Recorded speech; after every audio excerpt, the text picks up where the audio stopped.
It's moments like 60 years ago when Fannie Lou Hamer told the shocking story of the racist brutality she suffered simply for registering to vote. Or 52 years ago when Shirley Chisholm ran a historic race for the presidential nomination. Or 40 years ago when a round-headed boy from South Carolina, the same before you today, watched Reverend Jesse Jackson challenge America to hope and to dream. Folks, all of these moments led us to this transformational moment when a black convention chair and a black DNC chair lead us in nominating a black and AAPI woman to be the next president of the United States.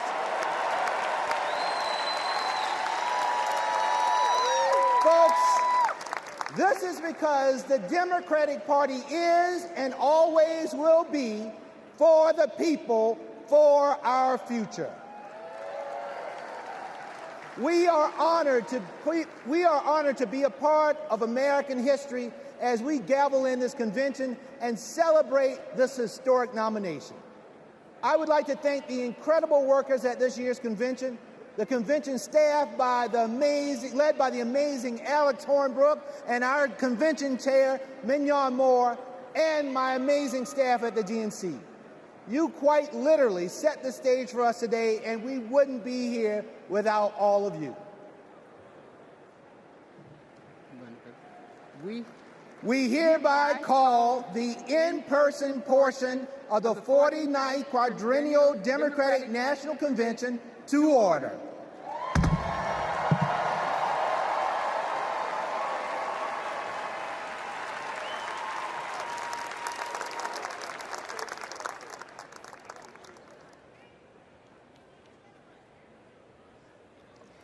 Please stand if you are able for this evening's invocation offered by Cardinal Blaise Joseph Supich, Archbishop of Chicago.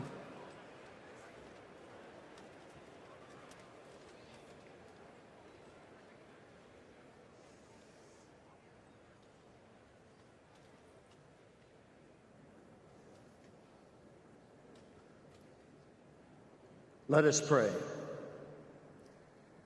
We praise you, O God of all creation. Quicken in us a resolve to protect your handiwork. You are the source of every blessing that graces our lives and our nation. We pray that you help us to truly understand and answer the sacred call of citizenship. We are a nation composed of every people and culture, united not by ties of blood, but by the profound aspirations of life and freedom, justice and unbound hope. These aspirations are why our forebears saw America as a beacon of hope. And with your steady guidance, Lord, may we remain so today. In every generation, we are called to renew these aspirations, to reweave the fabric of America. We do so when we live out the virtues that dwell in our hearts, but also when we confront our failures to root out ongoing injustices in our national life, especially those created by moral blindness and fear of the other.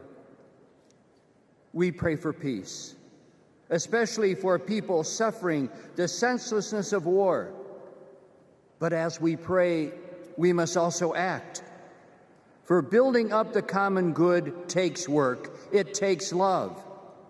And so we pray, may our nation become more fully a builder of peace in our wounded world with the courage to imagine and pursue a loving future together.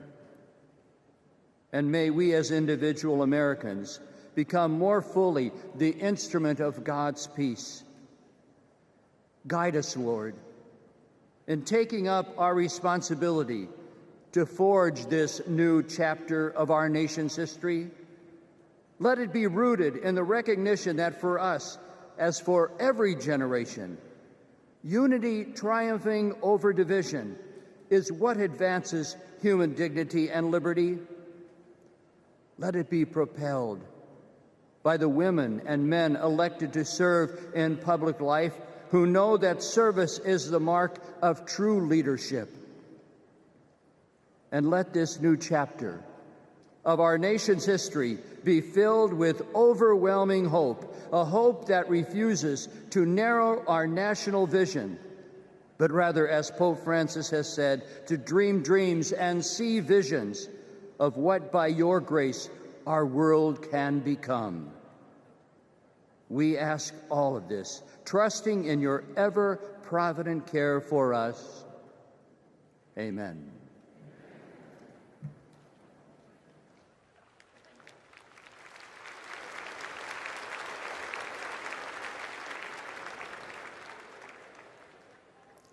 Please welcome Prairie Band Potawatomi, Nation Tribal Council Vice Chair Zach Pamami, and Secretary Lori Melchior.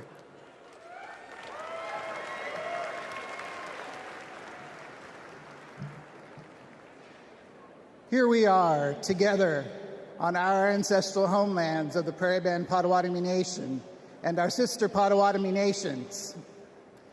We also honor the spirit of the other tribal nations who traveled westward to this beautiful area. Welcome, 2024 Democratic National Convention, to our homelands.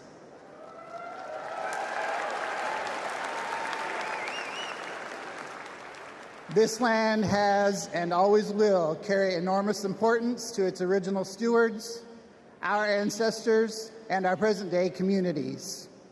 I am Vice Chairman of the Prairie Band Potawatomi Nation, joined by Secretary Lori Melchior,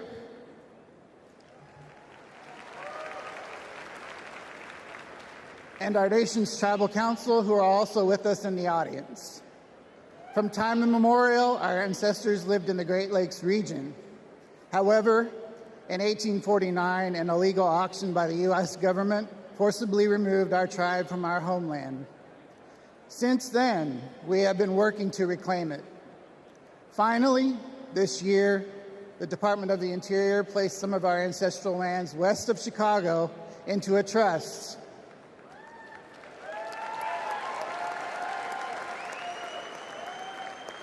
Thanks to the resolve of our tribal community and the Biden-Harris administration, we reclaimed a piece of our home.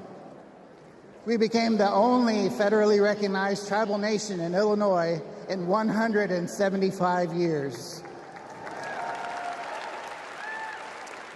Together, in our homelands, let's have a joyful, historic convention. Blessings to you all. Miigwech.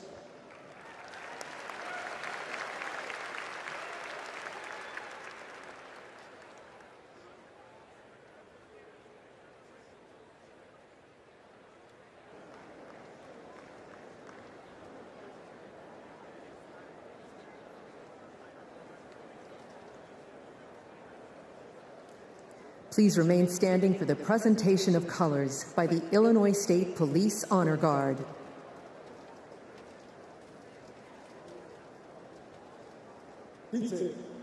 Attention! Kerr, coach.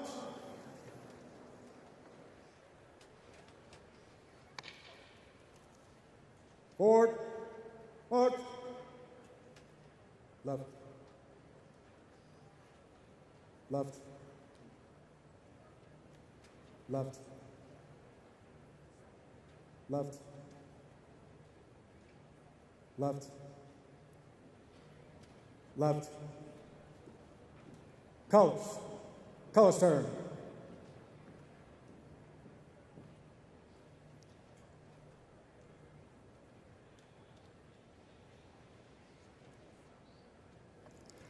Please welcome William and Charles Harrison from South Carolina to lead us in the Pledge of Allegiance.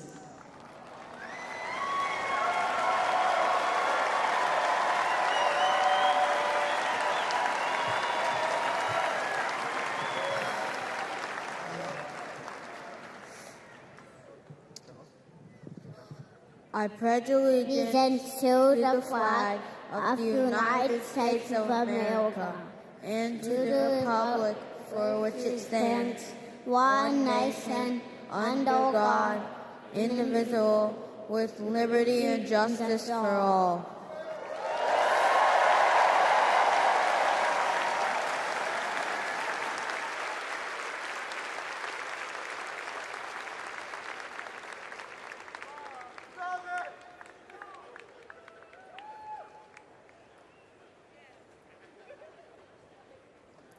Please welcome the Soul Children of Chicago to sing our national anthem.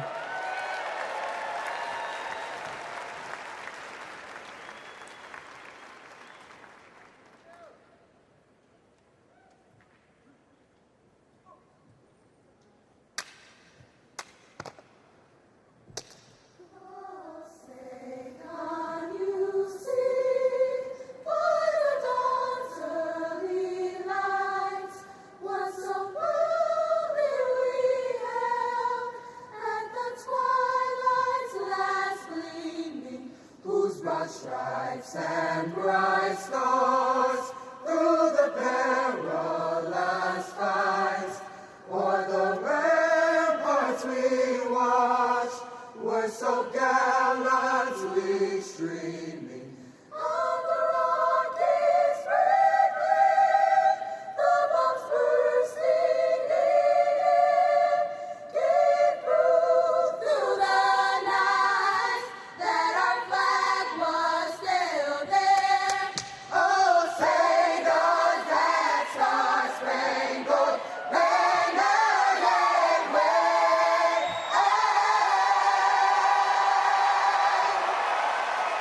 For the land of the free and the home of the brave.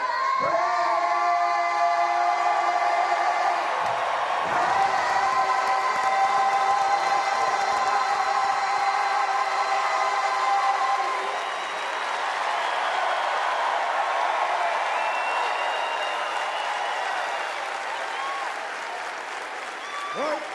Peace. Forward. Forward.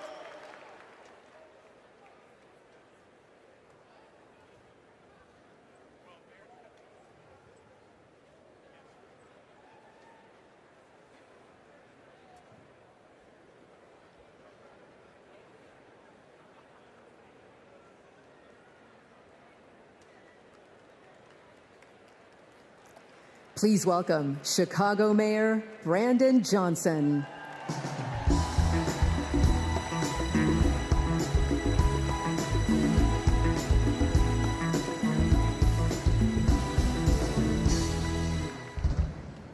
Welcome to the greatest city in the world, Chicago,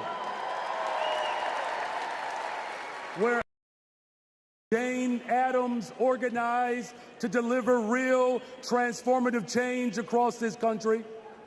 Chicago, where Reverend Jesse Jackson united people from all different backgrounds to keep hope alive.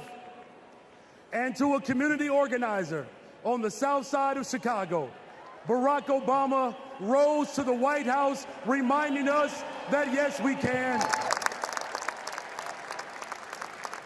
And now Chicago, this city of hard work and caring people, is where Democrats will celebrate President Joe Biden and nominate Kamala Harris for President of the United States of America.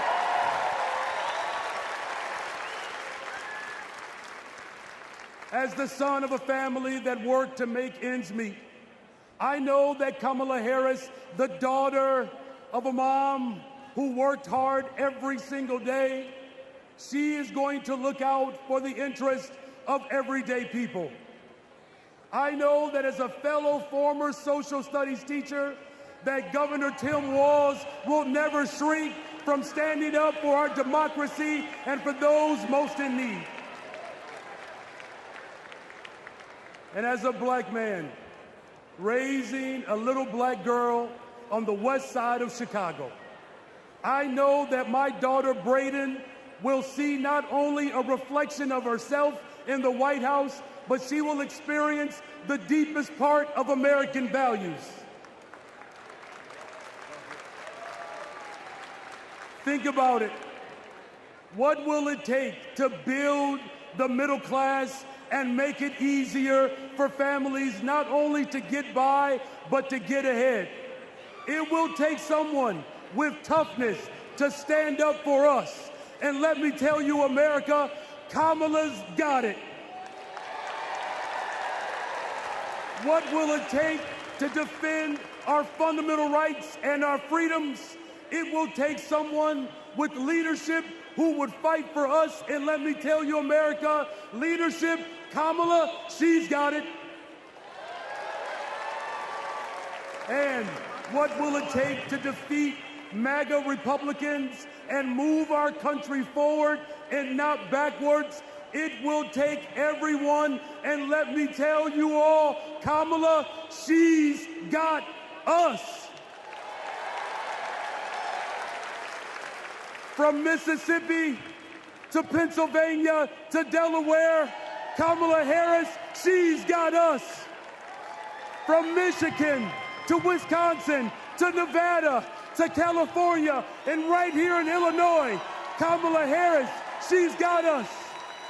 To the child care workers, to the tip workers, Kamala Harris, she's got us. And to make sure that this country ensures that families will have access to real affordable housing, to create a pathway to the American dream, Kamala Harris, she's got us.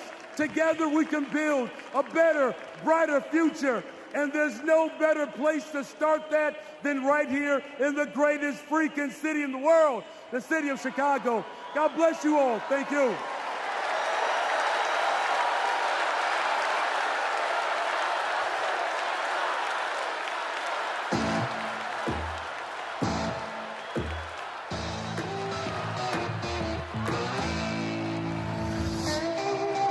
This is our time. We've got steel in our spines, iron in our veins, and hope in our hearts.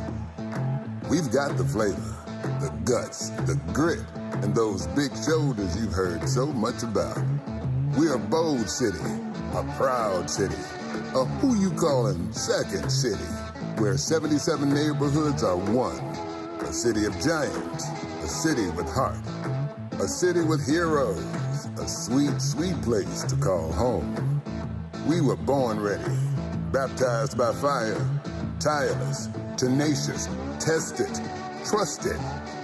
And like someone else we know, when we fight, we win.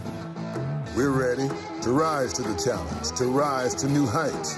Rise, rise, rise, up, up and away we go. We're ready to scrape the sky and reach for the stars, to stand tall for tomorrow, to witness greatness. We ain't going back. We've got big things to do, big shoes to fill, big dreams to realize. We ain't afraid of nothing. No nonsense, no fear. Oh yeah, we're ready. So America, welcome to Chicago. We've got our dancing shoes on. We've got our game faces on. America, we look like you, sound like you, work like you, dream like you. We feel you, America. We see you, America. Hey, make some noise so we can hear you, America. Welcome to Chicago.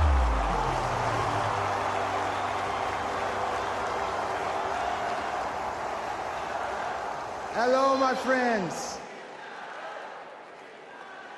My fellow Democrats, I started my journey to this stage in 1988.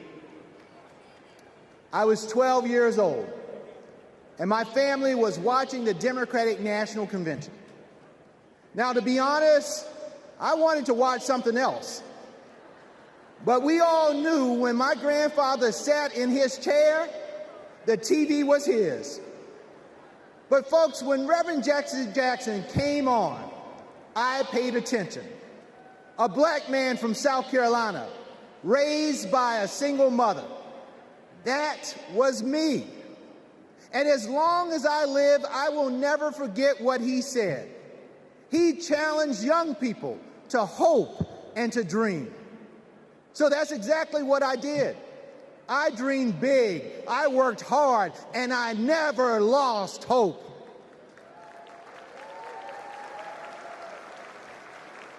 When our power was cut off, when there was nothing in the fridge, when we lost our home to a con man, I never lost hope. And now, my friends, I'm standing on the same convention stage that inspired me, and I'm the chair of the Democratic Party, the world's oldest political party. Folks, only in America. And that's the beautiful thing about this country that I love so much. Hope and hard work can take you anywhere. You can go to college, you can start your own business, you can even win the Olympics. That's the America Democrats believe in, and that's the America Democrats are fighting for. So 4 years ago, my friends, we were a country divided by fear, and we were stuck under a man who preached bigotry and hatred. Hope was lost. But, my friends, we found hope in President Biden and Vice President Harris and the 80 million Americans who stood by their side. And now we are united. We're united in our pursuit of progress because, my friends, they saw us. They fought for us. They heard us. And under their transformational leadership, we have forgiven billions in student loans. We have expanded access to health care, and we have strengthened the middle class. But the fight continues, and there is still more work to do. You know, I know that when we elect Kamala Harris and Tim Walz, they will build on our accomplishments, and they will create a country that works for every American. They will invest in our dreams and our futures, and hope will light our path forward. They will lead us in the fight for America, and believe me, when we fight, we win. And folks, we can never forget who we are fighting for.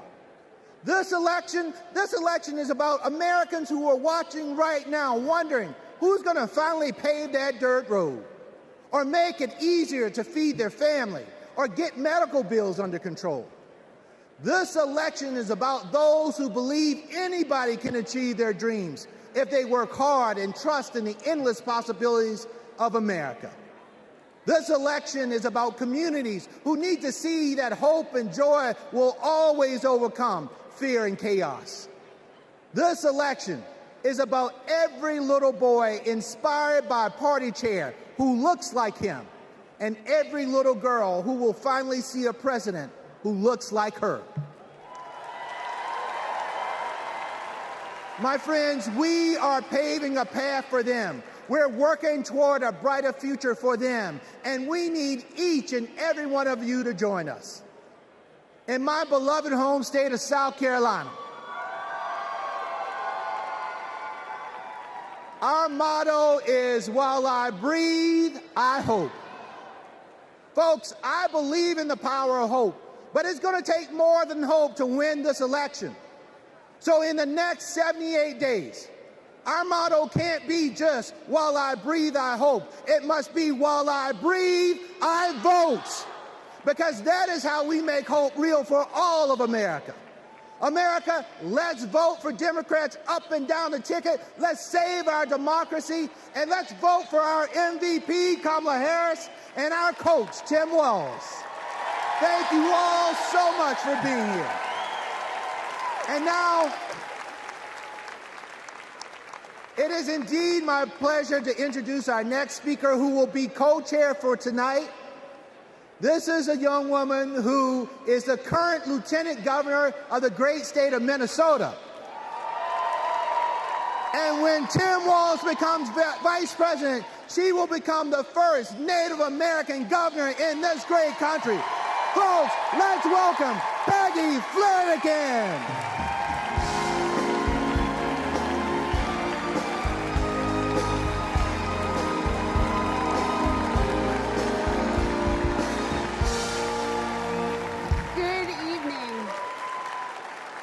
Thank you, Jamie. As we gather together on this historic night, we remember those who came before us, who fought and prayed this moment into existence.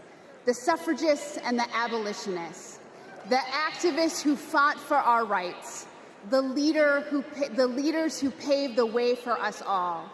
Their courage and conviction shaped the course of history. Their memory reminds us that the fight for freedom always passes from one generation to the next. We owe it to them and to ourselves to carry their legacy forward. Tonight we pay tribute to those who dared to dream of a country that truly stands for liberty and justice for all. Next, we'll hear from one of those people, a lifelong advocate for civil rights, Maxine Waters.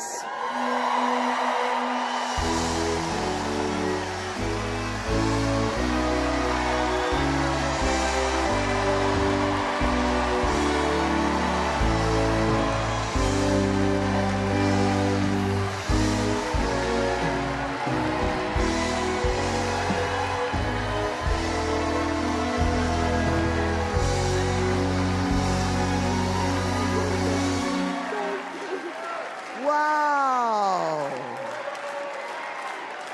Hello, delegates. Now, you know, I've seen a lot in my lifetime. I was just 22 years old when Fannie Lou Hamer made her presence known at another Democratic convention. It was in 1964 in Atlantic City. And she arrived with a group of black delegates from Mississippi. And she simply asked that her delegates be seated in place of the state's all-white delegation. She told the people in the room about the violence she suffered at the hands of white police because she, a black woman, had demanded her right to vote. When she finished, she asked the country a simple but profound question: is this America? She didn't get the outcome she was hoping for in Atlantic City, but you can bet that when the official Mississippi delegation was seated at the convention 4 years later, Fannie Lou Hamer was sitting there with them. Now here we are, 60 years later at another Democratic convention with Kamala Harris as our party's nominee.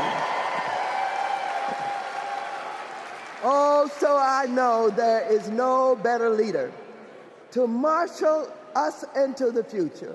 Kamala has been a courtroom prosecutor, a district attorney, an attorney general, a United States senator, vice president of the United States.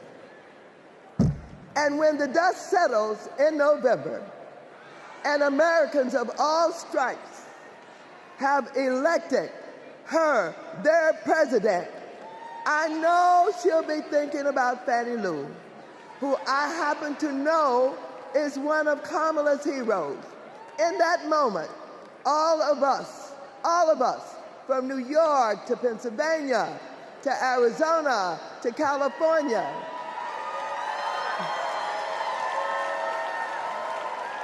we can ask ourselves, is this America? And we will be able to say loudly and proudly, you're damn right it is.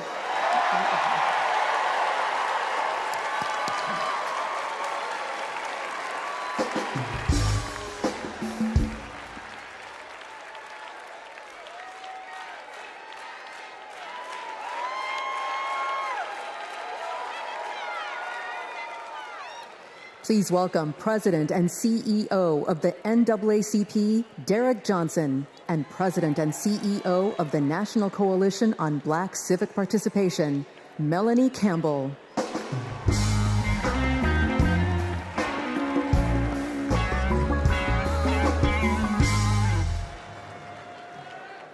Good evening. I'm Derek Johnson, President and CEO of the NAACP, and I'm here to do my black job. Since the founding of our nation, we have been on an unending march to protect this imperfect union. Tonight, we celebrate the power of the collective, of what is possible when we are all in for all people.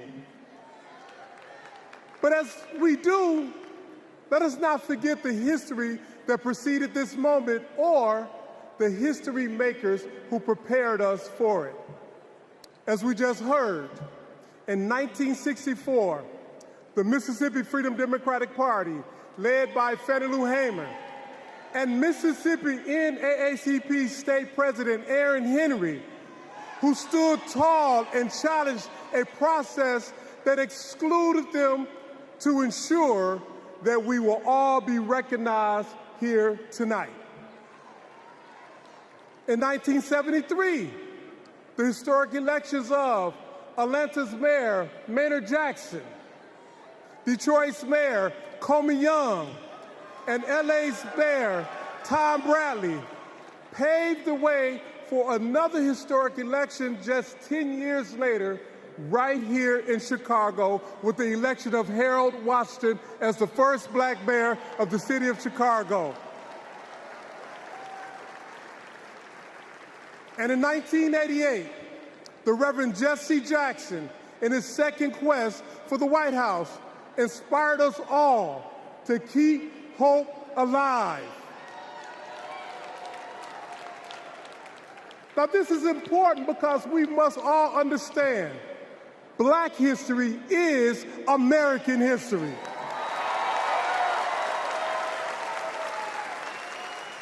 And in this historic moment, we will write the next chapter together.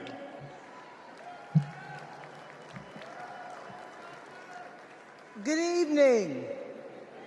I'm Melanie Campbell, President and CEO of the National Coalition on Black Civic Participation and National Convener of the Black Women's Roundtable. We have come this far by faith. And for Black women, this moment has been a long time coming. Vice President Kamala Harris's path to becoming the Democratic nominee for President of the United States has been paved by the leadership, sacrifice, faith, and patriotism of generations of Black women like Dr. Dorothy Irene Height, Diane Nash, Ella Baker, Amelia Boynton Robinson, Barbara Jordan, Shirley Chisholm, and Reverend Willie Barrow.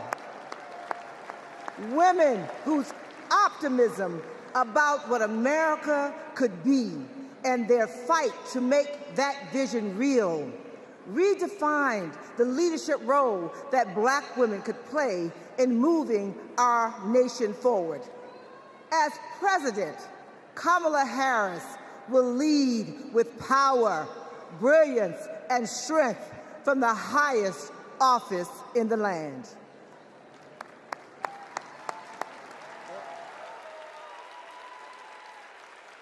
Brothers and sisters, I don't know what this world is coming to.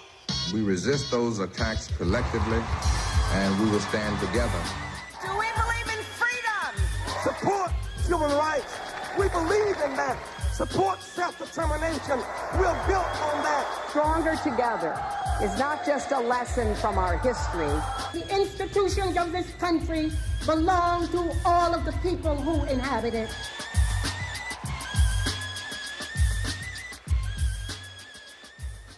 Jesse Jackson took to the stage at the Democratic National Convention in Chicago, knowing the uphill battle he would face in composing the score of a harmonious nation.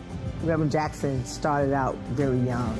He opened the door, and he continues to do that even now, that all of us have a responsibility for other generations to come behind us. Jesse Jackson's candidacy in 1984 helped to pave the way for Barack Obama's presidency in 2008.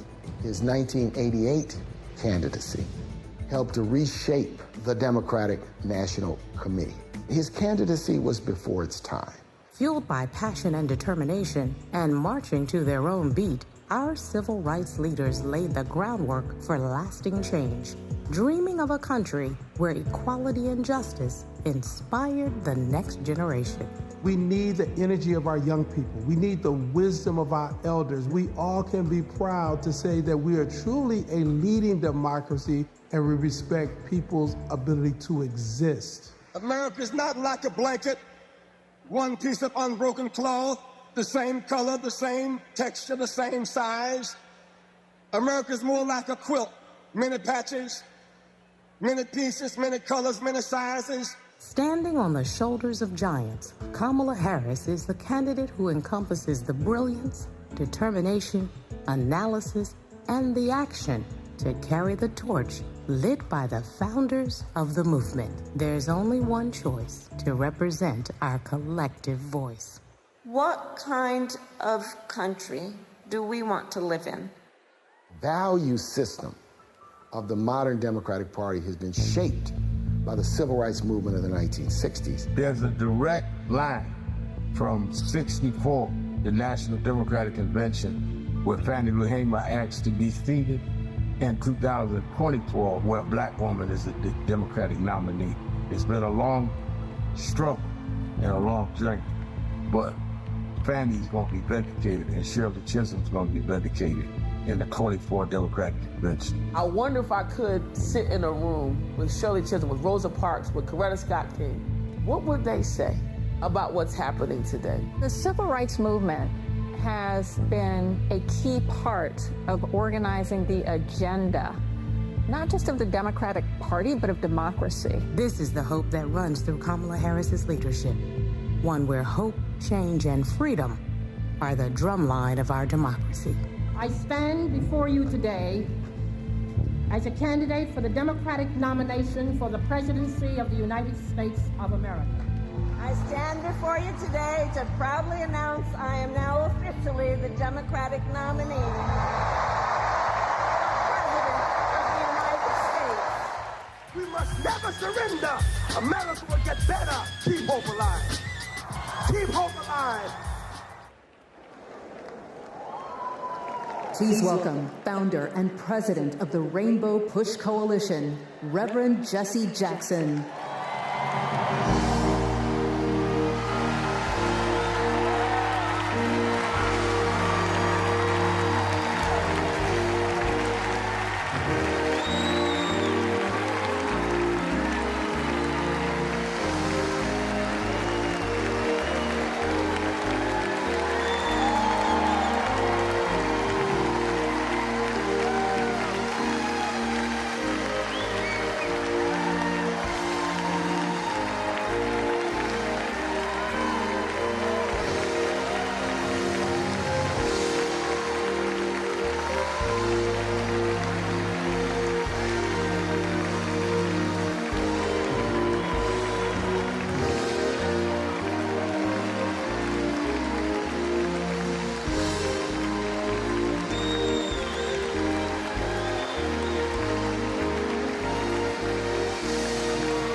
Democrats,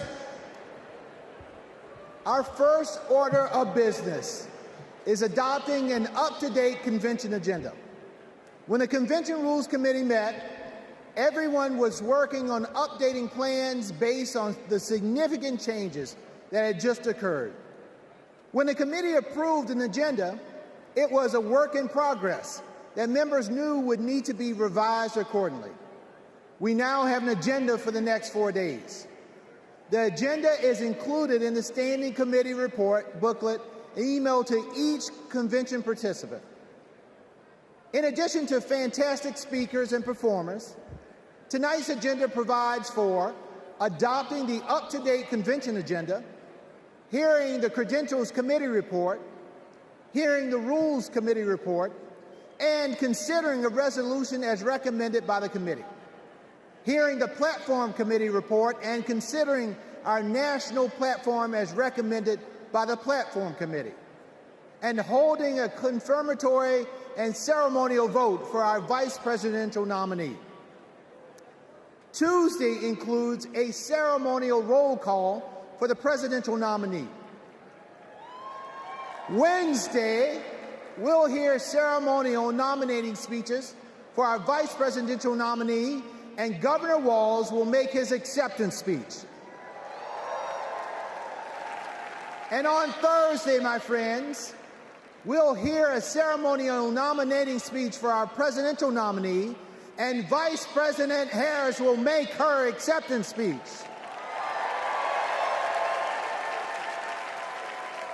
So now, delegates, the chair will entertain a motion to approve the up-to-date agenda. Is there a second? All in favor of approving the convention agenda, please say aye. All opposed, say nay. The ayes have it.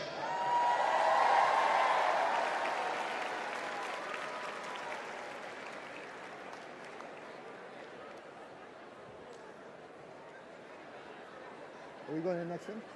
Please welcome Credentials Committee co-chairs, Secretary Marcia Fudge and James Roosevelt, Jr.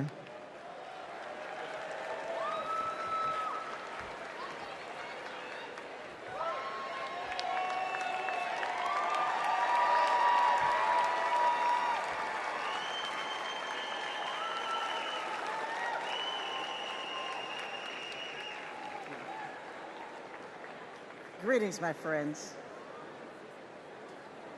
It is an honor to have served as co-chair along my friend, Jim Roosevelt. Pursuant to the call, the Credentials Committee met and adopted a resolution to credential the delegates and alternates to the 2024 National Convention.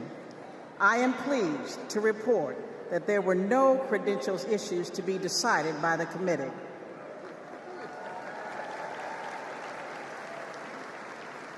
Their work allowed us to nominate 2 champions for democracy and freedom, Vice President Harris and Governor Walz.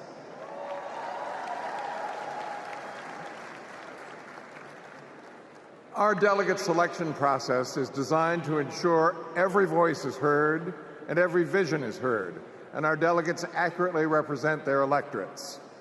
Diversity is our party's strength. And I'm so proud to see the wonderful representation of our party and democracy here today. I am pleased to share that the Credentials Committee report was adopted and all delegates have been fully credentialed. In memory of Marvin Turner, we are going to have a great convention and we are going to win. Thank you.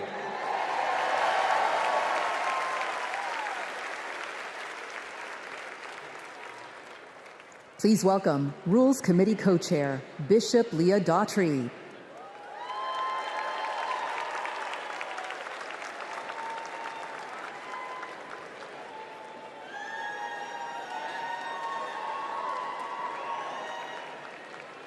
Hello, Democrats. It was my honor to serve as co-chair of the Convention Rules Committee alongside my friend, Governor Tim Walz. Governor Walz is a little occupied this evening, but it's good to know that serving as co-chair of the Rules Committee is a ladder for promotion. The Rules Committee adopted the procedural rules of the convention on July 24th. They are based on long-standing processes governing our convention and ensured that we met all ballot access deadlines. The rules established the virtual nominating process for the party's nominees and set the stage for in-person votes at the convention to adopt our platform and resolutions recommended by the Rules Committee, as well as to cast celebratory votes on our nominees and hear their acceptance speeches. Under the Rules Committee authority, the Rules Committee is recommending for your approval one resolution. Contained in the committee's report, the resolution supports the current practice regarding automatic delegates, as well as other reforms to make our party stronger. The co-chairs are pleased to move the adoption of this resolution on behalf of the Rules Committee. Thank you, Bishop Daughtry. The Rules Committee has moved the approval of the resolution. Is there a second? We have a second. I will now call for a voice vote on approving the resolution as recommended by the Rules Committee. All those in favor of the committee's recommendation to approve the unity resolution say aye. Aye. All opposed say nay. I'm pleased to report for the record that with a majority of delegates having voted in the affirmative, the resolution has been approved. My thanks to our Rules Committee co-chairs and members for your efforts to build a transparent and inclusive party. Thank you, Madam Chair.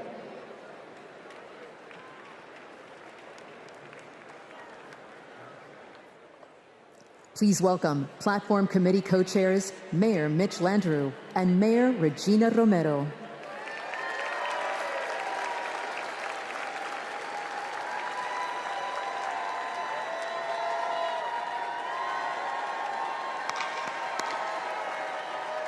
Hello, delegates. It is my pleasure to join Co-Chair Romero to present the national platform as recommended for approval by the committee. Our platform is grounded in our democratic values of hope, of progress, and love of our country. It makes a strong statement about the historic work that President Biden and Vice President Harris have accomplished hand in hand, and it presents a bold vision for our future. Kamala Harris will protect reproductive freedoms. Donald Trump will rip them away. Kamala Harris will lower costs for Americans, expand access to affordable health care, protect and strengthen Social Security and Medicare. Donald Trump will cut taxes for billionaires and big corporations, and he will pay for it by putting health care and Social Security on the chopping block. Kamala Harris is going to defend our democracy. Donald Trump is going to undermine it. The choice before us is clear, and the stakes could not be higher. Buenas noches, demócratas.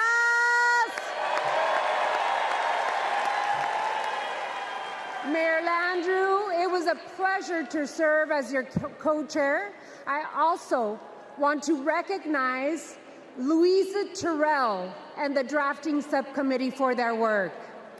This platform was passed by the Platform Committee on July 16, prior to the President passing the torch in an act of love and patriotism.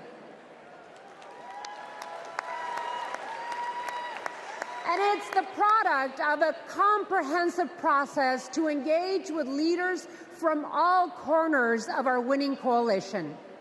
Hundreds of submissions, hours upon hours of hearing and testimonies, countless conversations with community leaders and grassroots Democrats. All were essential to producing a forward-looking vision for our party that echoes the voices of all. Vice President Harris is now carrying the torch.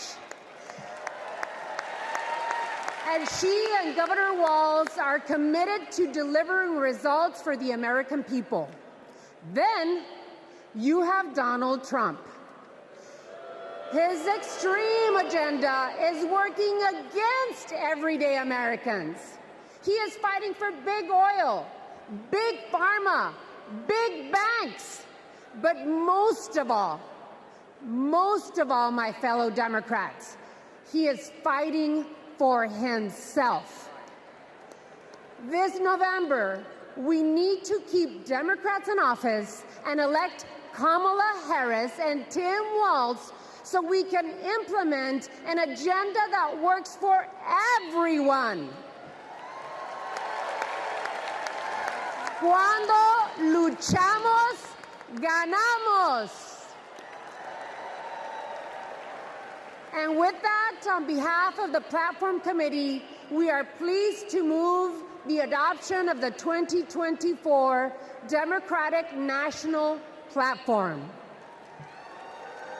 Thank you. The co-chairs have moved the approval of the national platform. Is there a second? We have a second. I will now call for a voice vote to approve the platform as recommended by the Platform Committee. All those in favor of approving the platform, please say aye. All opposed, say no. Co-chairs, I am pleased to report for the record that with a majority of the delegates having voted in the affirmative, the platform has been adopted. Once again, thank you to our Platform Committee co-chairs and members, as well as the Platform Drafting Committee and its chair, Louisa Terrell.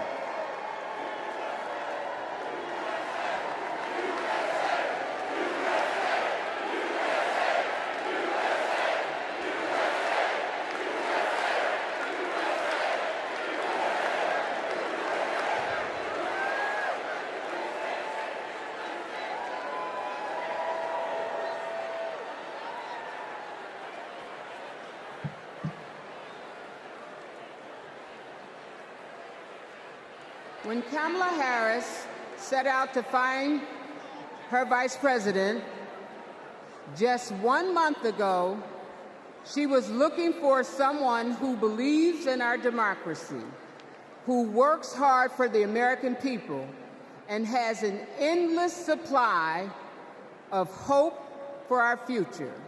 She found that in Vice President Tim Walz. Come on, give it up for give it up.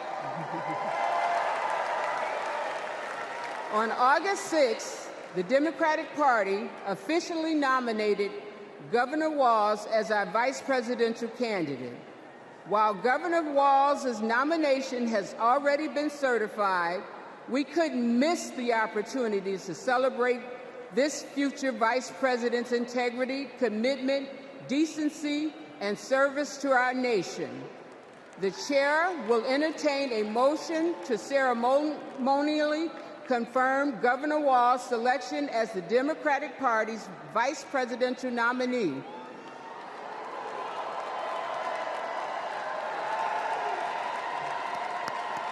We have a motion. Is there a second? We have a second. We will now have a voice vote on the motion to ceremonially confirm our vice presidential nominee. All in favor of the motion, please proudly say aye. All opposed? The ayes have it.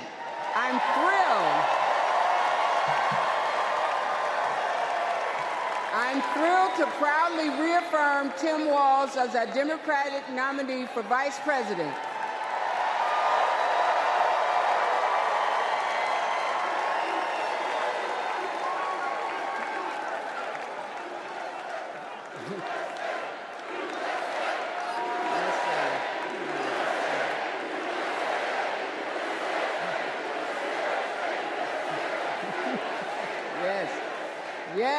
Yes, USA.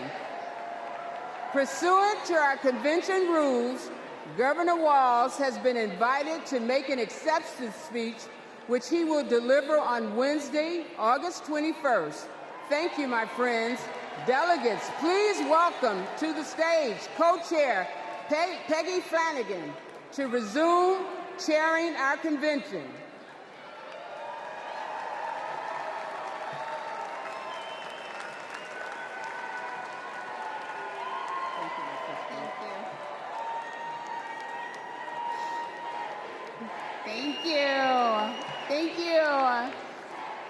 Well, good evening, and welcome to the first night of the Democratic National Convention. I'm Peggy Flanagan, Lieutenant Governor of Minnesota, and I am thrilled to be here in Chicago with Democrats from across the country to rally around Kamala Harris and Tim Walz and their vision for America. It's been 8 years since we last came together as a party, and I can feel the excitement in this arena. It's filled with energy and with joy. Our theme tonight is for the people. We'll hear from union leaders, civil rights advocates, and our fellow citizens. And we'll hear from our president, Joe Biden, who has been a champion for the people for his entire life. My name in the Ojibwe language is Gigi Wewedam Ukwe, or in English, speaks with a clear and loud voice woman. I'm a member of the White Earth Nation, and my family is the Wolf Clan. And the role of our clan is to ensure that we never leave anyone behind.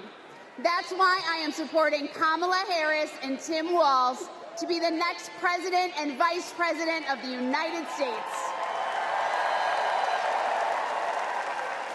For almost 6 years, I've worked side by side with Governor Walz. I've seen how hard he's worked for Minnesota to be the best place for kids to grow up. He does it all with a big heart, a buffalo plaid jacket, and a bottomless bag of snacks.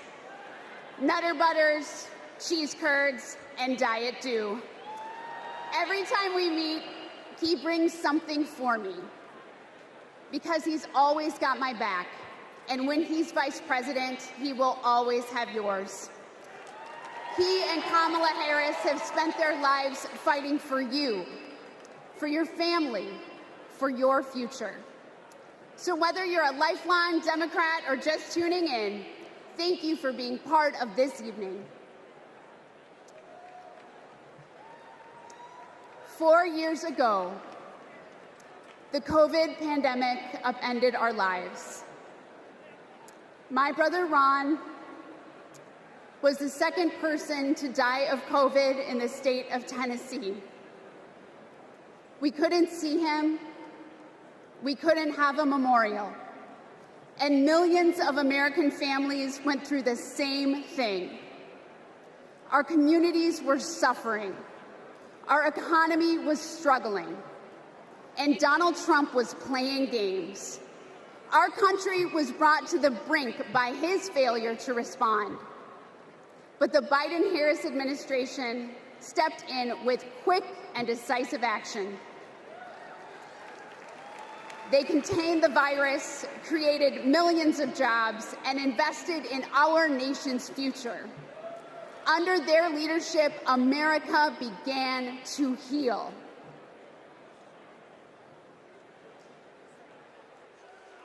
Are there words about a pandemic at this point? No, we're not at all. We have it totally under control. We think we have it very well under control. We pretty much shut it down. A lot of people think that goes away in April with the heat. We're in very good shape. Because of all we've done, the risk to the American people remains very low. View this the same as the flu. It's going to disappear. One day it's like a miracle. It will disappear. We all together have done a very good job. We think the death will be at a very low number. I see the disinfectant. Is there a way we can do something like that?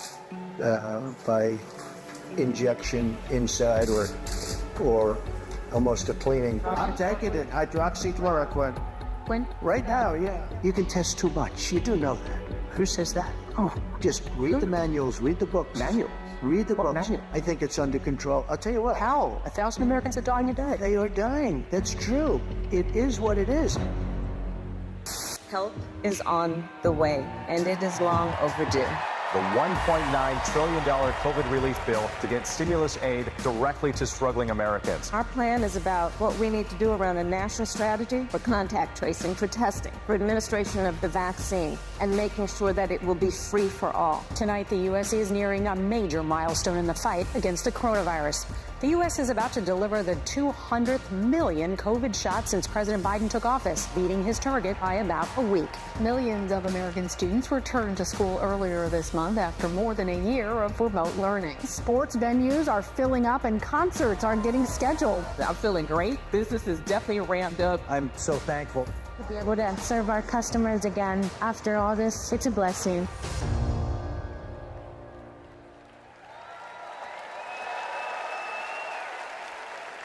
Please welcome Illinois Representative Lauren Underwood.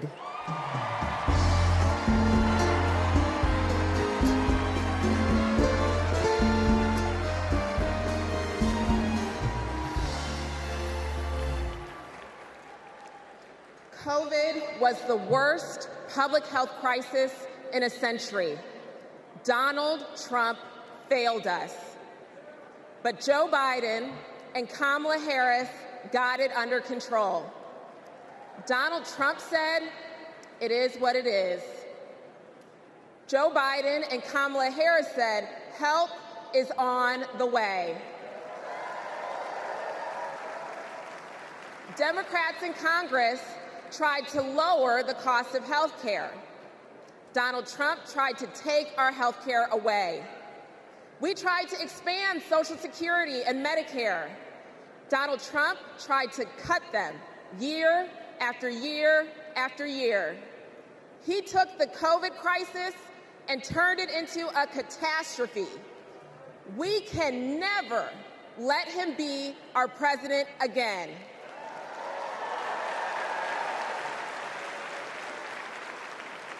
As a registered nurse, I care deeply about making health care more affordable. As someone with a pre-existing condition, I am determined to protect the people who are most at risk. And as the youngest Black woman ever elected to Congress, I am painfully aware that Black women, especially pregnant women and new moms, were more likely to die from COVID. I wrote the Momnibus to protect those women and to address the maternal health crisis. And that bill was introduced and championed by Senator Kamala Harris. Because she protects the people who are most vulnerable. She's done it for her whole career. As Vice President, she and President Biden passed my legislation to make health care more affordable. And now, 4 out of 5 Americans can get covered through the Affordable Care Act for $10 or less per month. And under the Biden-Harris administration, the number of uninsured Americans hit an all-time low. 4 years ago, it was not safe to hold a convention like this. But tonight, thousands have gathered in this arena in my home state of Illinois to make sure Kamala Harris is the next president of the United States.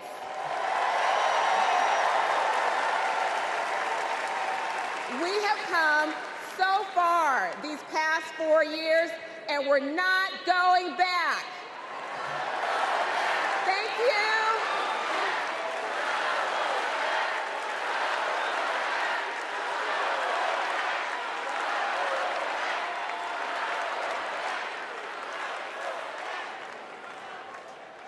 My name is Rich Logis. I live in Florida, and until 2 years ago, I was a full-fledged member of MAGA.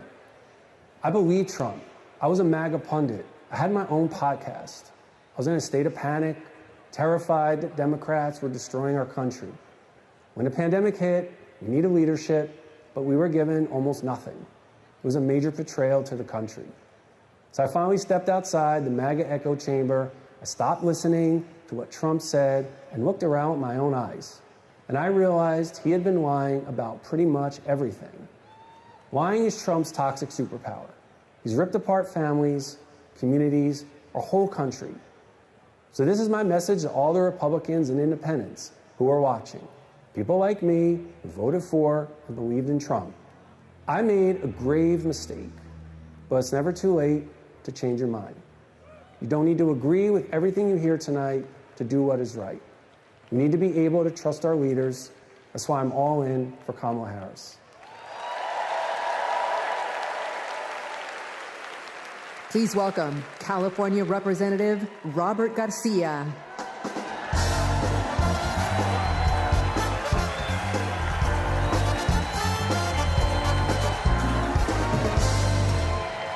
Thank you. Thank you. We all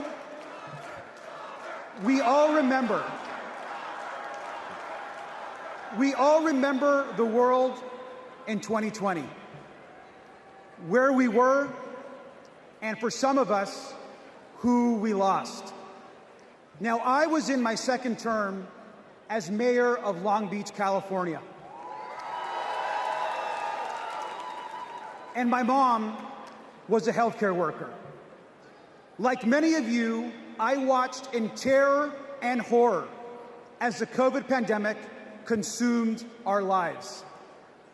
As mayor, I fought for more hospital beds, for more tests, and to make masks more accessible.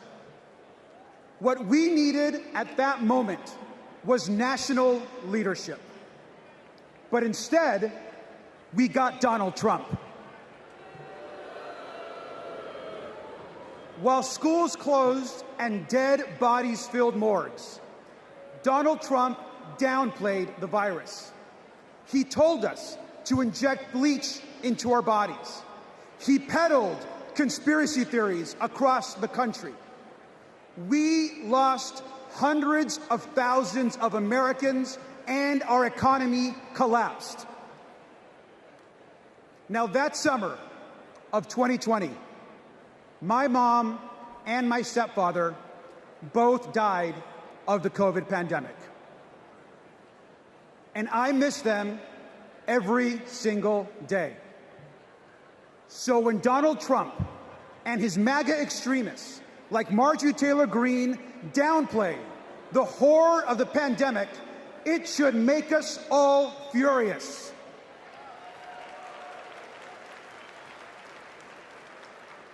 Now, I will never forget when Kamala Harris called me after my parents died. She told me about her own story, about losing her own mother, and that she was praying for me at that very moment. Now, we all know that later that year, Joe Biden and Kamala Harris were elected president and vice president. And what a difference they made together. They got people vaccinated. They got the virus under control. They safely reopened our schools. And they passed the American Rescue Plan. A historic economic package that helped small businesses and created jobs all across the country. Thank you, Joe Biden and Kamala Harris.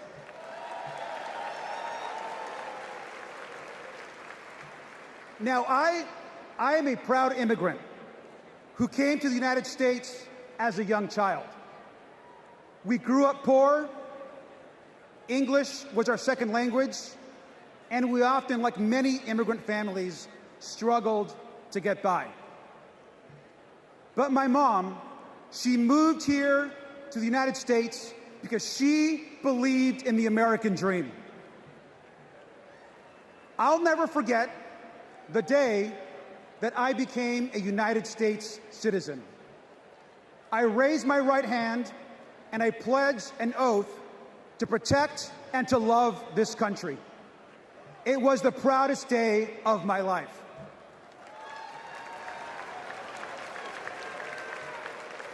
My mom taught me to love this country.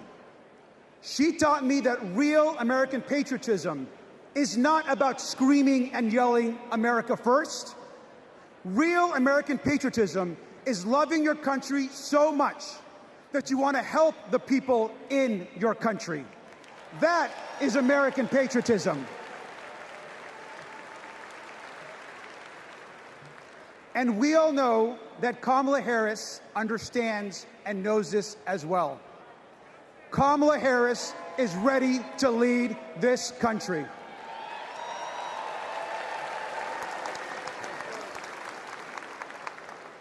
We can all remember 2020. We can all remember the horrors of Donald Trump. But let's remember, most importantly, tonight and every single day this week, that we are not going back. Thank you.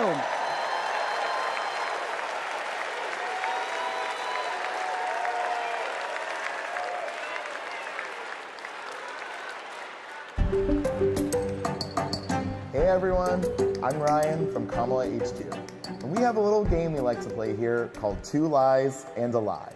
We list out 3 things Donald Trump has said, and then we try to figure out if any one of them is true, which they're not. Let's play. First up, jobs. Trump claims his administration created more jobs than we ever had before. He says we had the greatest economy ever, and then we got hit with COVID, and he says he created a manufacturing jobs miracle. Let's dig in. More jobs than we ever had before?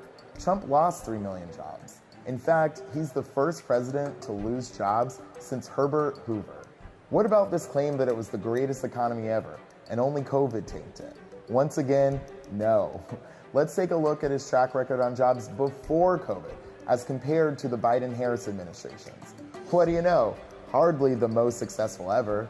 And about his supposed manufacturing miracle, Trump talked a big game, but actually lost 178,000 manufacturing jobs. And just to be clear, it wasn't just COVID here either. Manufacturing jobs were already on their way down before the pandemic. So that's round 1. And it looks like what we have here is 2 lies and another lie. You get the hang of it? I'll see y'all in a little bit.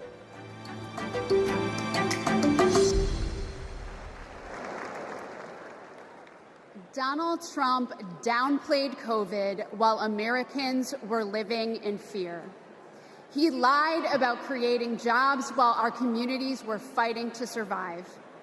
But the Biden-Harris administration stepped up. They actually took decisive action to create jobs, support small businesses, and rebuild a stronger and more resilient economy. Kamala Harris is a leader we can trust, even in our most challenging moments, especially in those moments.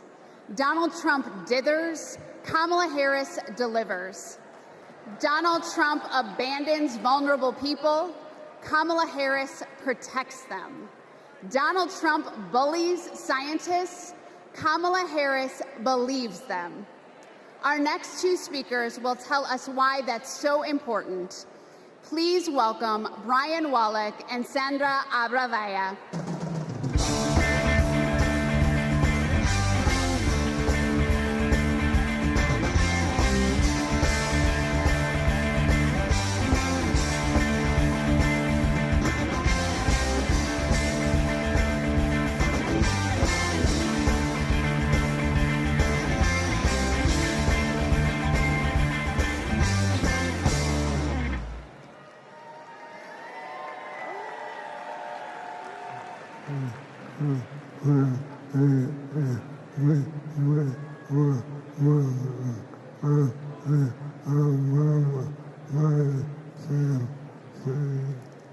In 2008, we met while working on the Obama-Biden campaign.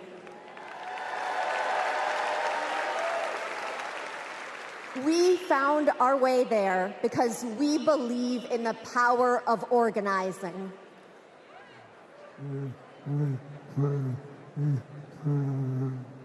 Then we found each other.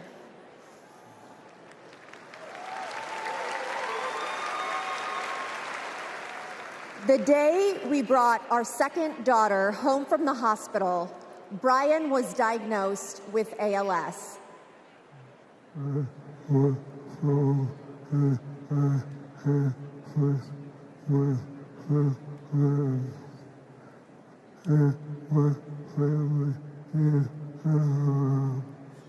I was told I had 6 months to live. That was 7 years ago.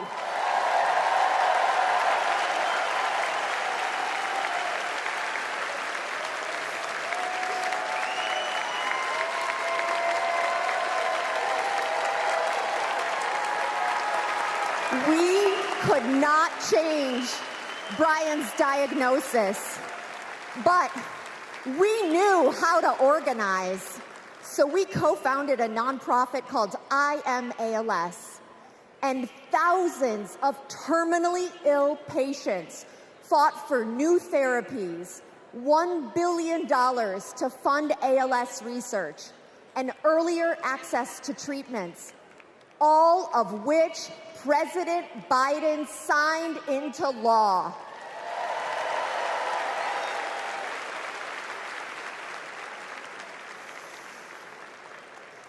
We will also keep fighting alongside patients living with Parkinson's, young onset dementia, and Alzheimer's.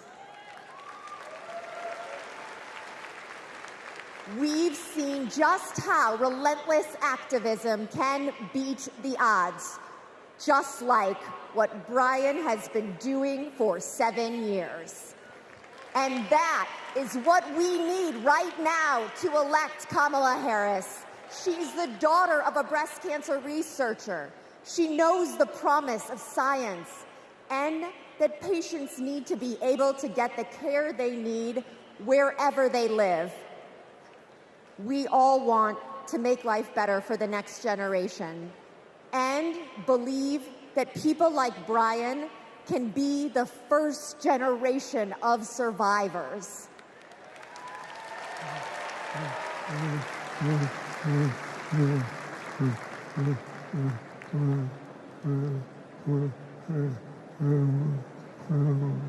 And we can make life better for our caregivers, too.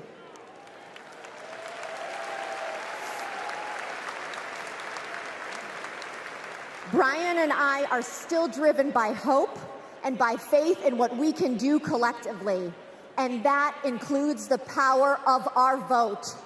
This November, we are voting for our future.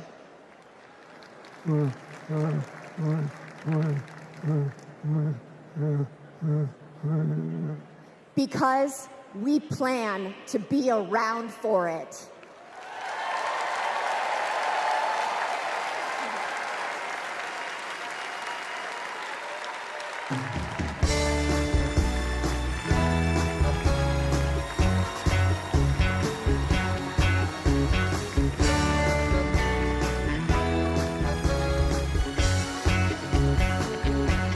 Please welcome Illinois Senator Dick Durbin.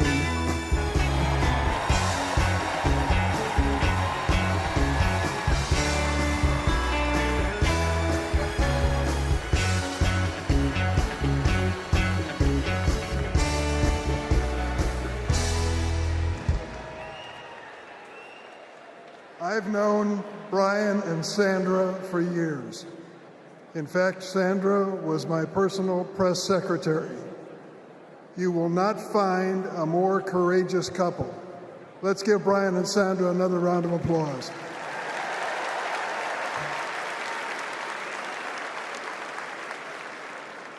In every election campaign, we Democrats talk about jobs. Now forget for a moment Donald Trump's wild claims. He lost millions of jobs in America. He promised to bring back manufacturing jobs, but he failed. He promised to deliver infrastructure, but he failed. His record was defined by failure. To put it another way, Donald Trump is like a bad boss. You want time off to take care of your sick parents? Ask Donald Trump.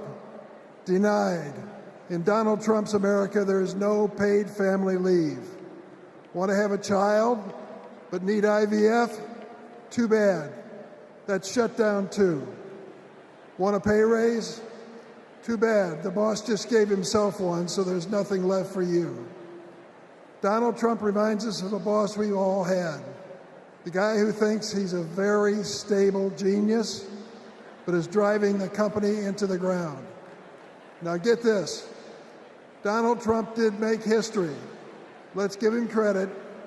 He is one of only 2 presidents in the history of the United States to leave office with fewer Americans working than when he started.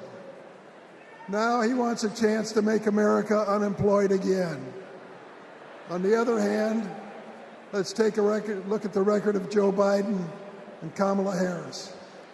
They recovered all those millions of jobs that Trump watched slip away. They added over 6 million jobs on top of that. 16 million jobs in total. 16 million. Today, more roads are getting fixed, more factories are being built, more Americans are working construction, and more auto workers are making cars than on any month when Trump was president. And we know behind every job is a person or community forever changed. Data centers in Wisconsin, semiconductors in Pennsylvania, electric vehicles in Michigan. Yes. Hello, Michigan. These investments mean strong economy, growing public schools, and well-funded, well-staffed first responders. These investments mean hope. That's what Kamala Harris and Tim Walz are fighting for. They'll fight for the places that are too often left behind. Fight to change lives and uplift communities. Fight to bring back American manufacturing. My friend, Ed Smith, a giant of the Illinois laborers, he's a great fellow. We lost him this year. But Ed Smith told us there's joy in this battle. When we win, we help people buy their first homes, send their kids to college, and retire with dignity. Incidentally, that happens to be my family's story, too. My mom and dad worked for the railroad, and because we were a strong union family, we were able not just to get by, but to get ahead. That's the American economy Kamala Harris and Tim Walz are fighting for. Let's join that fight and build it together.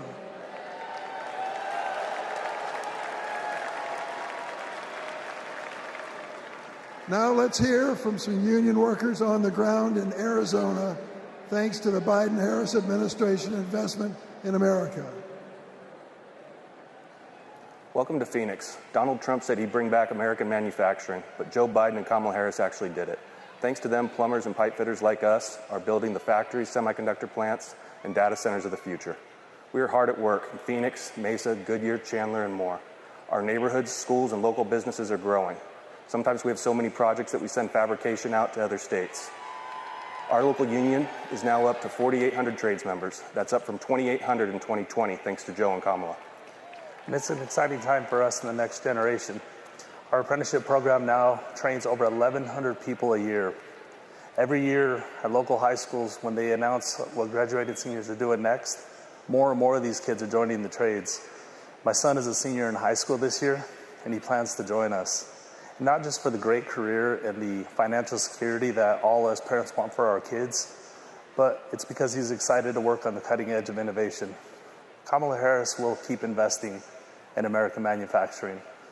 With her commitment, there's nothing that us American workers can't build. Please welcome Ohio Representative Joyce Beatty.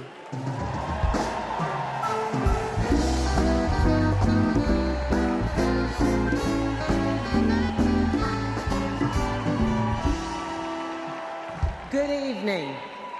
I'm Joyce Beatty, and I'm proud to represent Ohio in Congress.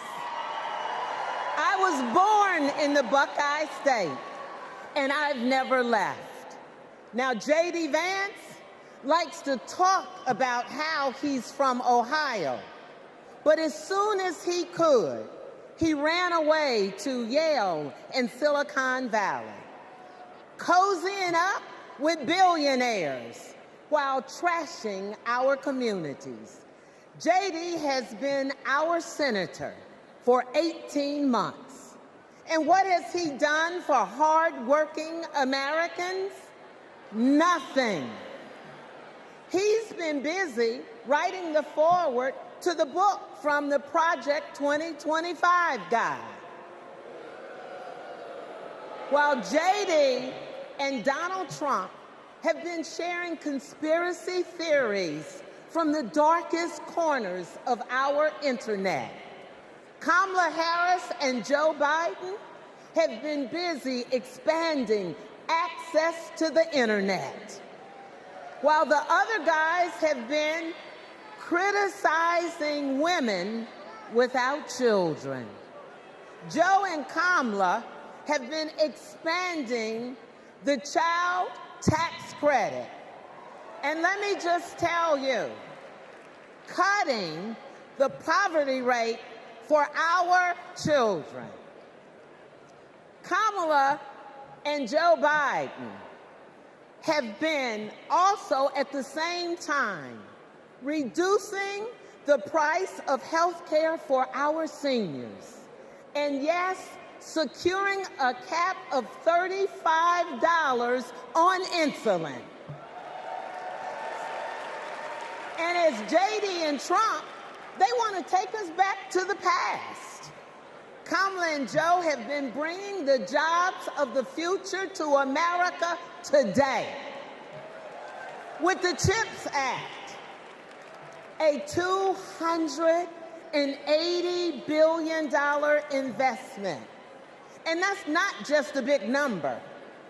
It means new semiconductor plants and thousands of good-paying jobs. You see, I worked with Kamala to pass it, and I saw her leadership style up close, a rare combination of brilliance, legal expertise, and patience. You see, it's simple. JD and Trump like to talk about states like Ohio, but Kamala and Joe actually get stuff done for us. And so does our next vice president and my good friend, Governor Tim Walz. America, are you ready to build on our progress? Are you ready to turn out for leaders who know that action speaks louder than words? Are you ready to vote for Kamala Harris? Are you ready to put people over politics once and for all? Well, the era of joy and freedom is up on us. And now it is on us to go seize it. Thank you. God bless you.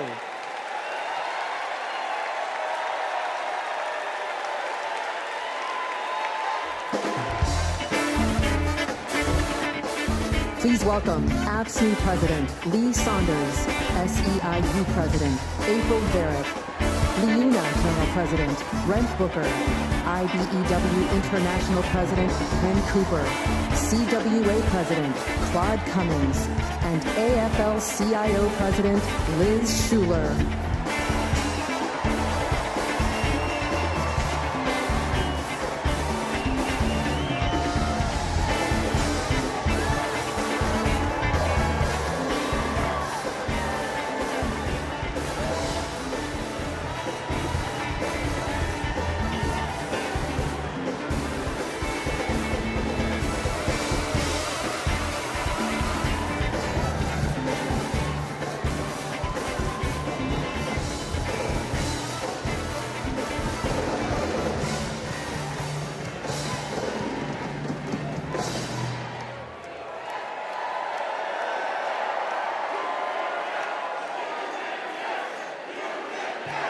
Union, yes!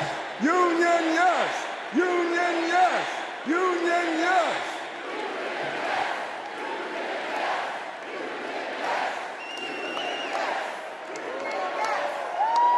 All right. I'm Lee Saunders, president of AFSCME, a union of 1.4 million public service workers in healthcare, corrections, sanitation, and more. You know, 4 years ago, we faced a pandemic and a recession. with the president who didn't care one bit what working people were going through. Enter Joe Biden and Kamala Harris. Within weeks, they passed the American Rescue Plan, pulling the economy back from the brink and putting us back to work. They're guided by a basic principle: more freedom for working people, including the freedom to join a union.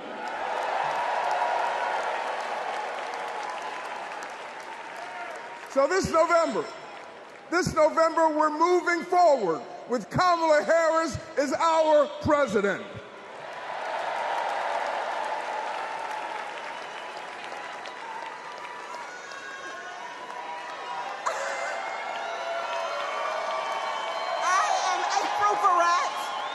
And I am the president of SEIU, representing 2 million service and care workers.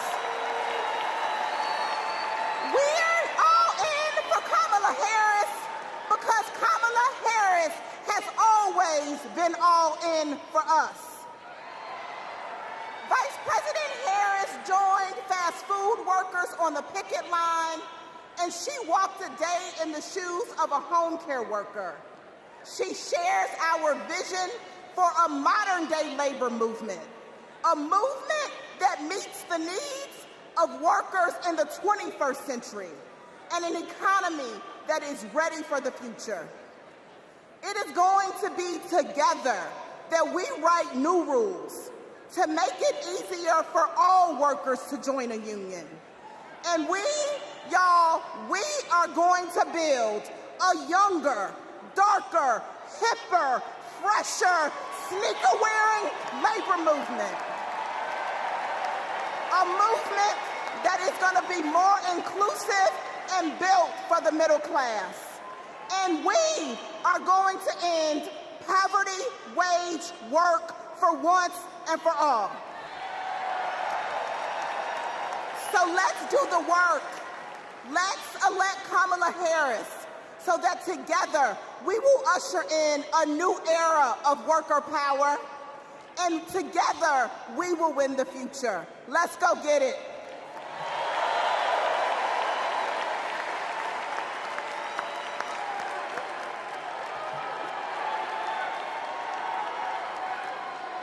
I'm Brent Booker, and I'm proud to represent LIUNA, the Laborers International Union of North America. We're construction workers, public employees, and postal mail handlers. For decades, we've fought for more investment in our infrastructure. While Trump made empty promises, the Biden-Harris administration delivered. Now we're rebuilding highways, bridges, and tunnels, and powering a clean energy and manufacturing boom. Thanks to them, our members can buy a home, put their kids through school, retire with dignity. As president, Kamala Harris will keep fighting for workers who are building America.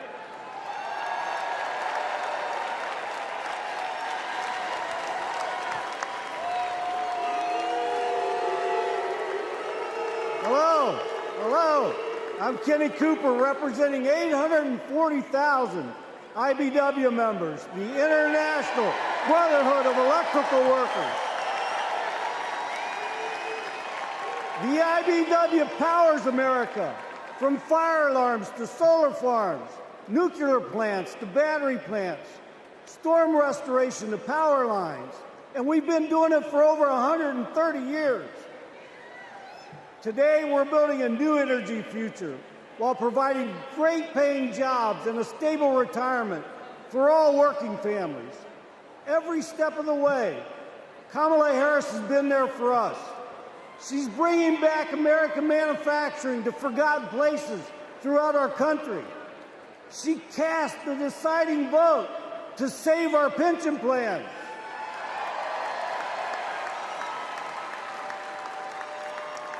She's lifted our apprentices up all over the nation And guess what? She's not afraid to use the word union.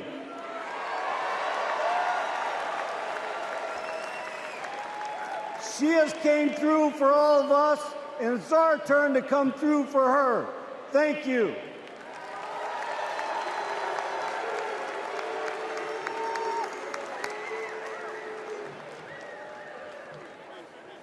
Hi, I'm Claude Cummings, Jr., president of CWA, the Communication Workers of America. We all saw the digital divide during the pandemic. Millions of American families didn't have access to high-speed internet at home. Too many kids were forced to go online class in McDonald's parking lots. But as Vice President, Kamala Harris helped pass the largest investment in broadband ever. She gave CWA members a seat at the table so we could work to connect every household to the internet while creating good union jobs. Listen, we don't play at CWA. And we're fired up. Are you fired up tonight? Are you fired up? Are you fired up? We're fired up to work with our next president, Kamala Harris.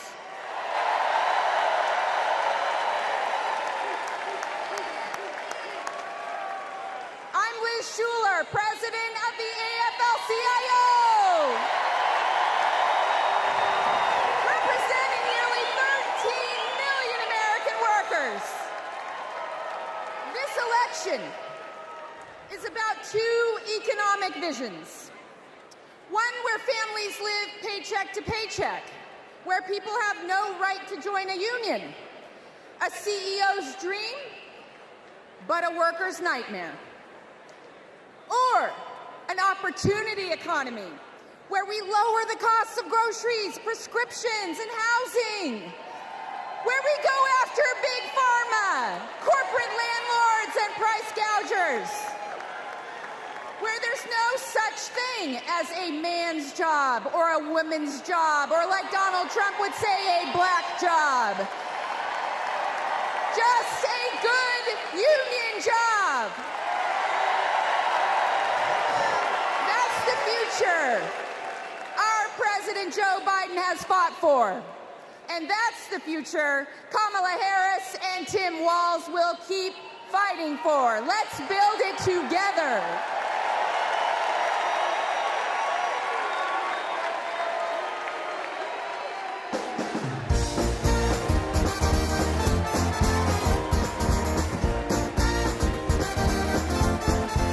Please welcome Los Angeles Mayor Karen Bass.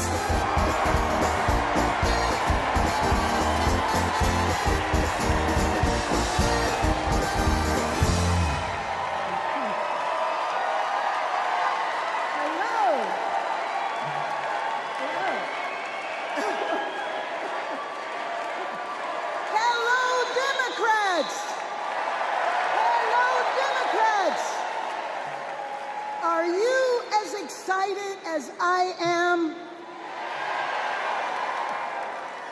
I've known Kamala Harris for almost 20 years. Our bond was forged years ago by a shared commitment to children, a belief that it is everyone's responsibility to care for every child, no matter where they come from and no matter who their parents are. Kamala knows that each generation has an obligation to the next. That's why, when I was Speaker of the State Assembly and she was a prosecutor, we fought to address youth homelessness and reform the child welfare system. We wanted to make sure that California's foster youth aren't cut off and left on their own the day they turn 18. As Attorney General, Kamala created our state's Bureau of Children's Justice and worked to give children in the juvenile justice system the support they needed. And when I asked her to swear me in, the first woman vice president, swearing in the first woman mayor of Los Angeles,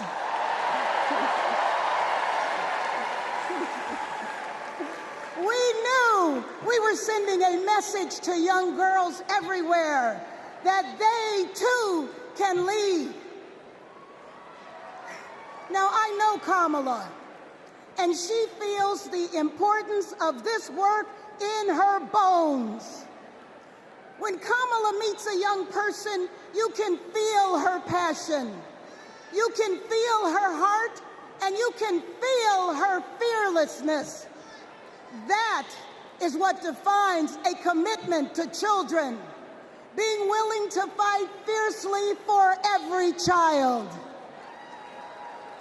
And trust me, Kamala has done that her entire life.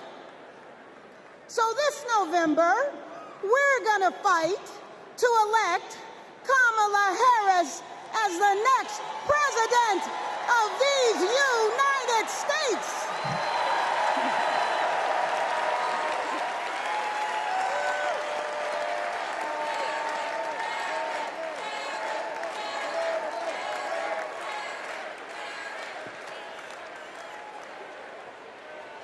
Please welcome Grammy-nominated country music star, Mickey Guyton. How y'all doing?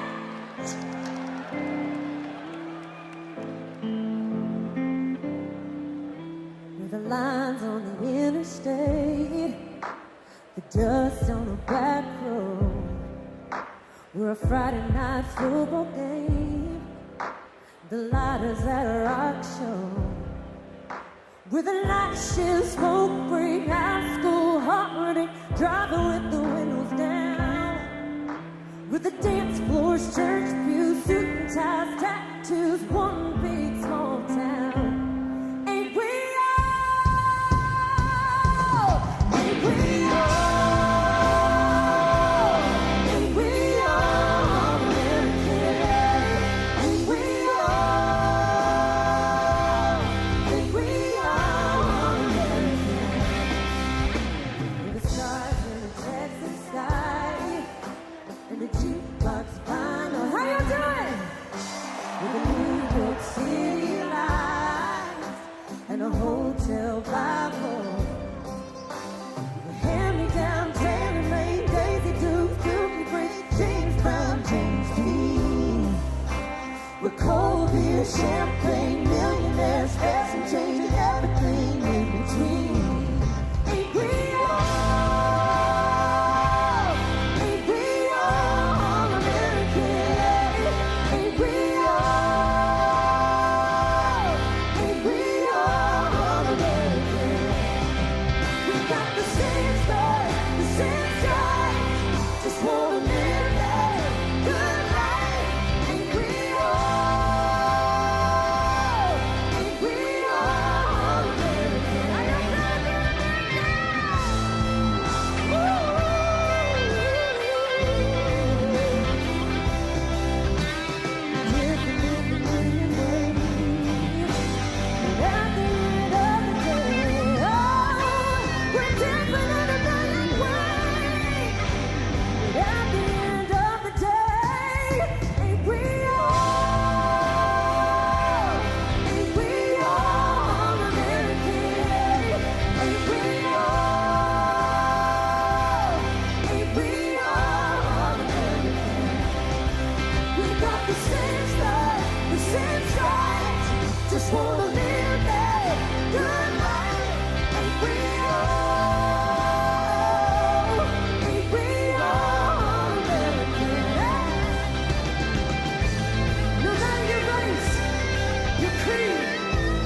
As we look ahead to our collective future, it's important to reflect on all the incredible progress that we've made in the last 4 years. The Biden-Harris administration laid the groundwork for a stronger, more resilient nation. They invested in critical infrastructure, delivered relief when disaster struck, and made healthcare more affordable. Kamala Harris cares. And unlike Donald Trump, she has a plan, not just for the next 4 or 8 years, but for generations to come. Now, let's hear from some of my fellow state executives about how Kamala Harris and Tim Walz are investing in the long-term future for our nation. Okay, go.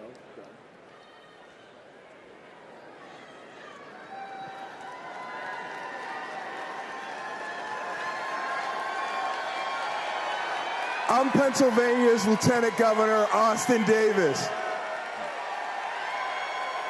I'm the proud son of a union bus driver from Pittsburgh. Every day, my dad would come home and tell me about how our roads and bridges were in disrepair. President Trump promised us Infrastructure Week over and over again. He really didn't care, though, and it never happened. But President Biden and Vice President Harris are on our side. They brought together Democrats and Republicans to get it done. We got I-95 in Philly fixed in less than 2 weeks. We repaired the Fern Hollow Bridge in Pittsburgh in record time. Right now, we're repairing roads and bridges across Pennsylvania, including in Pittsburgh, the city of bridges. And Vice President Harris is looking forward. She's committed to keeping our infrastructure safe and modern. When I think about the future, I think about my daughter Harper and all of America's children. Investing in them means investing in our infrastructure. It means replacing millions of lead pipes. It means providing clean air, clean water, safe roads and bridges, not just for us, but for generations to come. That's the legacy that President Biden is leaving our children. Let's keep building bridges to the future with Kamala Harris and Tim Walz. Let's work.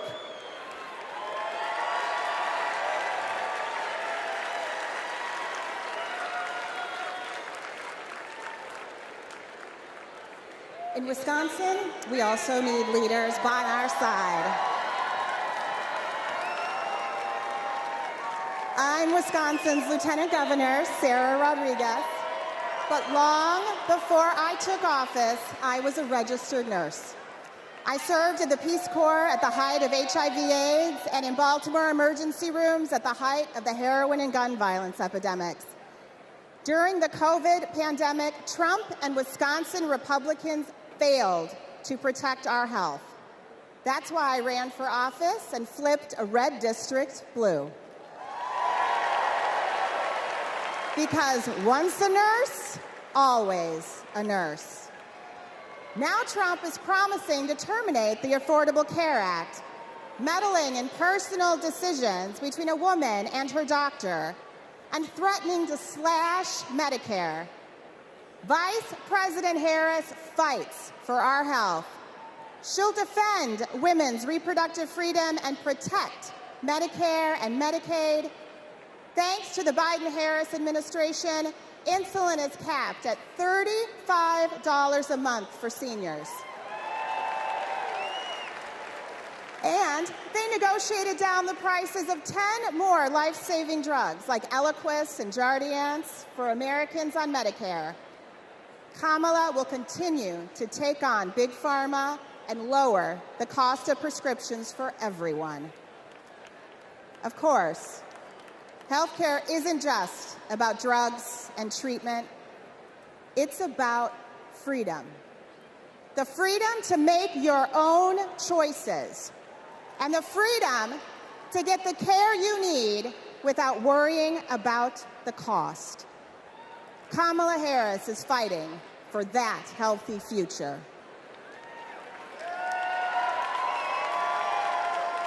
Let me tell y'all about Texas leadership.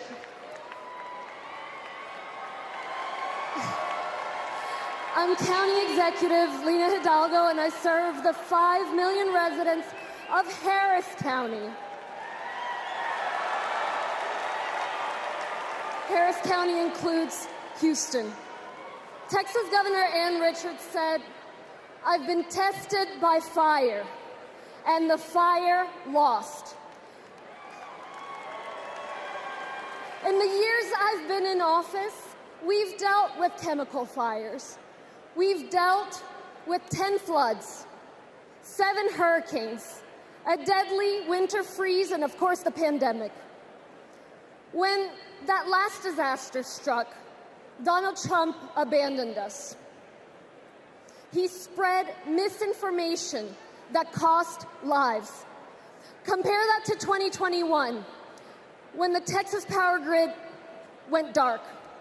Kamala Harris didn't just put out a tweet, she called me to make sure we had what we needed.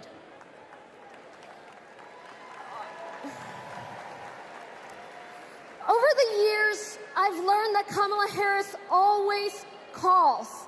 And not only does she call, she delivers. The very week she launched her campaign, she was down in Texas with vital FEMA assistance right after Hurricane Beryl. Kamala Harris cares. She will never risk lives for the sake of politics. And she's leading the charge to protect our communities from extreme weather. The Biden-Harris administration have announced at least $1 billion to help us with just that, and Houston is thriving.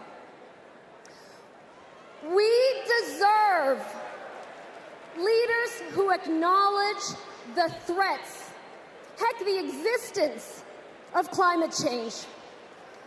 We deserve tough leaders who have our backs. We deserve compassionate leaders ready to help. That's Kamala Harris and Tim Walz. I can personally attest that Kamala is a leader who has our back. I'm California's Lieutenant Governor, Eleni Kounalakis, but I hold another title just as dear to me, Kamala Harris's friend.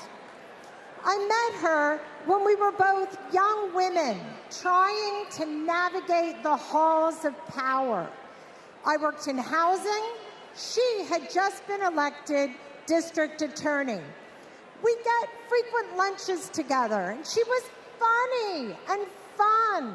She was also a great mentor. Once, I told her about a professional experience of being minimized because I was a woman. She put her fork down and said, "Eleni, never let anybody make you feel small." I saw her put that creed into action.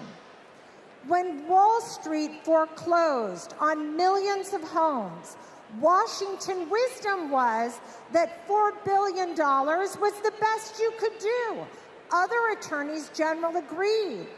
But because Kamala Harris grew up in a middle-class home, she knew that wasn't enough for all the working families who got screwed over.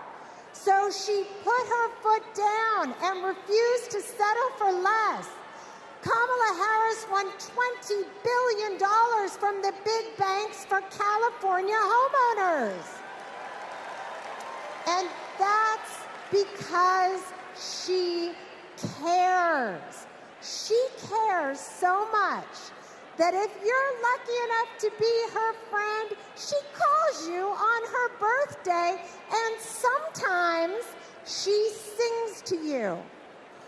She called me on mine right when I had decided to run for lieutenant governor. She asked tough questions. I promised I'd follow her lead and invest in the future. Together, we shattered that glass ceiling, California, and got to work. I am so glad the country is getting to see the Kamala that I've known for decades.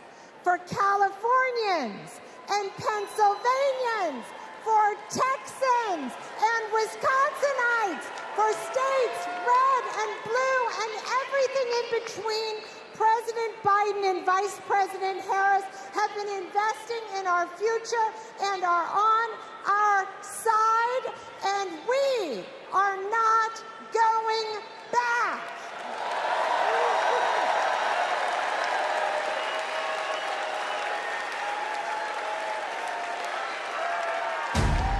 Do you know about Project 2025? The far right's playbook. It is Trump's vision for America's future. I'm not going to be nice. It will ban abortion nationwide, I got rid of Roe v. Wade. raise taxes on middle-class families, gut Medicaid, That's money that funds a lot of medical treatment. strip rights from LGBTQ plus people, Wait a minute, I'm not finished.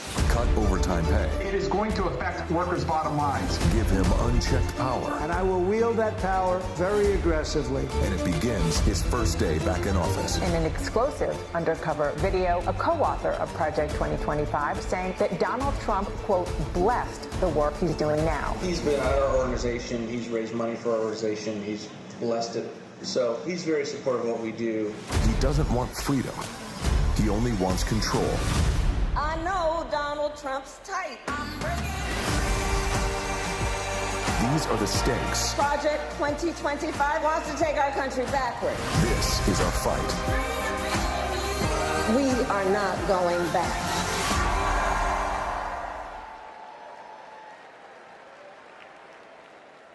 Please welcome Michigan State Senator Mallory McMorrow.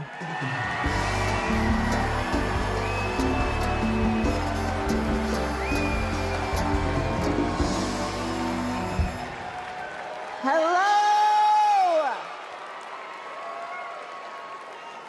I'm Michigan State Senator Mallory McMorrow, and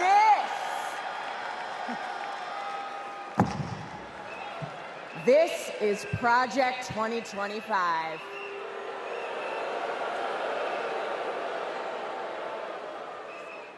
Now, over the next 4 nights, you are going to hear a lot about what is in this 900-page document.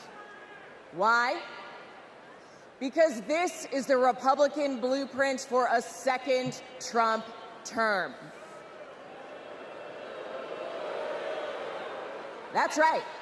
They went ahead and wrote down all the extreme things that Donald Trump wants to do in the next 4 years. And then they just tweeted it out, putting it out on the internet for everybody to read. So, we read it. And whatever you think it might be, it is so much worse. Tonight, I want to tell you about just one aspect of Project 2025. Its plan to turn Donald Trump into a dictator.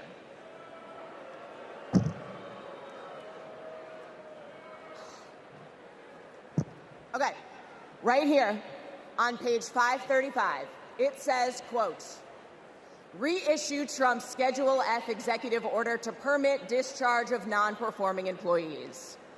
Now that doesn't sound that scary, right? But here's what it actually means in plain English.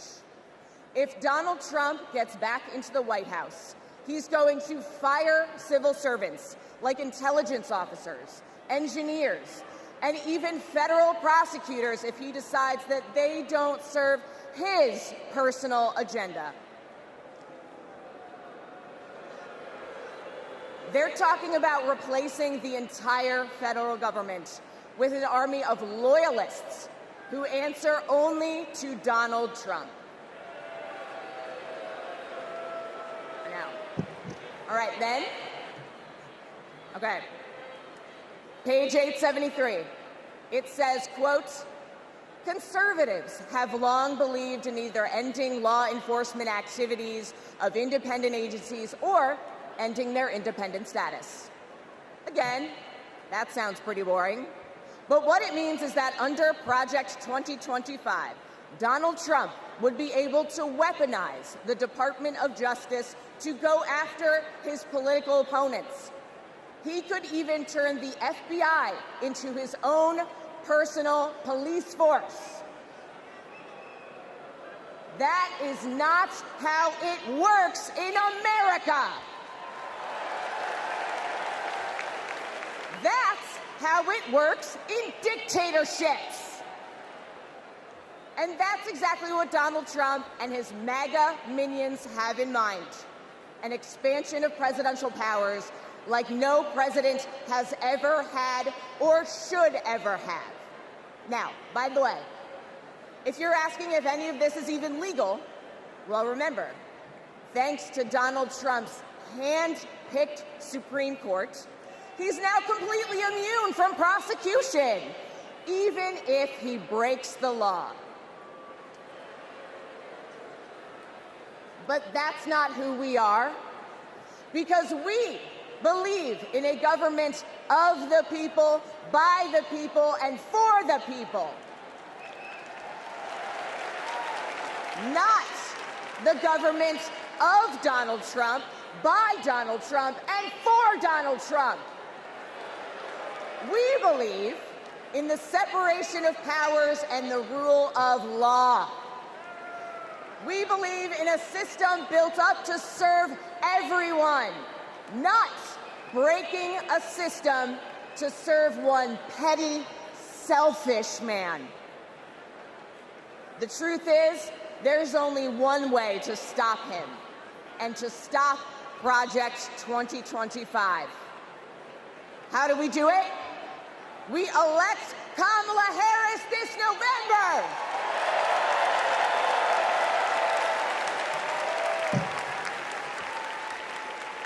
We'll be back tomorrow night to tell you what Project 2025 means for your pocketbook.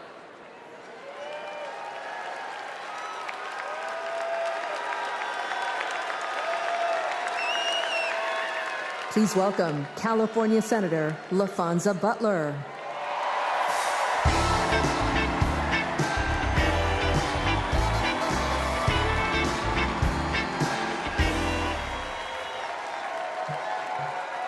Hello, Democrats. California delegates, make some noise. It's great to see so many familiar faces.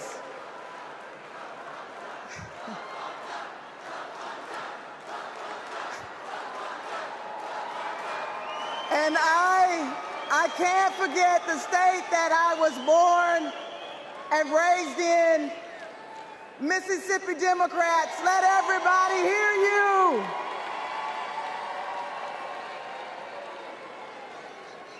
Democrats, before I joined the Senate, I was a leader in the labor movement. So I know a champion for the people when I see one.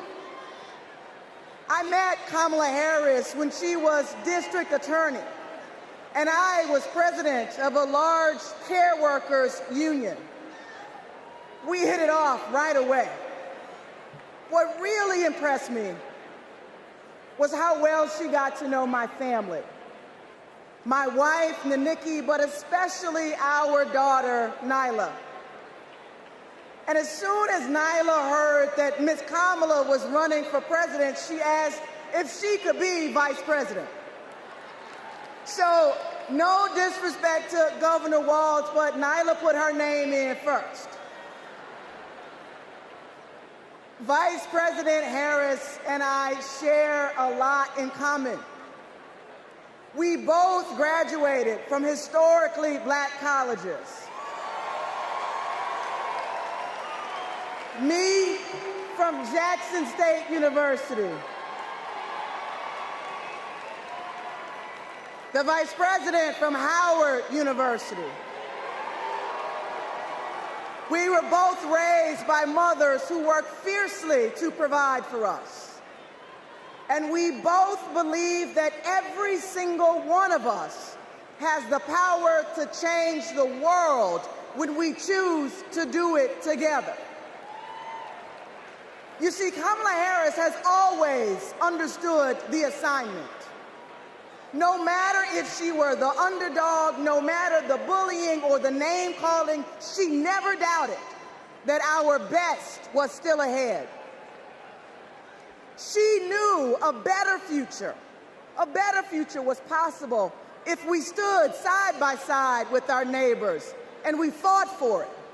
No matter what language they spoke, no matter what country they came from, no matter the size of their bank account. And that's what she did. As a prosecutor, together with law enforcement, she prioritized holding criminals accountable and protecting public safety. As state attorney general, together with students, she put a scam college out of business. After the mortgage crisis, together with families who lost their homes, she took on the biggest banks in the world and won a settlement 5 times what was initially offered. Every time she walked into a courtroom, she would simply say, "Kamala Harris for the people." For her, it wasn't just a professional oath. It was a battle cry. And let's be clear, to her opponents, this way of seeing the world, the idea of fighting for someone other than yourself, is unthinkable. But let me tell you, Democrats, what's really unthinkable. Conning young people who simply want a good education is unthinkable. Stiffing hardworking laborers like Donald Trump did in Atlantic City is unthinkable. Bragging about having ripped away a woman's freedom to choose what she does with her own body is unthinkable. And Democrats, Americans, we deserve better. We deserve a president who is tough, not just tough talking. One who shatters the boundaries of what's possible, not the boundaries of what's legal.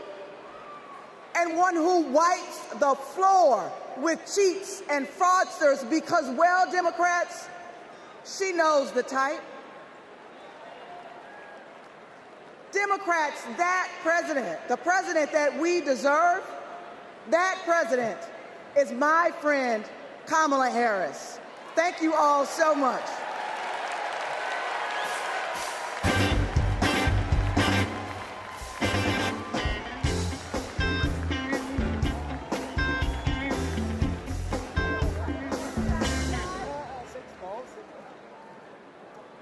Hi, everyone.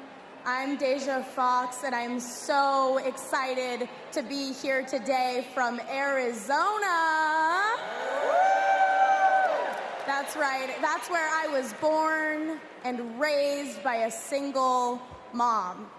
I was a free lunch kid, raised in public housing, and I got my health care at Planned Parenthood. Because of policies that lift people up, I walked through the gates of my dream school as a first-generation college student. People my age are making big decisions about our lives, and we deserve a president who has our back. Not some power-hungry millionaire reality TV personality who only cares about himself. We need Kamala Harris. She'll deliver a future where we can decide if and when to start a family. A future where we can afford rent and groceries. A future where we're not crushed under student debt, a future where any free lunch kid can walk through the gates of their dream college. For young people, this is a fight for our future. We have a responsibility to do this, and we have a responsibility to do it right, and that's why we're going to show up for Kamala Harris and Tim Walz. And here now, with a musical performance, is Jason Isbell. Thank you.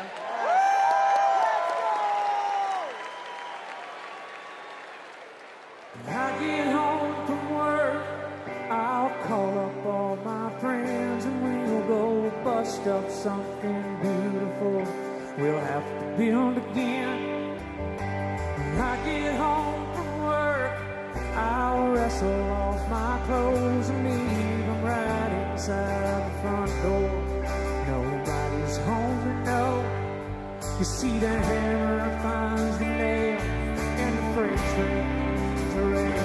I guess I'm doing what I'm on this earth to do. I don't think I'm here where it hurts. I'm just lucky to have the word.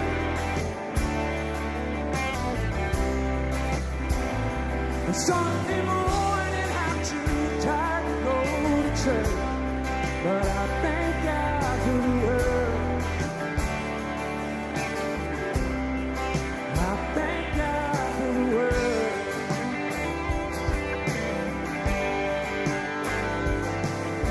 When I get my reward, my work will all be done, and I will sit back in my chair beside the Father and the Son. With no more holes to fill and no more rocks to break, and no more golden boxes on the truck for someone else's sake. You see the hammer finds the nail and the poor man's up to say, I guess I'm doing what I'm on this earth to do. I don't think why I'm here where it hurts. I'm just lucky to have the word.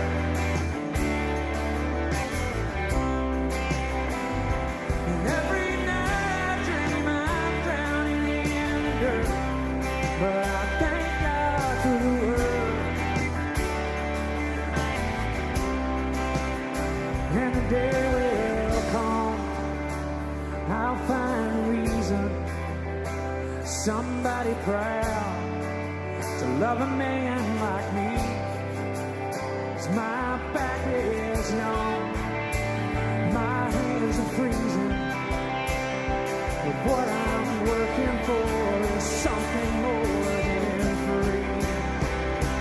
I don't think why I'm here where it hurts. I'm just lucky to have the word.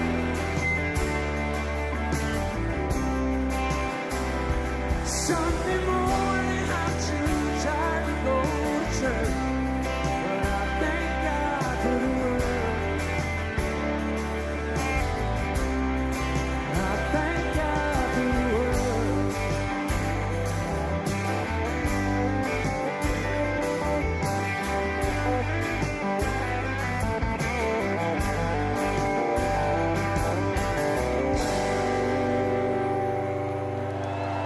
Thank you.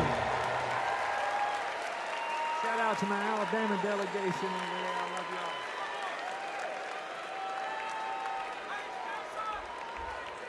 Kamala Harris worked hard to achieve her goals. Raised by a working mother, I had a summer job at McDonald's. Donald Trump worked hard to spend his daddy's fortune. She believes in working hard for the American people. When the middle class is strong, America is strong. Donald Trump believes in working hard for his billionaire friends. I don't care about you. I just want your vote. I don't care.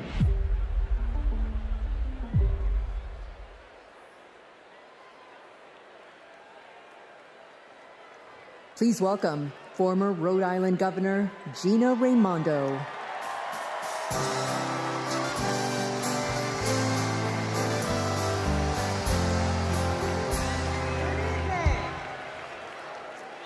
Hello, Democrats. Hello, Chicago. It's a great honor for me to be here this evening.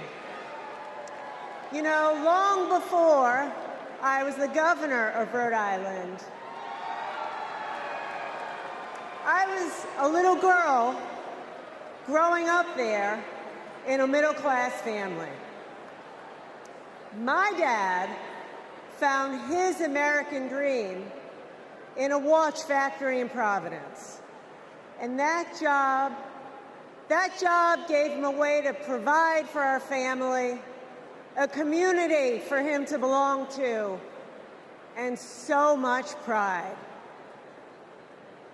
But like so many Americans in the 80s, after 25 years of his hard work, his job and the job of all of his friends was shipped overseas. You know, years later, my dad said to me, "Gina, this happened because our leaders let us down." And my father was right. The Republicans in power who pushed failed economic strategy. Let's just cut taxes for the wealthy and leave everybody else behind. Well, not only did my father lose his job, but frankly, manufacturing left my state. Manufacturing withered in Rhode Island and all across this nation. In communities all across America, factories shuttered, communities got hollowed out, and people were left without their job, without hope, without the dignity that comes with a decent job. And you know, Republican economic policy failed Rhode Island. How do I know that? Because when I took office, first Democrat elected governor in a couple of decades, I inherited one of the worst economies in the country. It was a mess. But we got to work and we turned it around. We turned it around with a pro-business, pro-worker agenda. Kamala Harris has that same agenda. She knows we need an economy where the costs are low and opportunities abound. An economy where people can show up to their jobs with dignity and pride. She has a new economic vision for America. You know how she knows that? She knows it because just like me, Kamala Harris grew up in a middle-class home. Her mom worked to cure breast cancer by day and feed her family at night. And as an adult, Kamala worked to lock up sex offenders and violent criminals by day. And she took care of her sick mother at night. Kamala Harris gets it. She gets that so many Americans work so hard every day and they're barely getting by. And that is not right. It is a fundamental economic principle. Hard work ought to pay off. We believe in that. And that's why the Vice President is committed to building the opportunity economy, an economy that rewards ambition, an economy that rewards hard work. She believes in an America where everyone, regardless of who you are, what you have, where you started, you got a chance to get ahead in this country. Kamala Harris will give more than 100 middle-class Americans a tax cut. She'll build 3 million new homes for the middle class. And she's going to forge an economy with fair competition, free from monopolies. Monopolies that crush workers and small businesses and startups. Kamala Harris will make building up the middle class a defining goal of her presidency. Meanwhile, Donald Trump, he's going to double down on his worst economic ideas. The same ideas that shipped my dad's job overseas. Ideas that don't work. We know they don't work because they never have. He wants another huge tax cut for the wealthy. He wants to put his corrupt buddies in charge of the economy. And he wants a sales tax that's going to supercharge inflation. We cannot afford Donald Trump's failed economic ideas. But here's the thing, the most important thing. Kamala Harris works for the people. Kamala Harris works for you. And Donald Trump is in it for himself.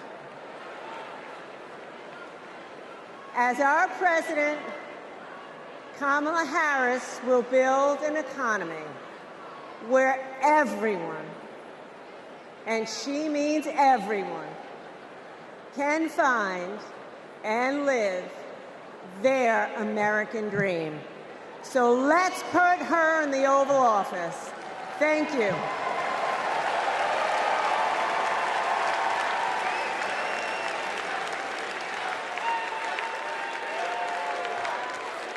Don't know why, but I feel like I am a lifelong Republican, a former Trump voter, and I will not be voting for Trump in 2024. My name is Norma. I'm from Carson, Washington, and I am a two-time Trump voter.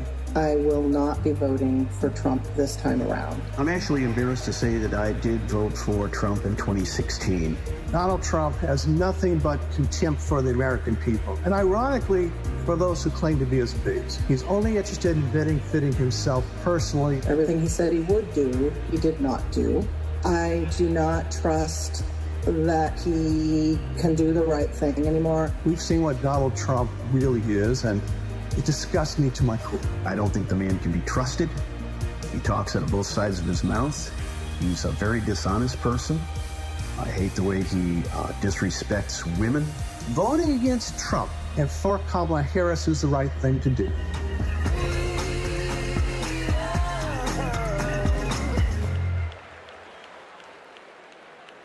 Please welcome New York Governor Kathy Hochul.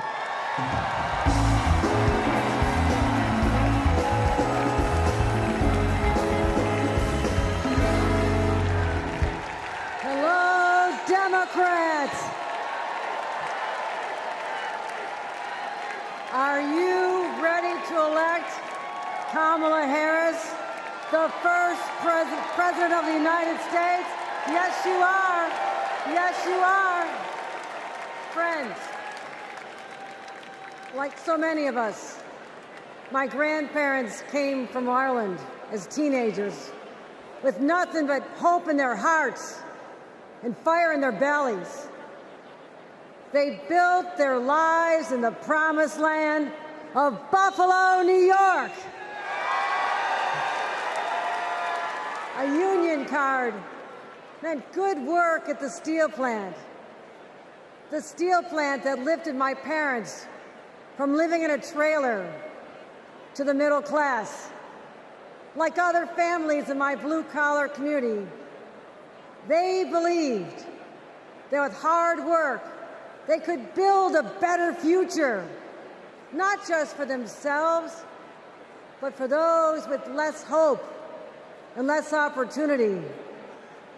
I'm proud of my roots and the values I learned.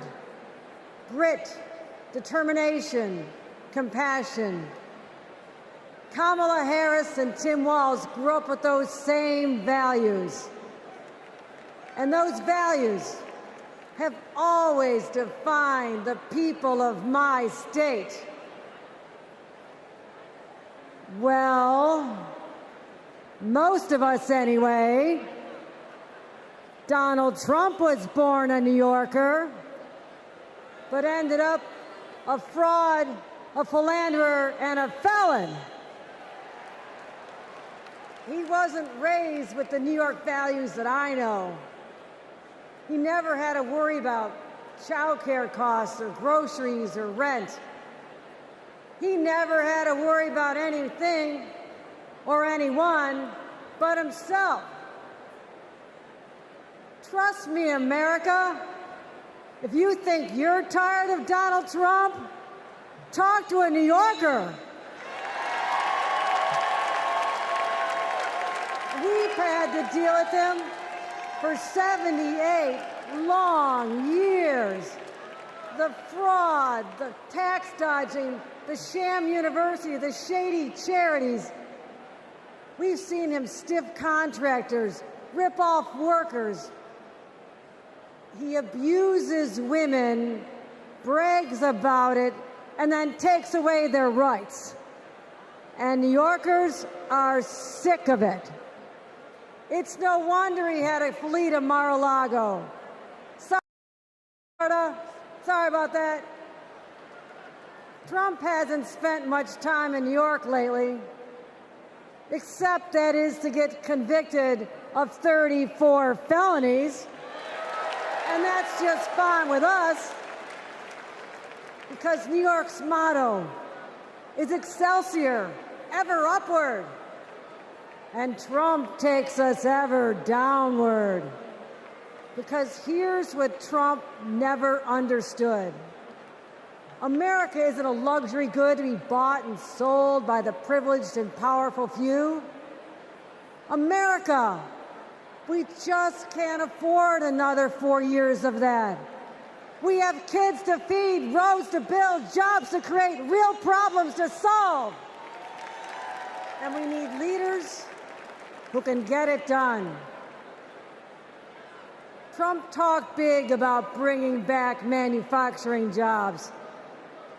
But you know who actually did it?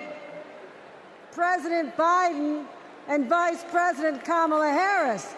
Thank you, Joe. Thank you, Kamala.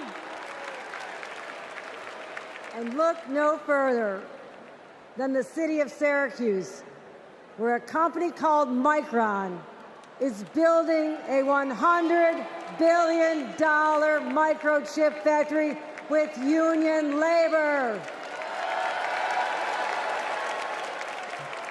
It's the largest private investment in American history, and it's going to create 50,000 good-paying jobs.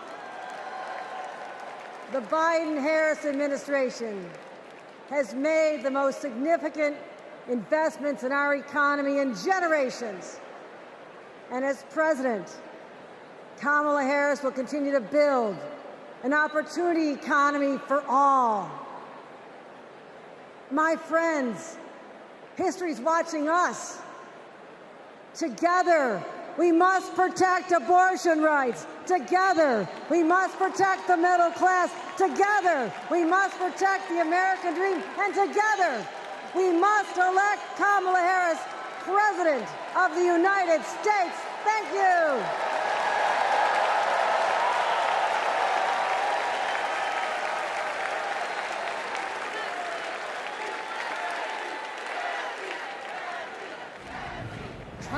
Tryna rain on the thunder, tell a storm I'm new. I'm a wild, come a march on the regular, painted white flags blue. What kind of America do we want? One where we're divided, angry, depressed? Come on, we're Americans. Fascism, we conquered it. The moon, landed on it. The future, building it. Freedom, Nobody loves it more. And we fight for it.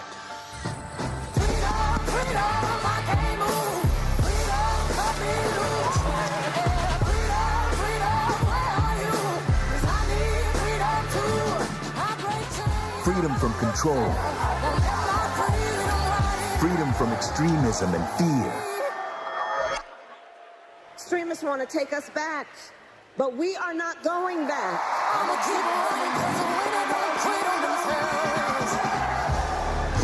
We go forward. That's American. And we need a leader who is for the people. Ours is a fight for the future. Kamala Harris, protecting people from predators and big drug cartels, holding Wall Street banks accountable. A crime perpetrated against our middle class. Standing up to dictators and fighting for all of us. I say we fight. That's our choice, a prosecutor or a felon. Are you ready to make your voices heard?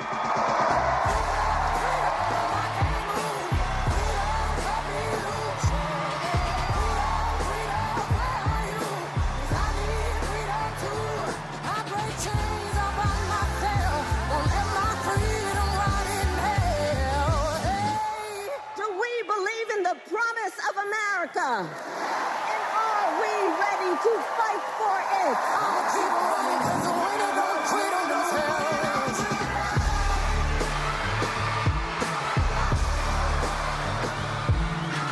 And when we fight, we win.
To be with everyone this evening in this hall and everyone at home. This is going to be a great week. And I want to kick us off by celebrating our incredible President Joe Biden, who will be speaking later tonight. Joe, thank you for your historic leadership, for your lifetime of service to our nation, and for all you will continue to do. We are forever grateful to you.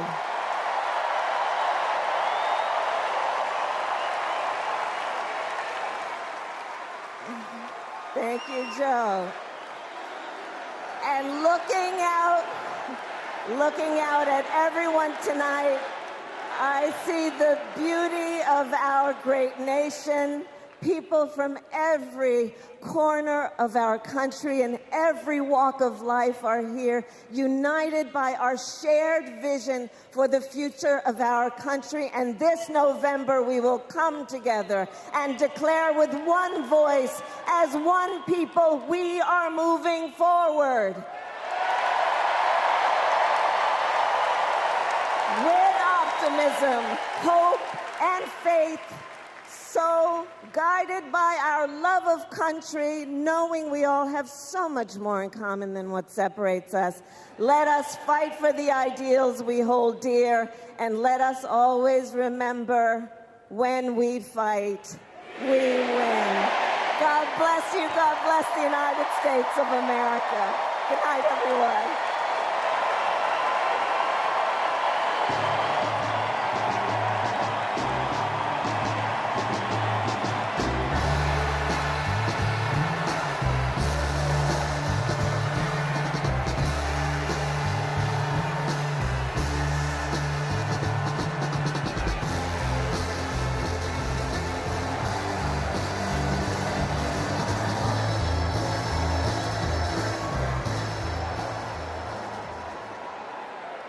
Please welcome actor and director Tony Goldwin.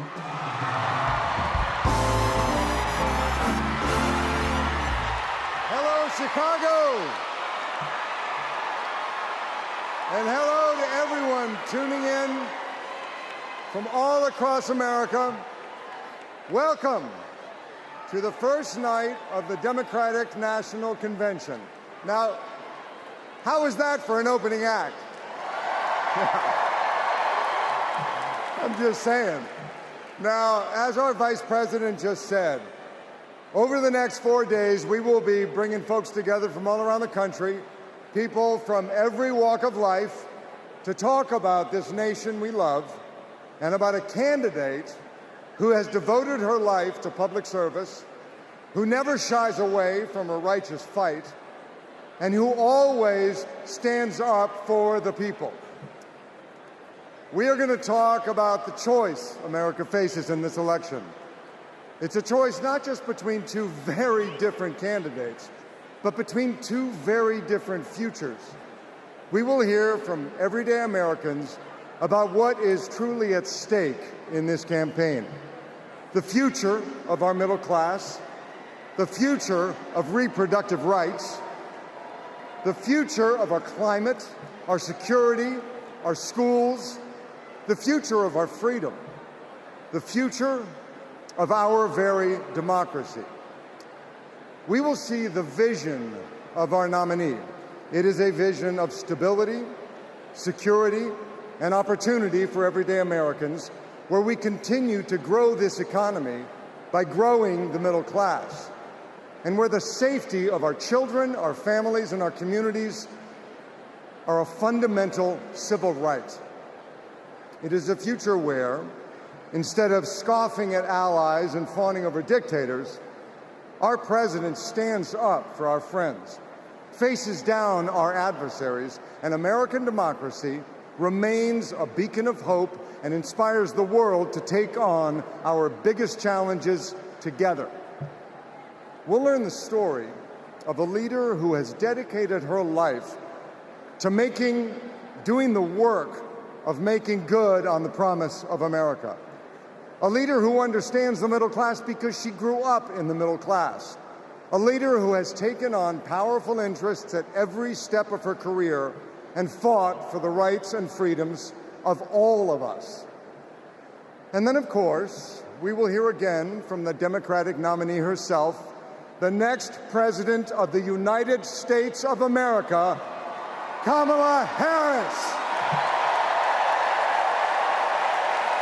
Because she has a message for us. It is a message that's joyful, not mean-spirited. A message of public service, not self-service. A message of optimism and opportunity, not chaos and division. A message that has woken us up to who we are, to who we've always been. Because Americans are not a cynical people. We are not small-minded. And whether we realize it right now or not, we are currently already writing a new chapter of the American story. And we can dream as big as we want. So I just want to ask you, are you excited? Yeah? Well, good. Are you ready? Okay. Well, then I challenge you to make this the moment you get off the sidelines and into the game. So I want you to text JOIN to 30330 and get involved. Because when we fight, what happens? We win. And we are going to win this thing together. And while we're doing it, we are going to have a whole lot of fun. So let's get started.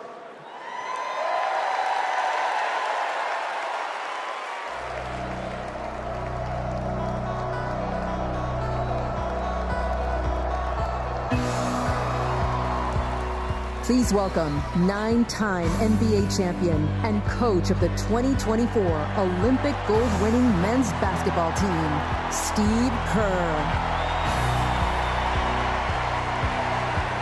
Thank you. Thank you so much.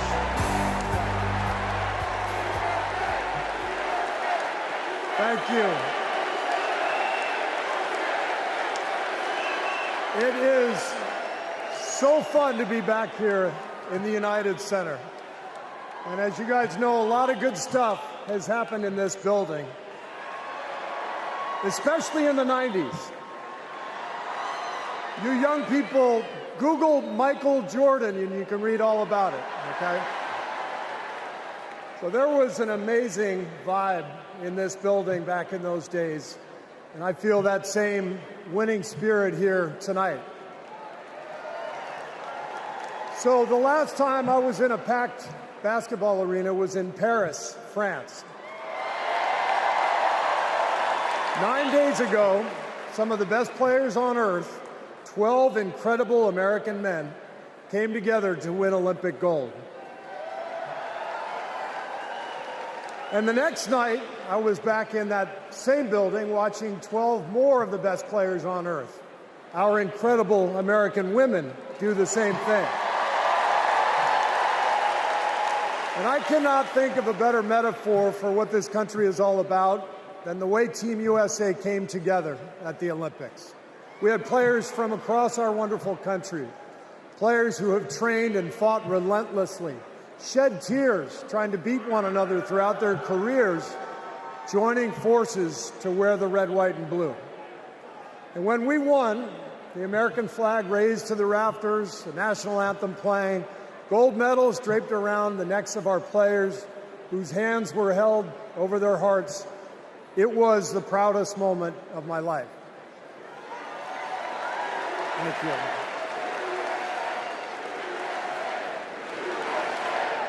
Thank you. Now, I could never have imagined that a few days later I would receive an invitation to step into a different kind of arena. And so here I am. I know very well that speaking out about politics these days comes with risks. I can see the shut up and whistle tweets being fired off as we speak. But I also knew as soon as I was asked that it was too important as an American citizen not to speak up in an election of this magnitude. The reason I said yes to speaking here tonight is that as a coach and former player, as a husband, a son, a father, even a grandfather, and as an American, I believe in a certain kind of leadership. I believe that leaders must display dignity.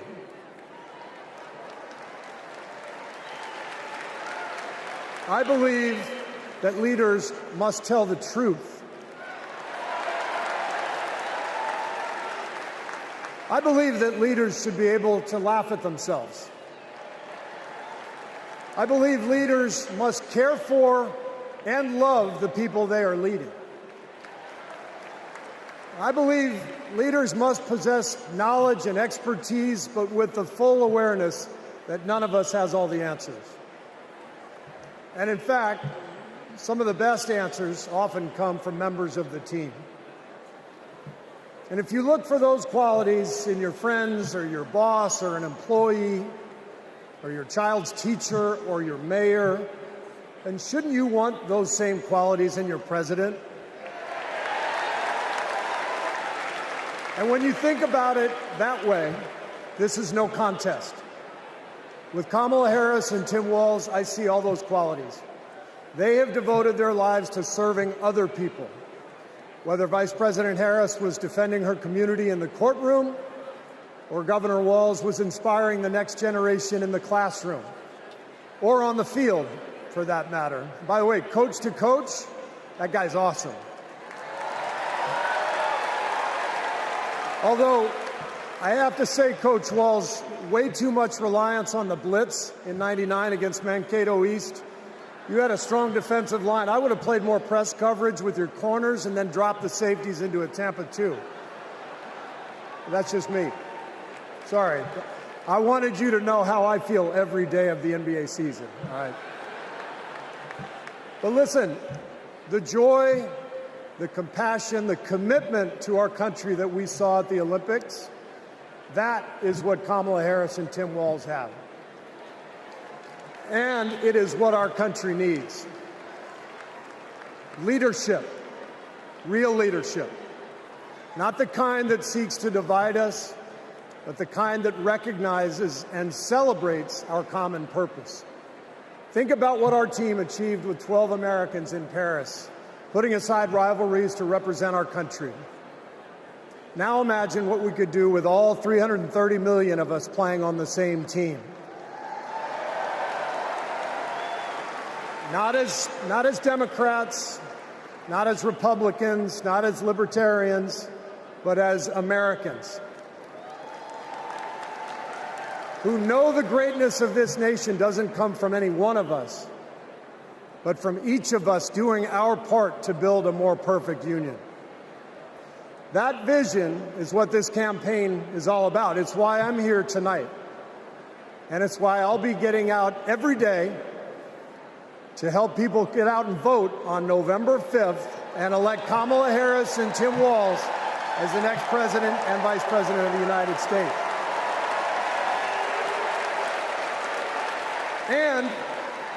And after the results are tallied that night, we can, in the words of the great Steph Curry, we can tell Donald Trump, night, night. Thank you.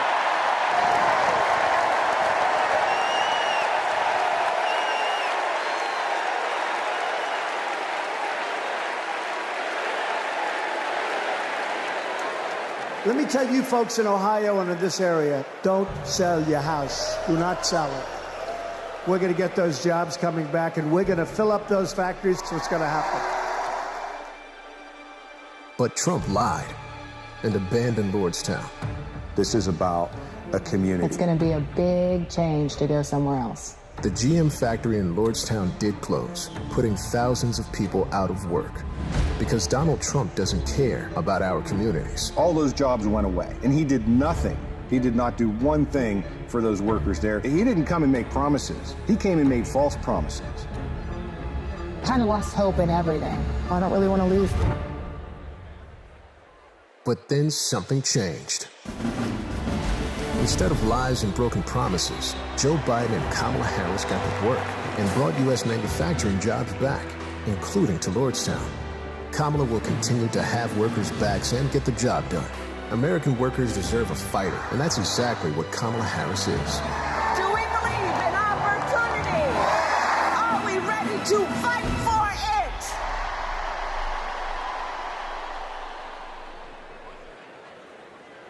Please welcome United Auto Workers President Shawn Fain.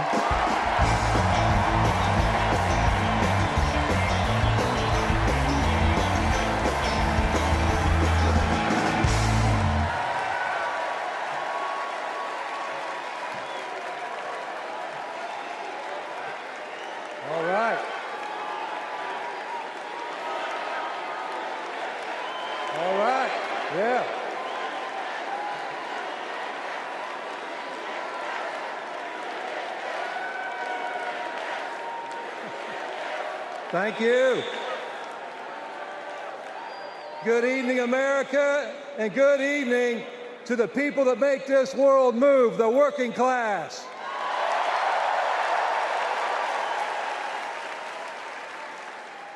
On behalf of 1 million active and retired members of the UAW, I am honored to support Kamala Harris and Tim Walz to be our next president and vice president.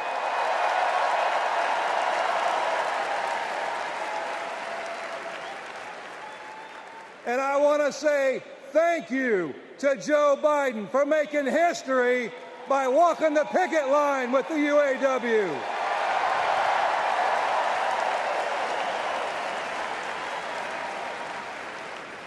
For the UAW and for working class people everywhere, this election comes down to one question. Which side are you on? On one side, we have Kamala Harris and Tim Walz, who have stood shoulder to shoulder with the working class.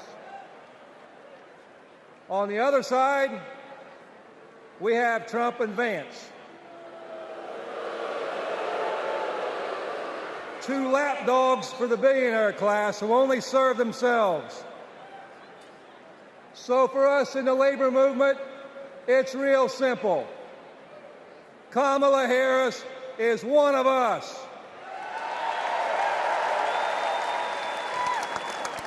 She's a fighter for the working class. And Donald Trump is a scab.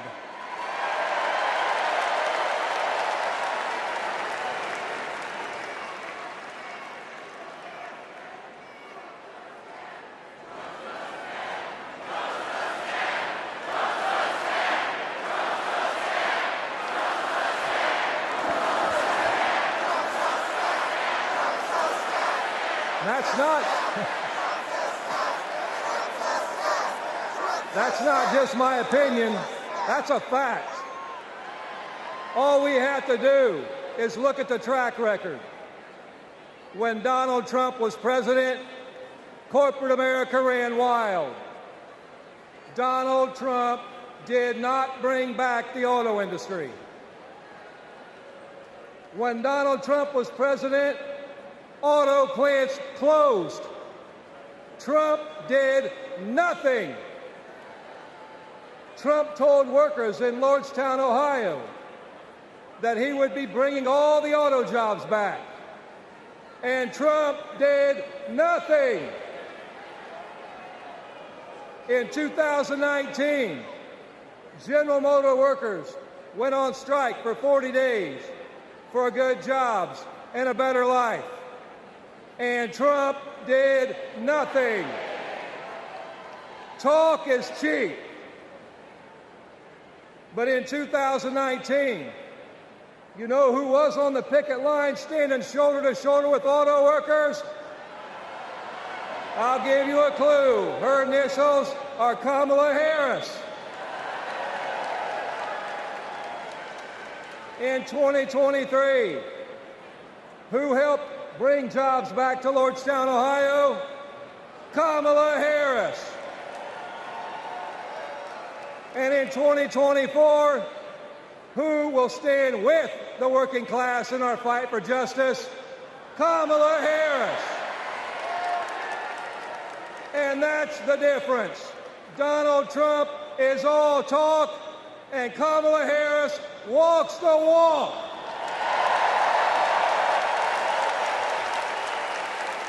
Woo. In the words of the great American poet, Nellie, it's getting hot in here.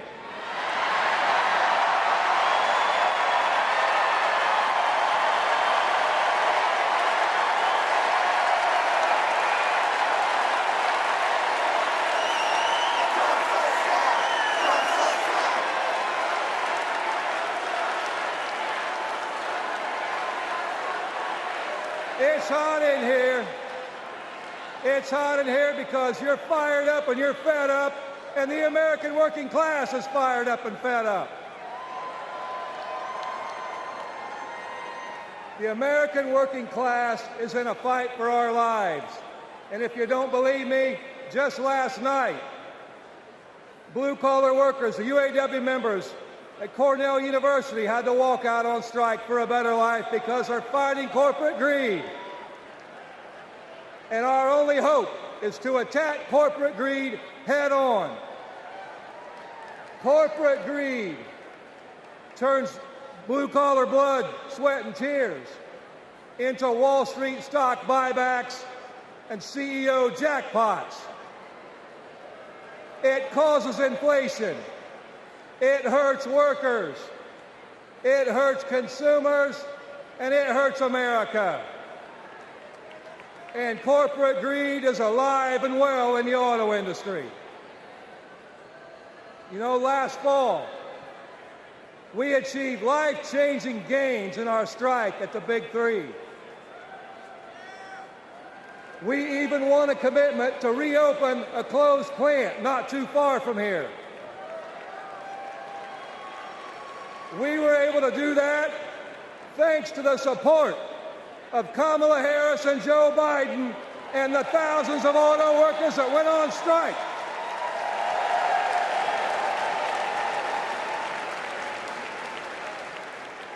But a year later, one company wants to go back on their commitments in our contract.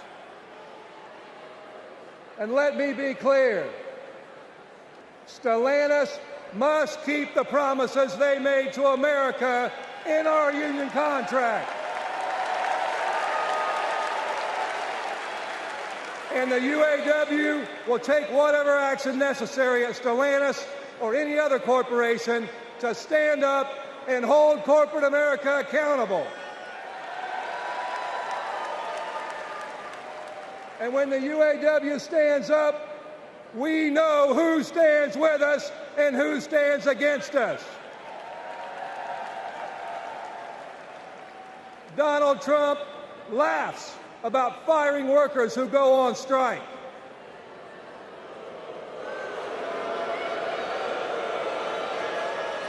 And Kamala Harris stands shoulder to shoulder with workers when they're on strike. And that's the difference between Kamala Harris and Donald Trump the scab. Trump is pushing divide and conquer tactics of the rich. It's the oldest trick in the book. They want to blame the frustrations of working class people. They want to take those frustrations, they want to blame it on race. They want to blame it on LGBTQ plus people. They want to blame it on some destitute and desperate person at the border. They do that because they want working class people to be divided and to focus and keep the focus off the one true enemy, corporate greed.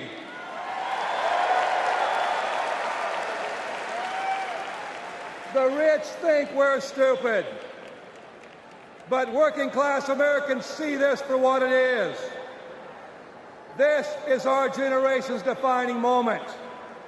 So I have a question for you. Are you ready to stand up, speak up, and show up and put Kamala Harris and Tim Walz in the White House?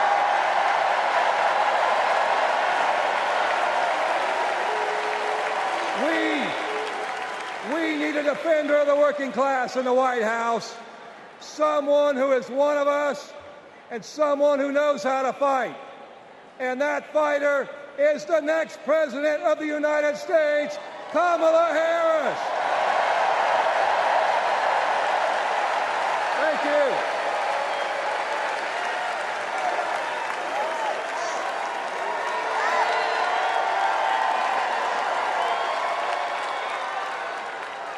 Please welcome New York Representative Alexandria Ocasio-Cortez.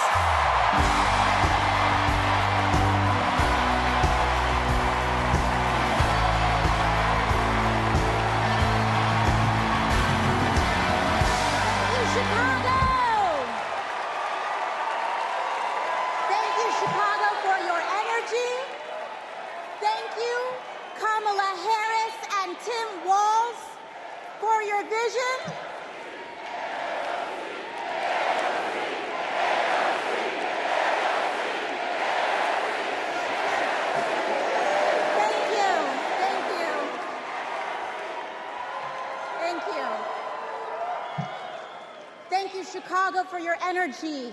Thank you, Kamala Harris and Tim Walz, for your vision. And thank you, Joe Biden, for your leadership.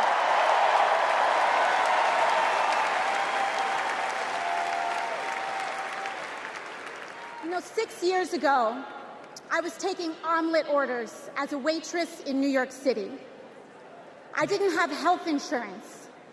My family was fighting off foreclosure, and we were struggling with bills after my dad passed away unexpectedly from cancer. Like millions of Americans, we were just looking for an honest shake.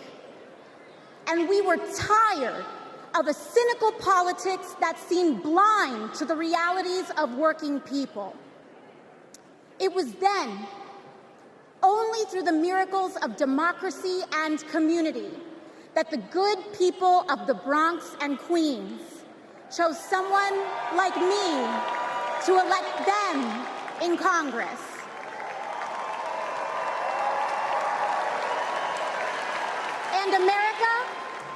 in my heart, I know from that same cloth of hope and aspiration, we will also elect Kamala Harris and Tim Walz as President and Vice President of the United States of America. I am here tonight because America has before us a rare and precious opportunity. In Kamala Harris, we have a chance to elect a president who is for the middle class because she is from the middle class. She understands the urgency of rent checks and groceries and prescriptions. She is as committed to our reproductive and civil rights as she is to taking on corporate greed. And she is working tirelessly to secure a ceasefire in Gaza and bringing hostages home.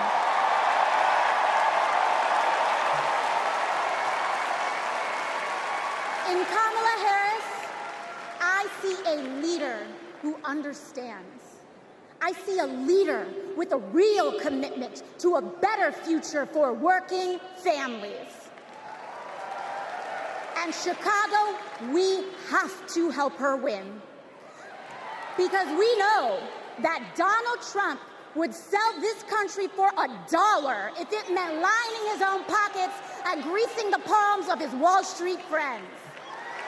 And I, for one, am tired of hearing about how a two-bit union buster thinks of himself as more of a patriot than the woman who fights every single day to lift working people out from under the boots of greed, trampling on our way of life. The truth is, Don, you cannot love this country if you only fight for the wealthy and big business. To love this country is to fight for its people, all people, working people, everyday Americans like bartenders and factory workers and fast food cashiers who punch a clock and are on their feet all day in some of the toughest jobs out there. You know, ever since I got elected, Republicans have attacked me by saying that I should go back to bartending. But let me tell you, I'm happy to any day of the week because there is nothing wrong with working for a living.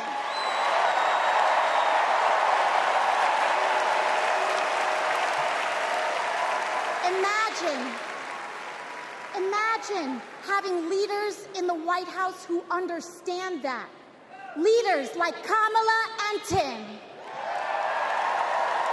But Chicago, just because the choice is clear to us does not mean that the path will be easy. Over the next 78 days, we will have to pour every ounce, every minute, every moment into making history on November 5th. But we cannot send Kamala and Tim to the White House alone. Together, we must also elect strong Democratic majorities in the House and in the Senate so that we can deliver on an ambitious agenda for the people. Because if you are a working parent trying to afford rent and childcare, Kamala is for you. If you are a senior who had to go back to work because your retirement didn't stretch far enough, Kamala is for you. If you're an immigrant family just starting your American story, Kamala is for you. America, when we knock on our neighbor's door, organize our communities, and elect Kamala Harris to the presidency on November 5th, We will send a loud message that the people of this nation will not go back. We choose a new path and open the door to a new day, one that is for the people and by the people. Thank you. Thank you very much. God bless. God bless you all.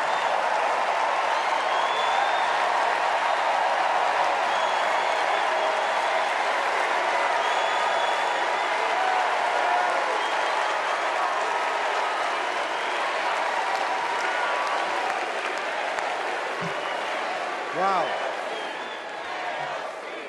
How about that AOC? Good Lord. So Kamala Harris's story begins in a middle-class neighborhood in the East Bay. Yeah. In a modest apartment above a nursery school, in a close-knit community where people looked out for one another, with a mother who instilled in Kamala Harris the core principles that have defined her life in public service. These are the experiences that made her the leader she is today.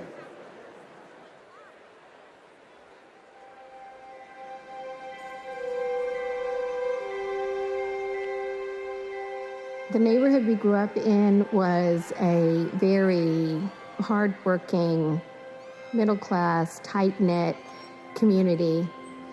Families going to church on Sunday, kids playing in the front yard. Mommy got us these bright blue mashing bikes with banana seats, and we were surrounded by caring adults. This neighborhood on Bancroft Way, we've spent so much time here. Behind me is where it all began. Her mom, Shamala, rented the apartment that was above the Shelton's nursery. So in the beginning, Mrs. Shelton used to babysit the girls. Shama was a single mom. Life was not easy for them, but she loved her daughters fiercely. Kamala herself says that her mom told her that she may be the first to do many things, but to make sure that she's not the last. She's always been that kind of person, a true leader, and very protective of her friends and her family. When Kamala was all of 4 years old, her best friend in kindergarten, Stacy Johnson, got into something with another kid on the playground. This one particular day, we had made some clay art, and this one boy in our class had taken mine for whatever reason and threw it on the ground, and it shattered. So Kamala, being very protective, just jumped in front of me and stood up to him. To me, that shows the kind of person that she has always been, to stand up to the bully and to stand up for the underdog and to stand up for what is right. Kamala carries the lessons of our mother, the fighting spirit of our mother, the compassion, and I have seen it over and over again in our growing up. When we were in high school, my sister's friend, Wanda, was being molested by a family member, and Kamala just jumped in. She wanted her to come and stay with us, and Mommy said, of course. That is Kamala. She can't help herself from standing up for people and standing up for what she thinks is right. She has been that way our whole lives. Being a protector is what led her to become a prosecutor. Looking back now, I could say it was her calling.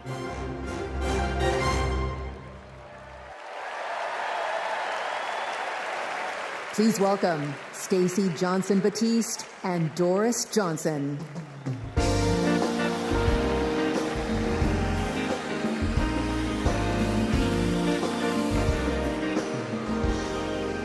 Good evening. I'm Stacey Johnson Batiste, and this is my mom, Doris Johnson. We are so excited and honored to be here with you. Kamala and I have known each other for a long time. We met at Berkwood Hedge School. We hit it off immediately and became each other's very first best friends. Our moms also became fast friends. And on weekends, we would pile into my 1966 Mustang, and Kamala's mom, Shamala, would sit in the front with me, and Kamala and Maya and Stacy would sit in the back, and off we would go to a movie or some adventure. My mom still has that Mustang. I do. Kamala and I both get our grit from our mothers. Kamala has always been a protector. One day at school, we made clay art projects during story time when they were outside on tables to dry. For whatever reason, a boy in our class took mine, threw it on the ground, and it shattered. Kamala jumped in between him and me and said something that made him so mad, he picked up a rock or something and hit her on the head. Blood came streaming down. The school called Shamala to come take her to the hospital. The stitches she got left a scar over one of her eyes. She still has it.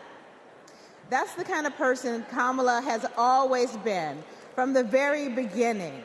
Someone who doesn't hesitate to stand up for what's right, to take up for the underdog, and to stand up to bullies.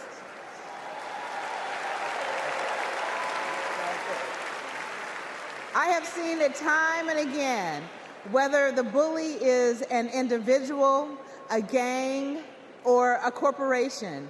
She fights for all of us. Before we go, I know my mom has one more thing to say.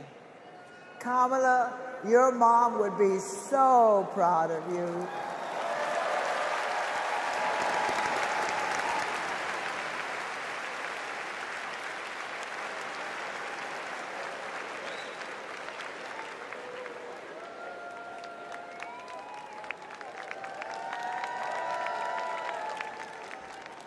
Please welcome former Secretary of State Hillary Clinton.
There's a lot of energy in this room, just like there is across the country.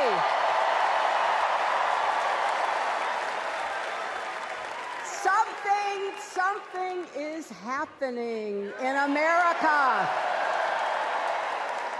You can feel it. Something we've worked for and dreamed of for a long time.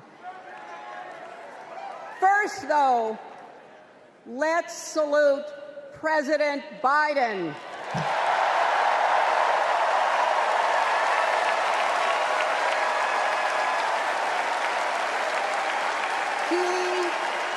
He has been democracy's champion at home and abroad. He brought dignity, decency, and confidence back to the White House.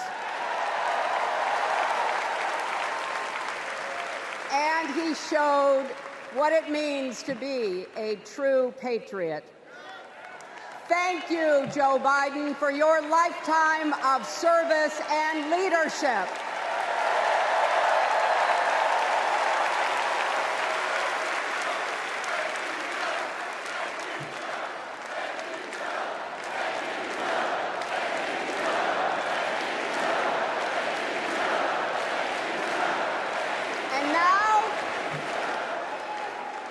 And now we are writing a new chapter in America's story.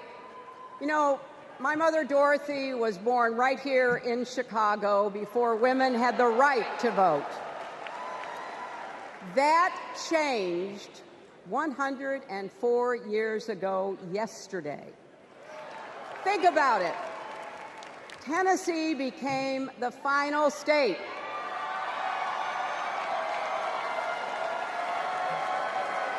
to ratify the 19th Amendment to the Constitution.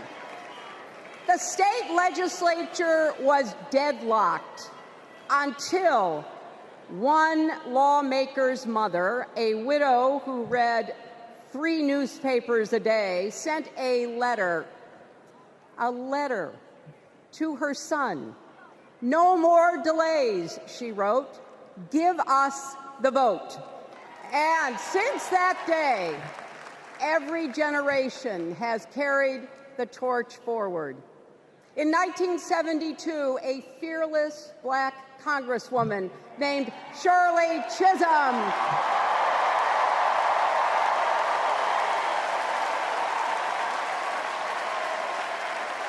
she ran for president. And her determination let me and millions of others dream bigger, not just because of who she was, but because of who she fought for. Working parents, poor children, the last, the least, and the lost.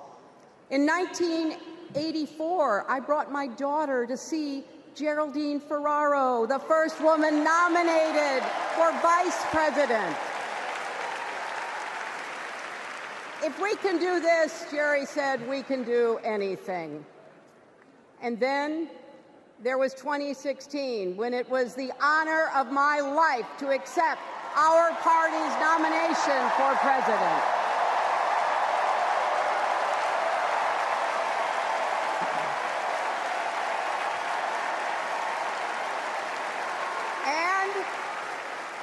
And nearly 66 million Americans voted for a future where there are no ceilings on our dreams.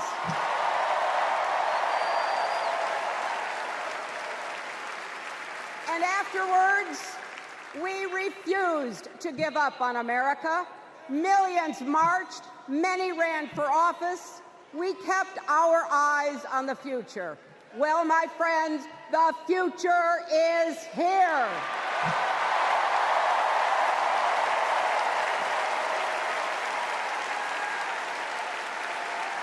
I wish my mother and Kamala's mother could see us.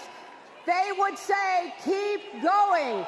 Shirley and Jerry would say, keep going.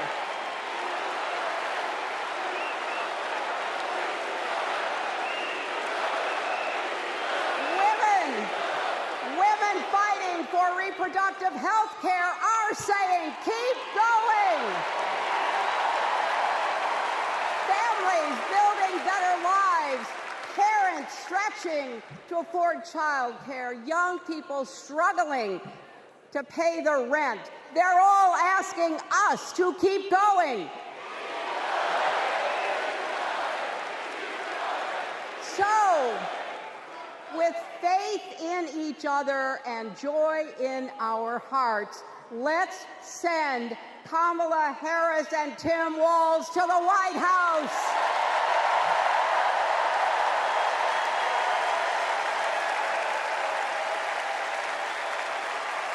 You know,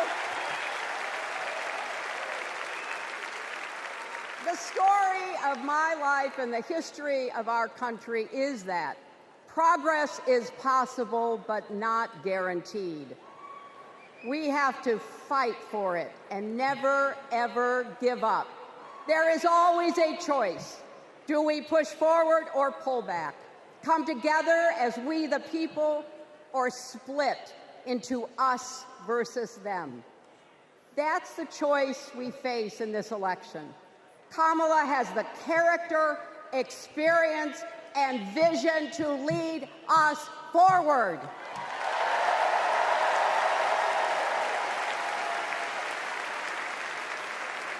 I know her heart and her integrity. We both got our start as young lawyers, helping children who were abused and neglected. That kind of work changes a person. Those kids stay with you. Kamala carries with her the hopes of every child she protected, every family she helped, every community she served. So as president, she will always have our backs, and she will be a fighter for us. She will fight to lower costs for hardworking families, open the doors wide for good-paying jobs, and yes, she will restore abortion rights nationwide.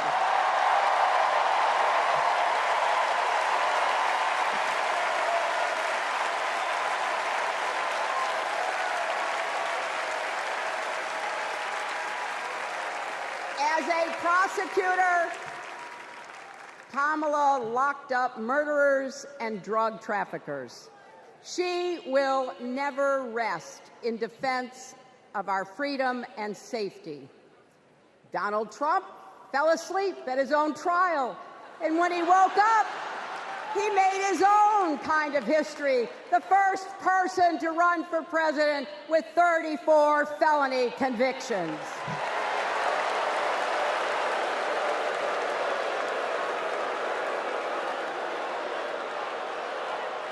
As Vice President, Kamala sat in the Situation Room.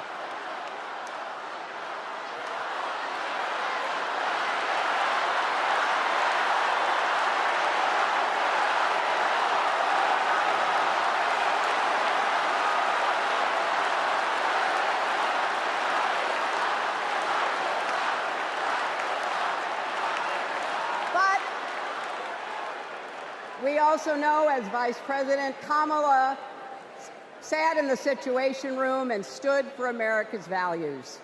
I know what it takes, and I can tell you, as Commander-in-Chief, Kamala won't disrespect our military and our veterans.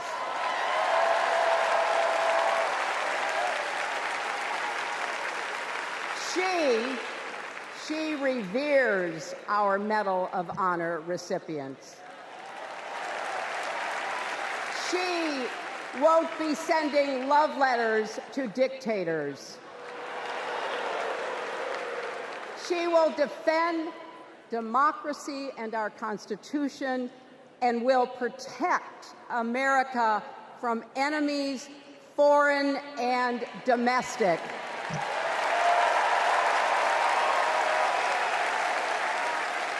Think about it. The Constitution says the president's job is to take care that the laws be faithfully executed. Those are the words of our founders. Take care. Just look at the candidates. Kamala cares about kids and families, cares about America. Donald only cares about himself.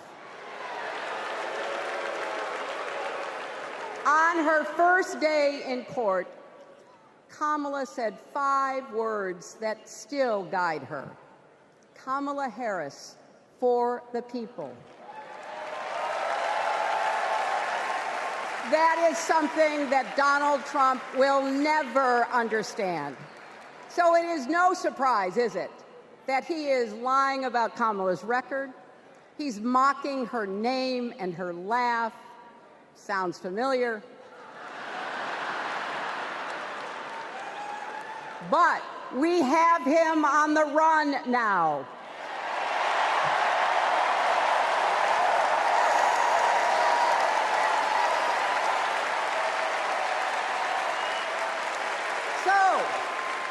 So, no matter what the polls say, we can't let up. We can't get driven down crazy conspiracy rabbit holes. We have to fight for the truth. We have to fight for Kamala as she will fight for us. Because you know what? It still takes a village to raise a family, heal a country, and win a campaign.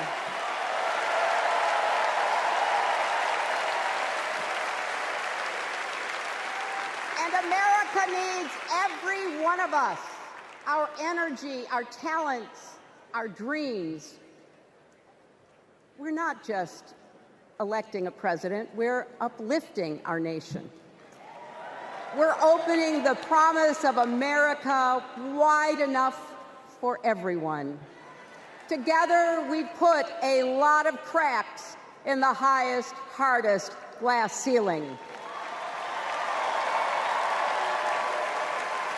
And tonight, so close to breaking through once and for all, I want to tell you what I see through all those cracks and why it matters for each and every one of us. What do I see? I see freedom.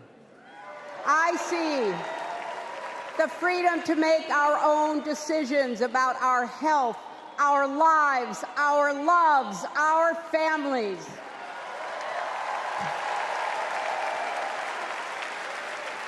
The freedom to work with dignity and prosper, to worship as we choose or not, to speak our minds freely and honestly.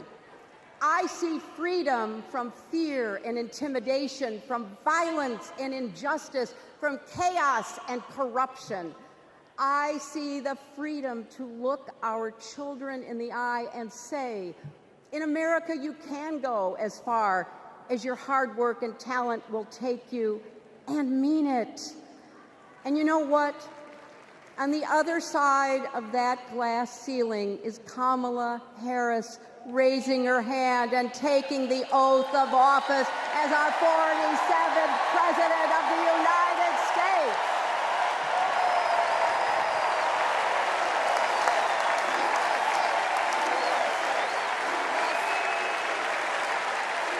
Because, my friends, when a barrier falls for one of us, it falls. It falls and clears the way for all of us.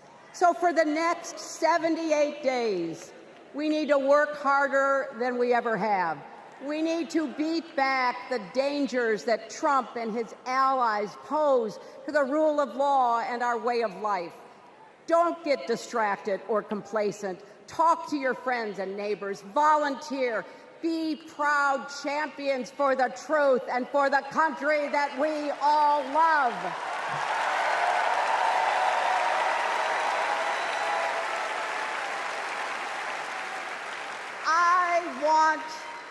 I want my grandchildren and their grandchildren to know I was here at this moment, that we were here, and that we were with Kamala Harris every step of the way. This is our time, America. This is when we stand up. This is when we break through. The future is here. It's in our grasp. Let's go win it.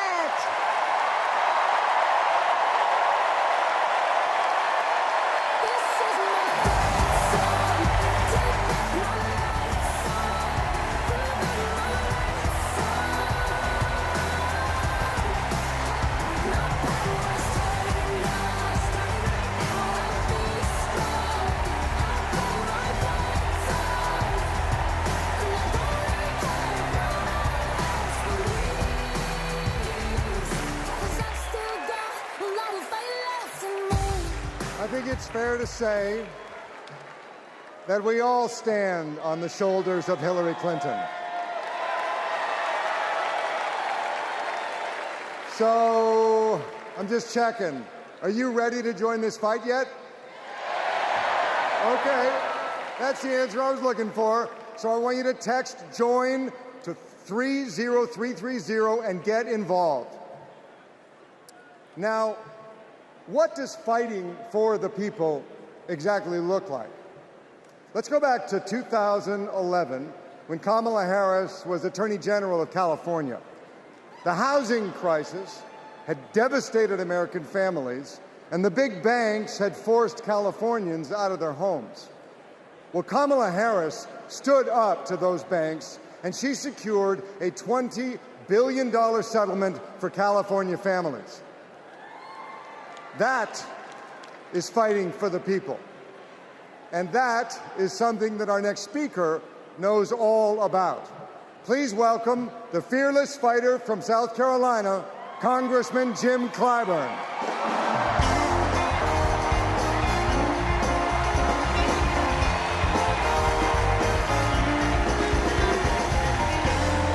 Thank you.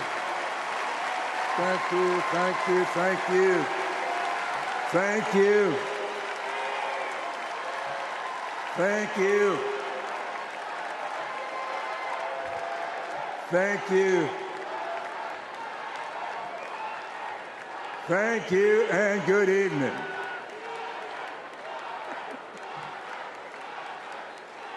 Thank you, South Carolina. Thank you.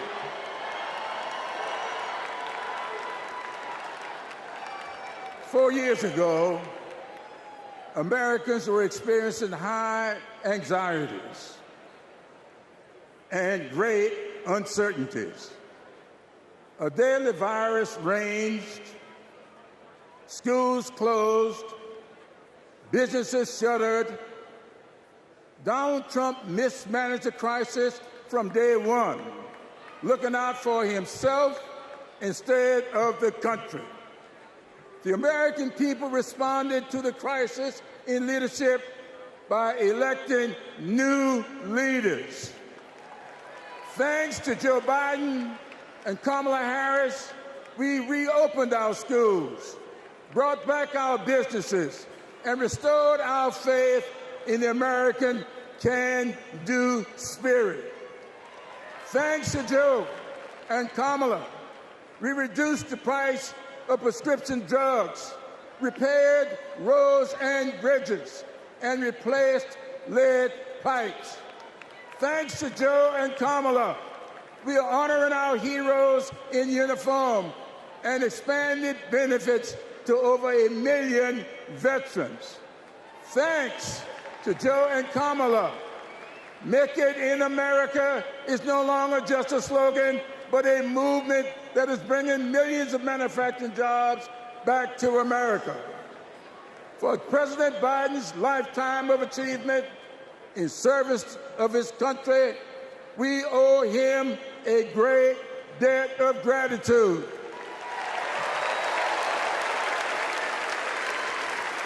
And we are all grateful for one of the best decisions he made, selecting Kamala Harris as his vice president and endorsing her to succeed him.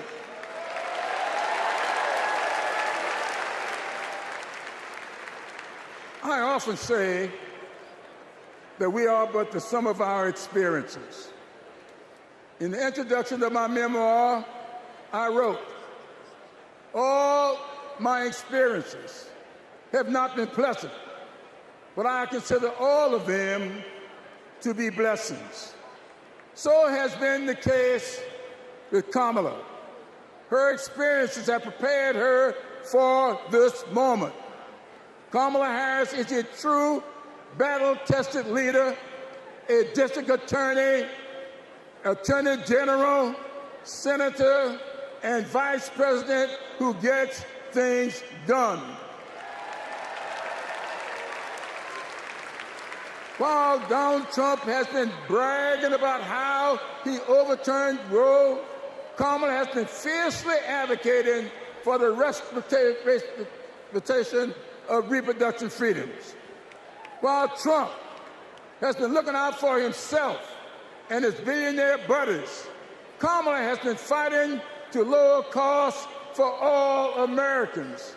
And while Trump falsely pleads ignorance of Project 2025, which in my opinion is Jim Crow 2.0, Kamala has been offering the American people enlightening proposals and visionary leadership. Having grown up in a parsonage, I often look to the good book for understanding and guidance. As 2 Corinthians informs, we are troubled on every side, yet not distressed. We are perplexed, but not in despair. Persecuted, but not forsaken.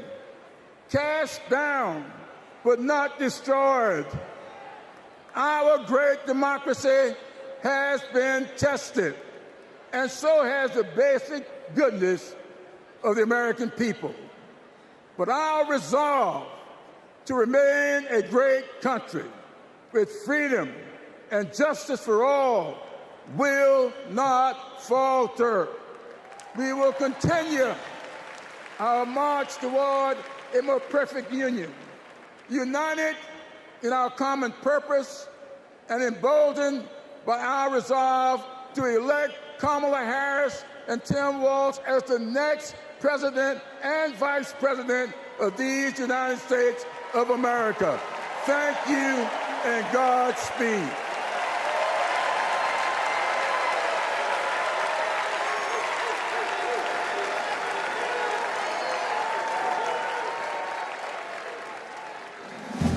In the criminal justice system, the people are represented by two separate yet equally important groups: the police who investigate crime and the district attorneys who prosecute the offenders. This is the story of Donald Trump. His entire life, Trump has believed he's above the law, that no one would ever dare hold him accountable. He lies, he rips off workers, he sexually abuses women. Hey, when you're a star, they let you do it. You can do anything. He cheats in business. He cheated on his wife with a porn star and paid her off so the American people wouldn't find out during an election. But in the criminal justice system, ordinary Americans have had the courage to find him accountable, time and time again. Guilty. Guilty. Guilty. Donald Trump, guilty on all 34 felony counts. For the first time in history, we have a convicted felon running for president. And to take on this case, we need a president who has spent her life prosecuting perpetrators like Donald Trump. He tried overturning Georgia's free and fair election. I just want to find 11,780 votes. He's tried to escape any responsibility for instigating the January 6th attack on our Capitol. We're going to walk down to the Capitol, and I'll be there with you. And if elected, Trump has promised to overturn laws that would keep him accountable and exact retribution on anyone he considers an enemy, even warning of a bloodbath if he doesn't get his way. So we, the people, have a chance to render our own verdict on Donald Trump. We are the jury he most fears. When we vote this November, we vote for justice, accountability, and the rule of law that keeps America free.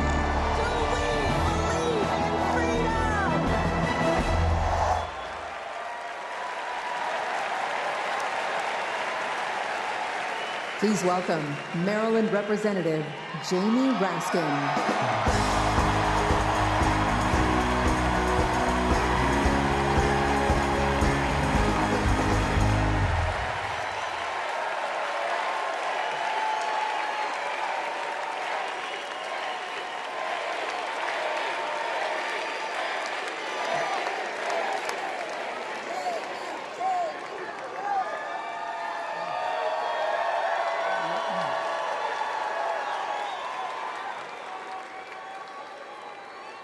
Hello, America.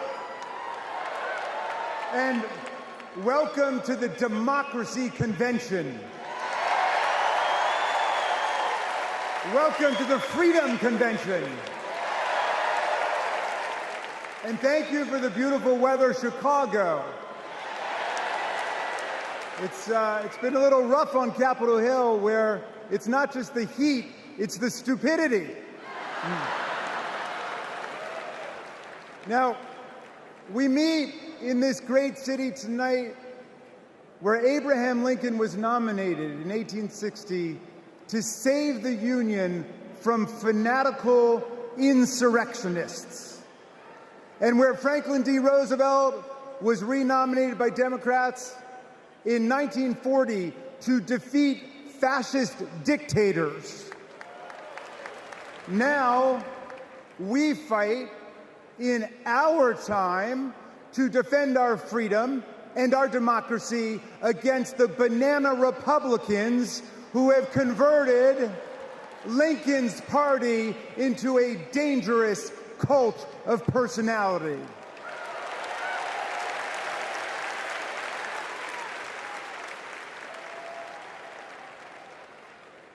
You know, I'll never forget the pounding on the doors of the House chamber on January 6th, were the screams to follow.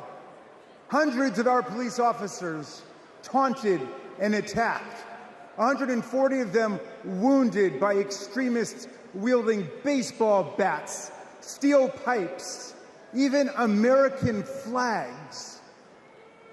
5 people died that day, and 4 more of our officers took their own lives in the days and weeks to come. All of this after Trump was defeated by more than 7 million votes by the great Joe Biden.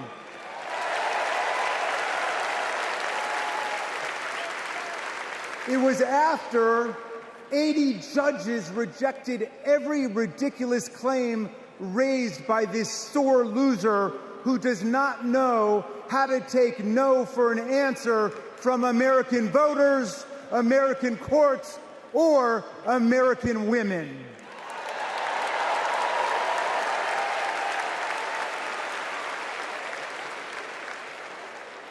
Remember what the mob chanted as they stormed the Capitol and injured our officers? Hang Mike Pence. Someone should have told Donald Trump that the president's job under Article 2 of the Constitution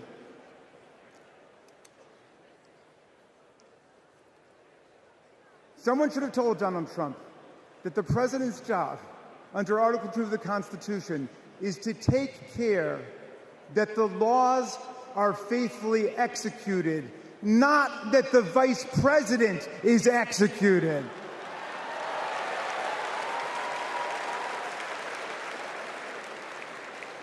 Pence has now joined more than 24 officials from Donald Trump's own administration in denouncing him, an historical record.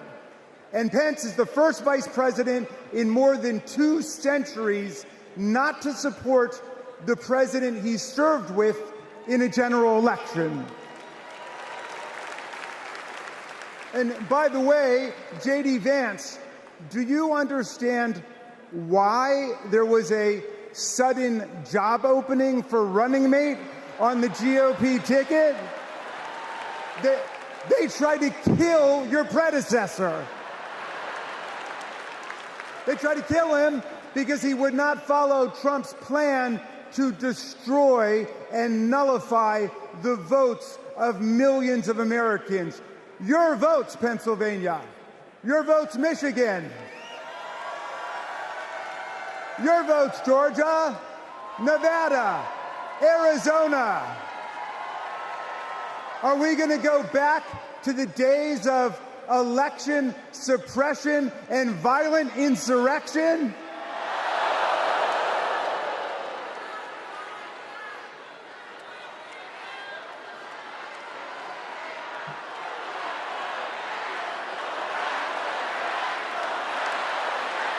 We're not going back.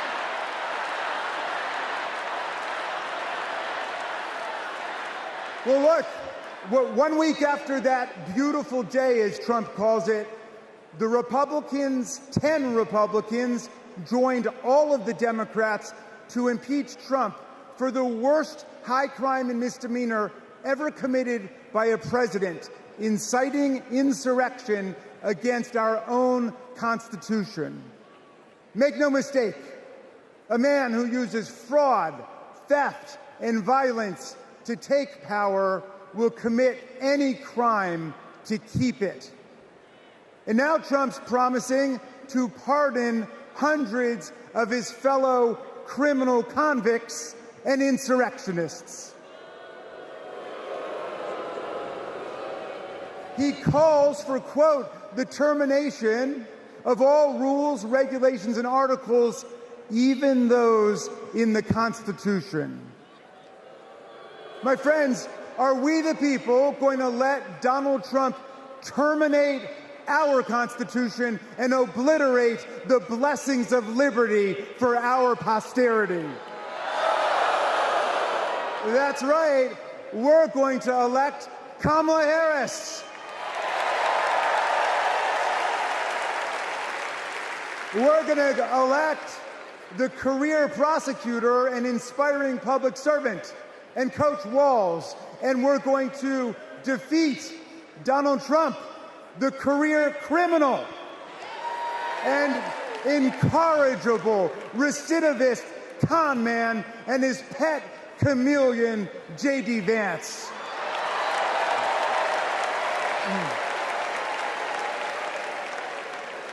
And America, let's make it a landslide so big that Donald Trump and his kangaroo court Supreme Court justices cannot even try to steal it.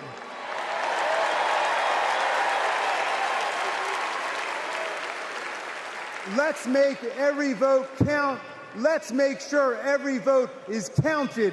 Let's let freedom ring, and let's let democracy work in America.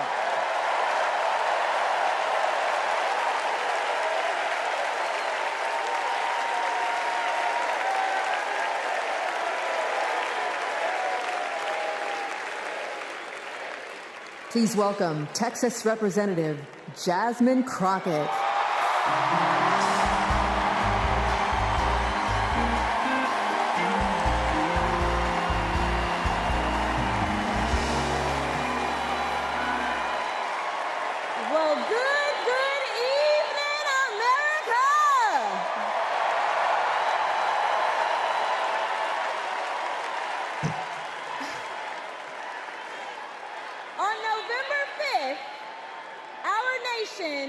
Will hire a president, a commander-in-chief, and leader of the free world. So let's compare their resumes, shall we? One candidate worked at McDonald's while she was in college at an HBCU. HU. The other was born with a silver spoon in his mouth and helped his daddy in the family business. Housing discrimination, that is. She became a career prosecutor while he became a career criminal.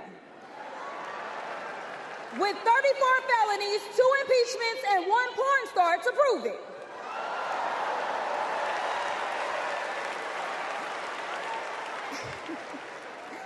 Her entire career as an elected district attorney, attorney general, and senator, she's always worked for one client, the people. Meanwhile, he's a 78-year-old, lifelong predator, fraudster, and cheat, known for inciting violent mobs. Listen, y'all, he's only looked out for one person, himself. As women are dying, he is bragging about overturning Roe. And y'all know I come from Texas. And right now in Texas, come on, Texas. But right now in Texas, they want to institute the death penalty. That is a problem. While Kamala Harris is fighting for our reproductive rights to be restored. She is also the leader we need on the global stage. She helped secure the release of Americans wrongfully detained in Russia. At the same time, he cozies up to his role model, Vladimir Putin, and MAGA holds legislation hostage here at home, critical resources to secure the border, military aid to Ukraine, and even the Farm Bill. She's lived the American dream while he's been America's nightmare.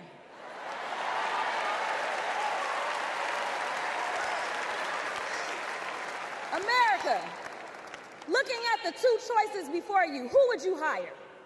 Donald Trump or Kamala Harris?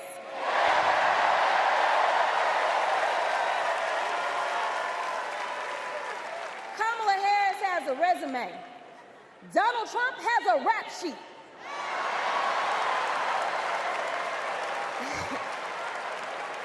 She presides over the Senate while he keeps our national secrets next to his thinking chair. Y'all know what I said that other time. In Mar-a-Lago. Well, Donald Trump wants to put our 1787 Constitution through his Project 2025 paper shredder and make every day January 6th, Kamala Harris is fighting to fulfill the promise of America. In the real world, this wouldn't even be close. But this election is. Don't make a mistake. We are the underdogs in this fight, even though there is only one person qualified, only one person who's done the work and who has delivered the results. And she needs you. She needs your one vote this November. Can we count on you?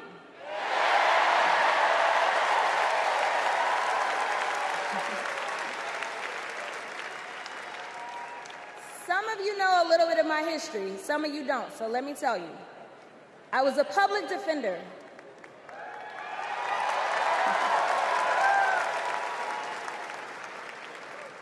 I did criminal defense as well as practiced civil rights law for almost 2 decades.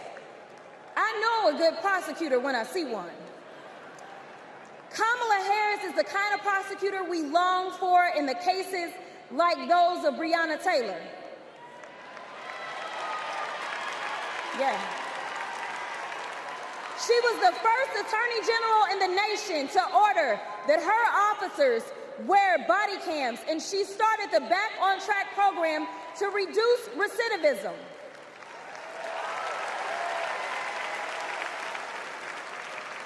Listen, y'all, she did all these things because she genuinely cares about people. She sees each person as just that, a person, not a statistic. She's proven that since the first day she stepped into a courtroom and said what y'all already heard Hillary say, I did not copy off of her speech. I just want y'all to know. She walked into that courtroom and said, Kamala Harris for the people. And she meant that.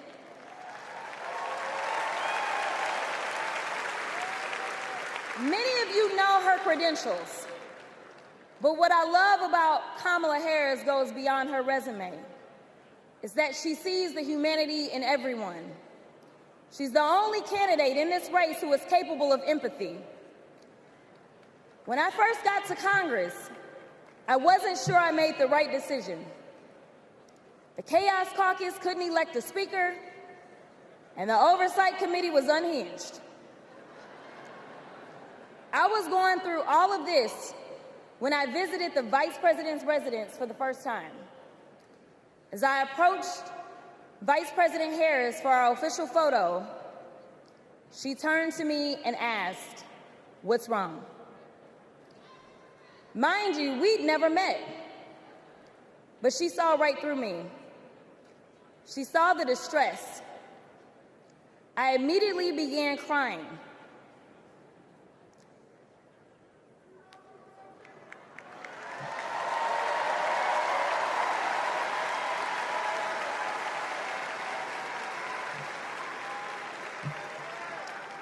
And the most powerful woman in the world wiped my tears and listened.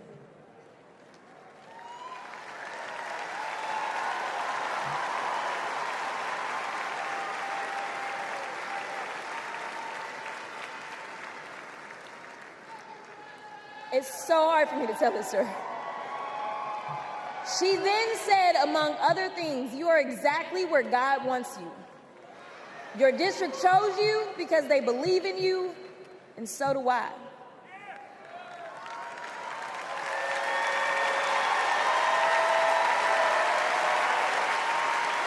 I'm gonna stop.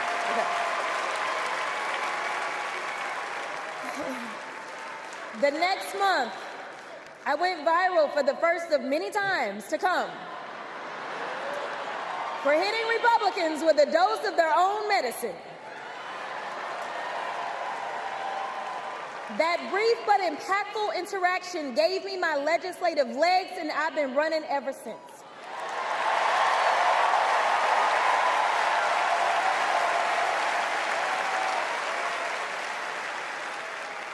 The question before us is, will a vindictive, vile villain violate voters' vision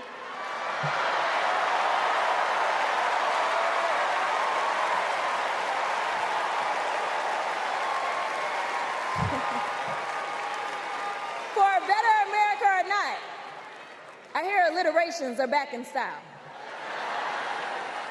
We deserve better. We deserve a president who can be a bright light in a sea of darkness. One who will pull us forward, because we won't go back. Amanda Gorman said it best: "There's always light if only we are brave enough to see it, if only we are brave enough to be it." Kamala Harris showed me that light.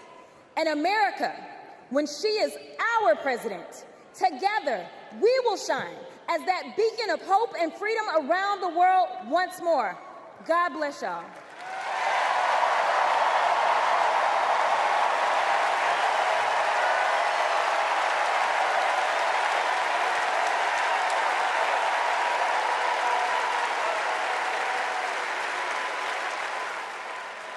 This is one of our willow boxes. This was the outfit that she was gonna maybe wear home from the hospital. Here's her little... the blanket that she was in. It's okay. For 54 years, they were trying to get Roe v. Wade terminated, and I did it. And I'm proud to have done it. I was punished for 3 days having to wait for either my baby to die or me to die, or both. I was stuck in this horrific hell of both wanting to hear her heartbeat and also hoping I wouldn't. There has to be some form of punishment. For the woman. Yeah, there has to be some form. I almost died because doctors were forced to follow Trump's abortion ban. Kamala will protect a woman's right to choose. We trust women to make decisions about their own body and not have their government tell them what to do. I have so much faith in her. And when Congress passes a law to restore reproductive freedoms as President of the United States, I will sign it into law. We have to fight for Kamala Harris, our rights, our freedoms, and frankly, our lives. Everything is on the line.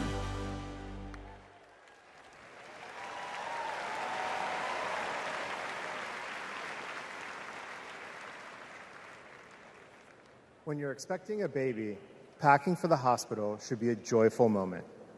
For us, it was different. We were told with 100% certainty we would lose our baby girl, Willow, and we were sent home. For 3 days, we waited until Amanda was sick enough to receive standard abortion care. Eventually, Amanda's temperature spiked. She was shaking, disoriented, and crashing. I don't remember what I threw into our bag that day, only that instead of welcoming Willow, I was hoping Amanda's life could be saved. I'm here tonight because the fight for reproductive rights isn't just a woman's fight. This is about fighting. This is about fighting for our families. And as Kamala Harris says, our future.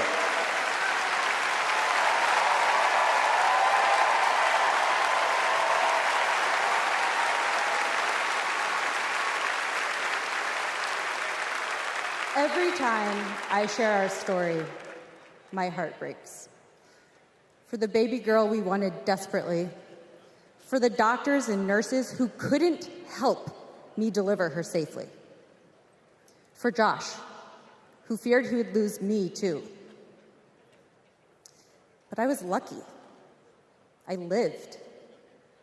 So I'll continue sharing our story, standing with women and families across the country. Today, because of Donald Trump, more than 1 in 3 women of reproductive age in America lives under an abortion ban. A second Trump term would rip away even more of our rights. Passing a national abortion ban, letting states monitor pregnancies and prosecute doctors, restricting birth control and fertility treatments. We cannot let that happen. We need to vote as if lives depend on it, because they do.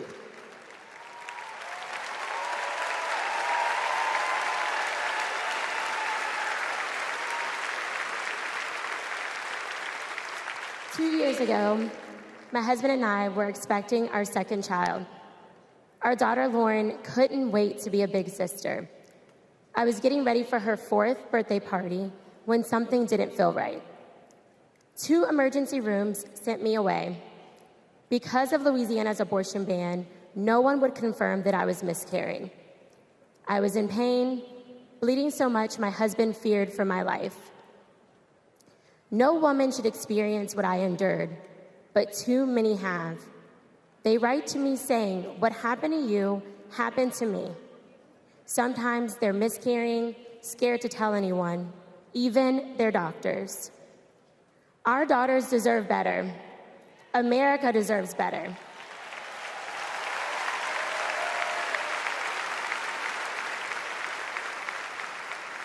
Kamala Harris and Tim Walz will fight for reproductive rights and our freedom and our shared future.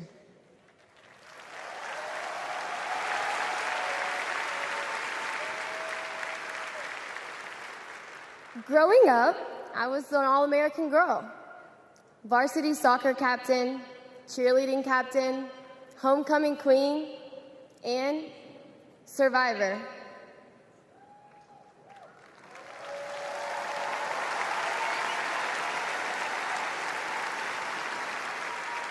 I was raped by my stepfather after years of sexual abuse. At age 12, I took my first pregnancy test, and it was positive. That was the first time I was ever told, "You have options." I can't imagine not having a choice. But today, That's the reality for many women and girls across the country because of Donald Trump's abortion bans. He calls it a beautiful thing.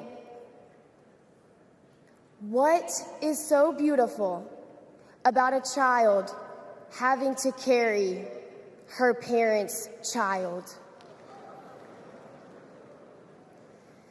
There are other survivors out there who have no options.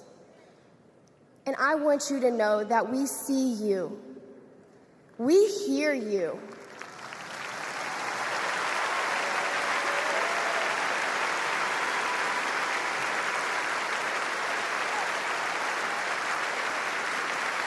Kamala Harris will sign a national law to restore the right to an abortion.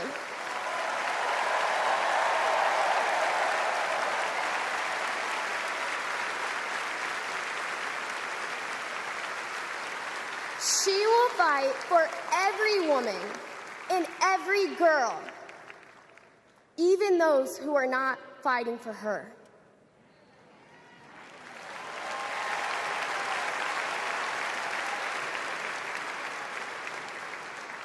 And now, I am honored to introduce another champion for women, a leader who's fought for me and for so many others, Governor Andy Beshear.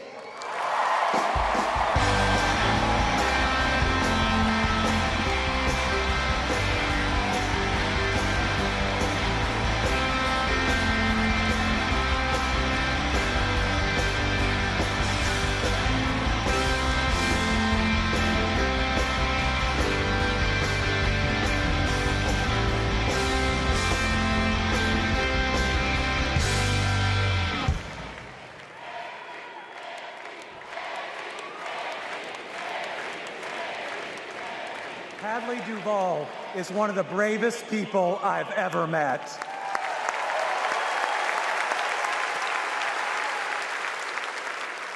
I'm amazed at the courage it takes to share her pain, to share her truth. Yet Donald Trump brags about tearing a constitutional right away from Hadley and every other woman and girl in our country. That's why we must tear away any chance he can ever be president ever again.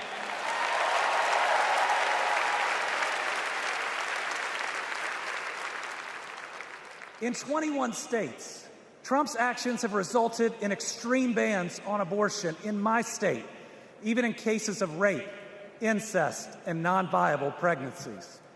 That leaves 12-year-old girls like Hadley with no options. That fails any test of humanity, any test of basic decency, any test of whether you have any underlying empathy. Thankfully, this extremism is being soundly rejected all over our country.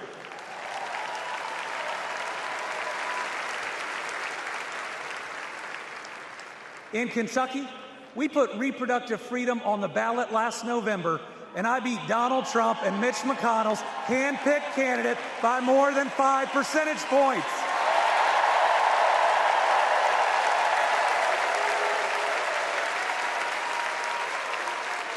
This November, we're going to beat them again. Elect Kamala Harris and Tim Walz and protect reproductive freedom.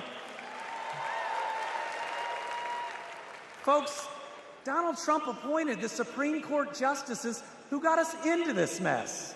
His Project 2025 goes even further. Here's the thing. Trump and Vance simply don't believe in your freedom.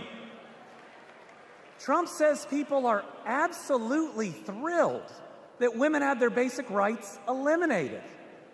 J.D. Vance says women should stay in violent marriages and that pregnancies resulting from rape are simply inconvenient. Their policies give rapists more rights than their victims. That's not inconvenient, it's just plain wrong.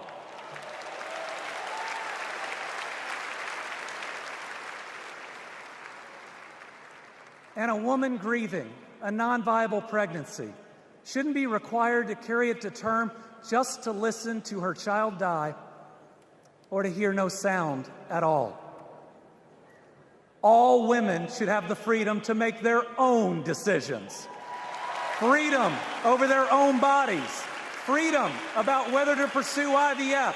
Freedom about whether to have children at all.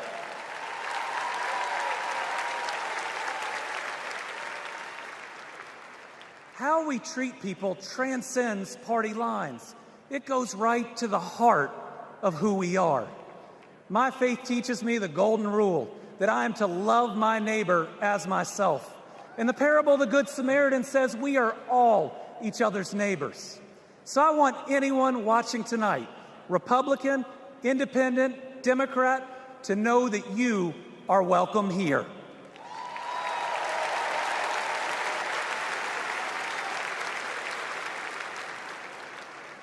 We believe in an America where we live out our values, end anger politics once and for all, and move beyond this us versus them by remembering we are all Americans.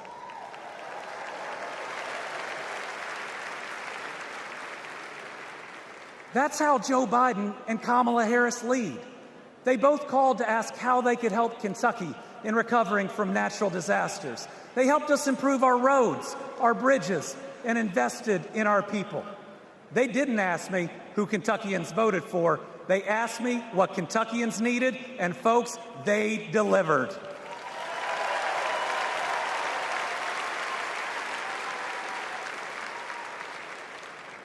Kamala Harris gets it. She knows we must move beyond anger, extremism, and division, that everyone has dignity and deserves respect. America, we're going to win.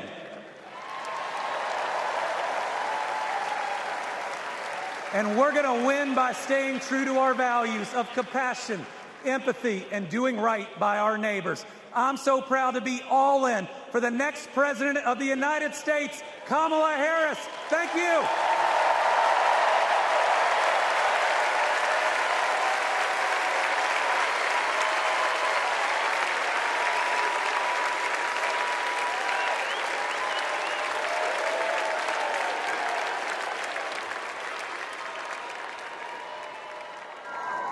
Please welcome Georgia Senator Raphael Warnock.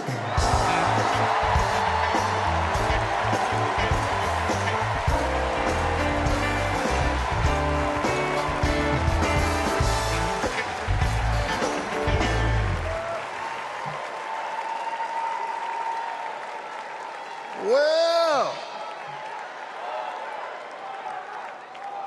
hello, America.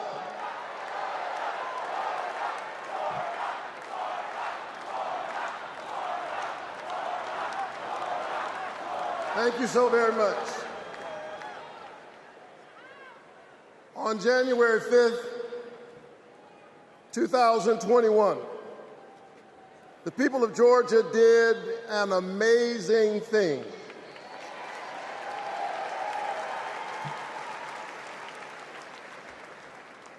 They sent a black kid who grew up in public housing and the Jewish son of an immigrant to the United States Senate in one fell swoop.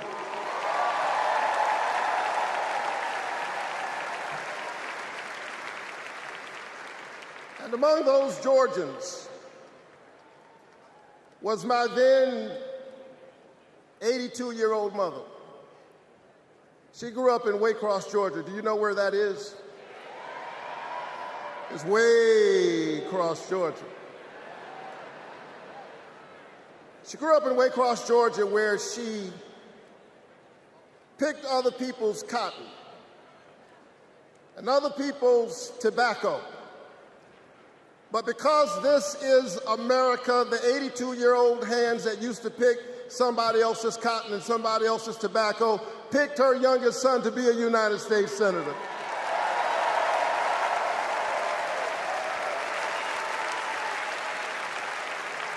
This is my America.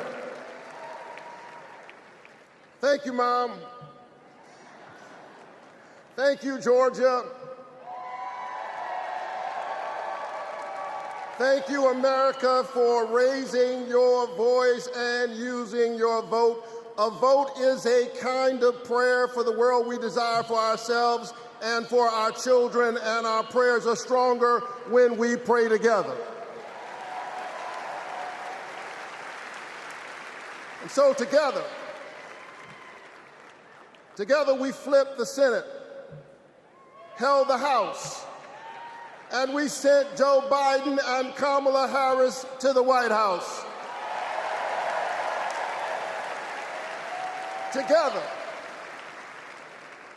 Together we vaccinated our citizens, we fortified our cities and our towns, and we stood by our small businesses. Together we set out to heal the land. A nation besieged by a deadly pandemic and beset by the awful and divisive rhetoric of a man too small for the office entrusted him or the task set before him.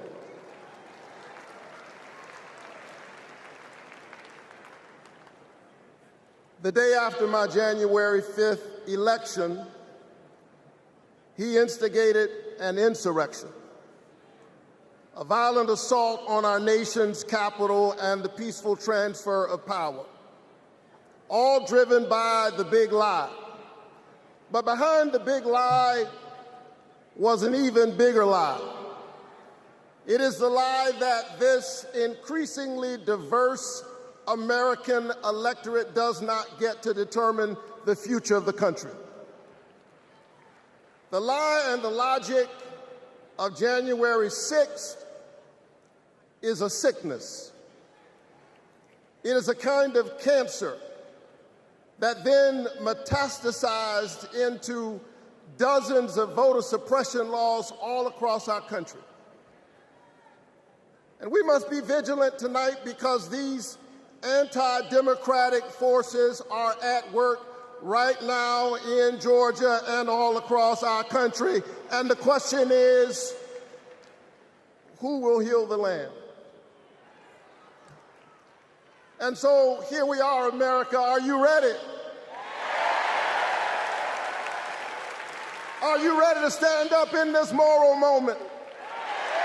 Stand up for the best in the American covenant.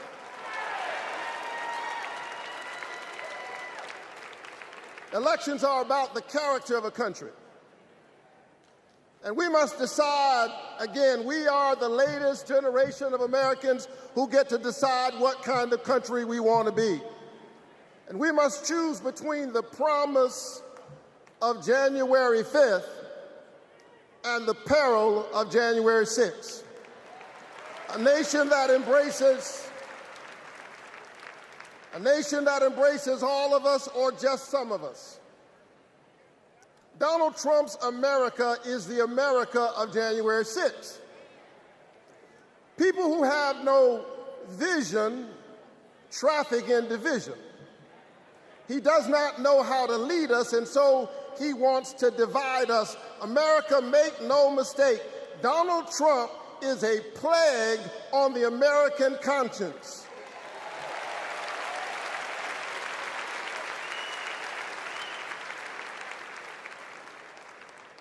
He is a clear and present threat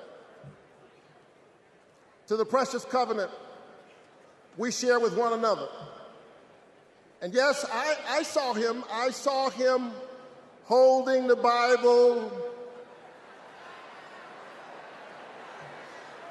and endorsing a Bible as if it needed his endorsement. He should try reading it.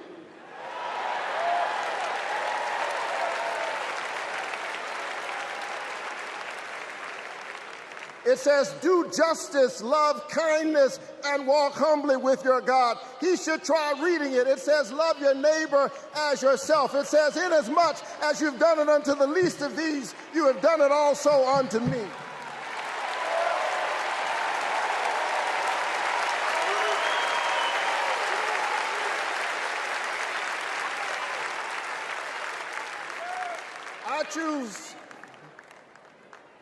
the American covenant.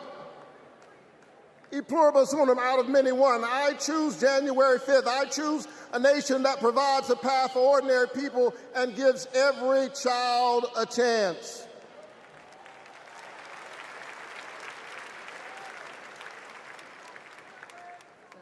And that's Joe Biden's America. And he's been fighting for it for more than a half century. President Biden, America is so much better because of you, a true patriot who has always put the people first. Thank you, Joe.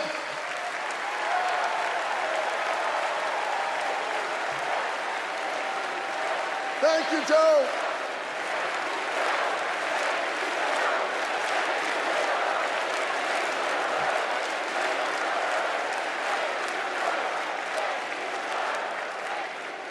But I'll tell you something else.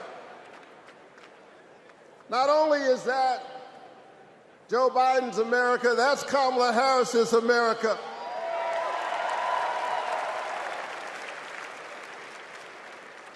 She was leading with Joe Biden when we expanded the child tax credit, cutting child poverty in America nearly in half. We ought to renew it. She cast a tie-breaking vote for my bill capping the cost of insulin to no more than $35 per month for seniors. We ought to extend it to everybody. Together we passed an infrastructure bill, bolstered American manufacturing and clean energy, an investment in the house that we all share together. And I've got news for you, we are just getting started. Are you ready to win this election?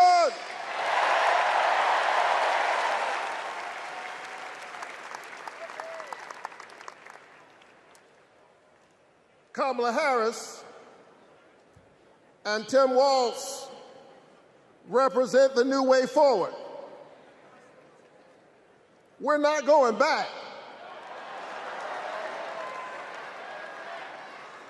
We're not going back because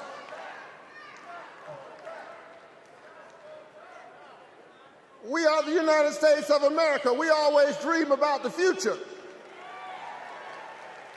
And so forward on women's reproductive rights, because we believe that a patient's room is too small and cramped a space for a woman, her doctor, and the United States government. That's too many people in the room.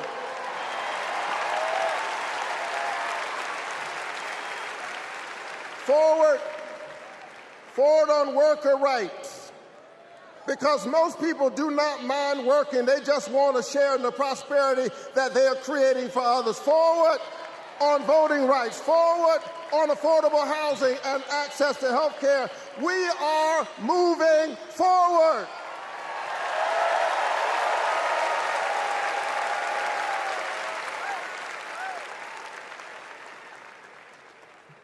And so I'm inspired tonight. I'm inspired by all of you. I'm inspired by the resilience of an American spirit that has rebounded from the pandemic and is holding at bay the forces that are trying to divide us. And I'm inspired tonight by the memory of my late father, a preacher and a junk man.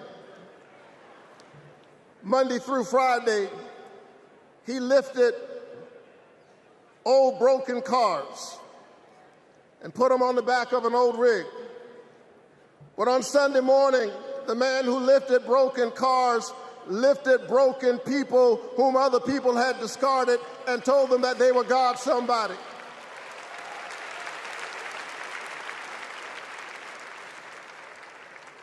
My dad discovered strength in the broken places, a power made perfect in weakness.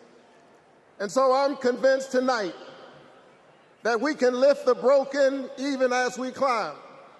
I'm convinced tonight that we can heal sick bodies. We can heal the wounds that divide us. We can heal a planet in peril. We can heal the land.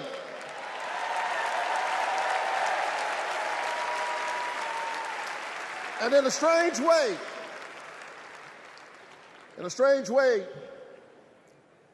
the pandemic taught us how.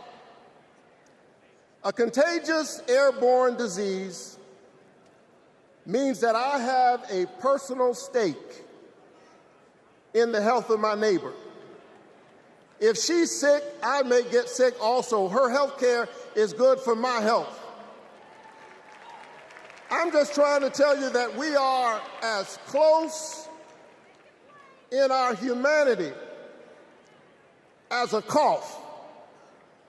I need my neighbor's children to be okay so that my children will be okay. I need all of my neighbor's children to be okay. Poor inner city children in Atlanta and poor children of Appalachia. I need the poor children of Israel and the poor children of Gaza. I need Israelis and Palestinians. I need those in the Congo, those in Haiti, those in Ukraine. I need American children on both sides of the track to be okay. Because we are all God's children. And so let's stand together. Let's work together. Let's organize together. Let's pray together. Let's stand together. Let's heal the land. God bless you. Keep the faith. And keep looking up.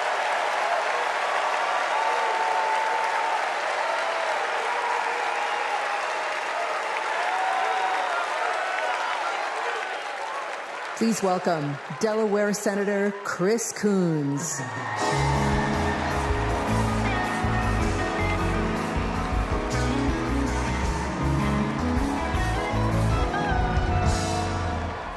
Good evening, folks. Good evening, America. Good evening, Chicago. Are there any Democrats in the room tonight? Folks, we are on the verge of making history. We are on the verge of an historic election. And I want to talk with you for just a few minutes about my dear friend, our president, Joe Biden. Joe Biden's mom had a saying: "You are defined by your courage, and you are redeemed by your loyalty." 4 years ago, I had the honor of helping introduce Joe Biden to our national convention. I spoke about Joe's faith, his love of family, his determination to restore the soul of our nation. Back in 2020, America was nearly flat on our back from a deadly pandemic, an economic collapse, and then in January, an assault on our democracy. All of this, because the drama and chaos of our former president had knocked us down. But folks, Joe Biden's courage, Joe Biden's faith in us, Joe Biden's determination to heal the soul of our nation gave us hope and gave us confidence. Someone who has himself been knocked down by life time and again. Joe Biden knows the grit and determination of the American people. He believed in us, and Joe Biden helped us get back up again.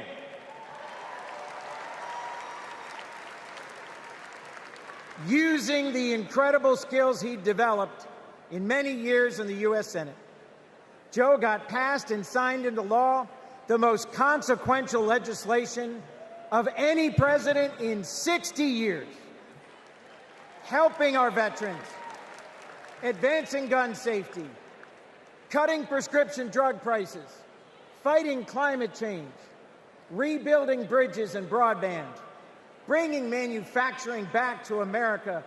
Together, Joe and Kamala helped rebuild our economy from the middle up, from the bottom up, and the middle out, not from the top down. And they made our families safer and our country stronger at home and abroad. Today, we are so much better off because they believed in us. in our democracy. And our incredible First Lady, Jill Biden, our incredible First Lady, Jill Biden, our incredible First Lady, Jill Biden, was at Joe's side every step of the way, fighting for education, advancing the cancer moonshot, determined to improve women's health care, honoring military families. Joe and Jill together, you have done so much for us, and there's so much more you will do and we can do together. Mr. President, thank you. Thank you for elevating a great leader in Kamala Harris.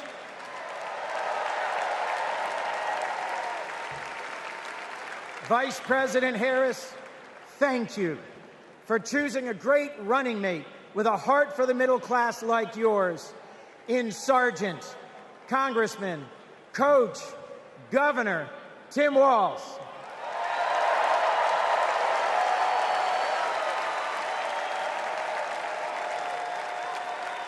I have hope. Do you? I have hope. Do you? I have hope. Do you? And it is in no small part because of Joe Biden. I have never known a more compassionate man than Joe Biden. I have never known a man who has taken from his own loss and his own faith and delivered so much for the future of so many others. Mr. President, you were my senator as a Delawarean. You are my president as an American, and you will always be my friend. On behalf of our nation, Joe, for your courage in fighting for our democracy, we thank you.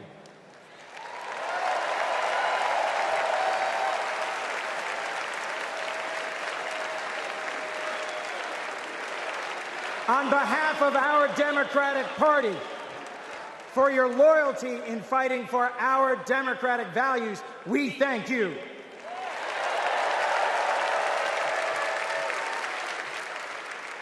And on behalf of Delaware, thank you, Joe, and God bless you. We love you. We love Joe.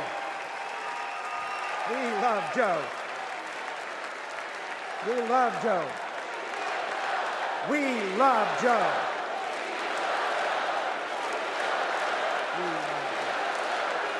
Thank you all. We love Joe. God bless you, and thank you very much.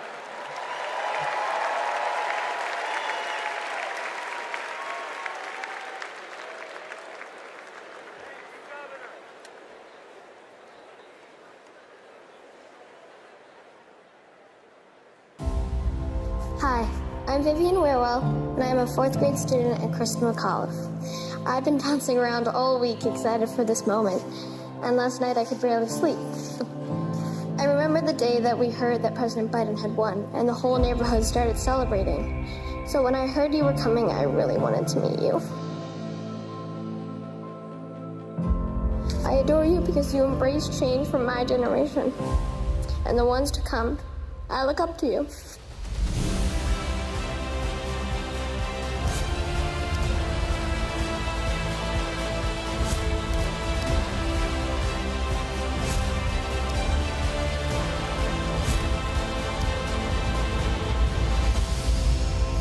Now it is my honor to introduce our First Lady, Dr. Jill Biden.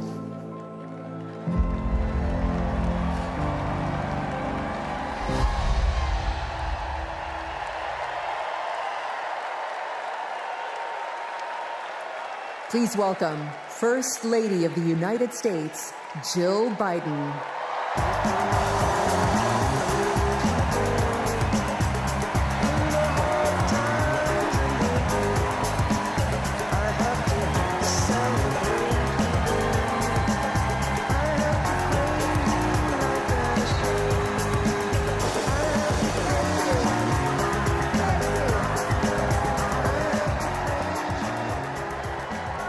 Thank you.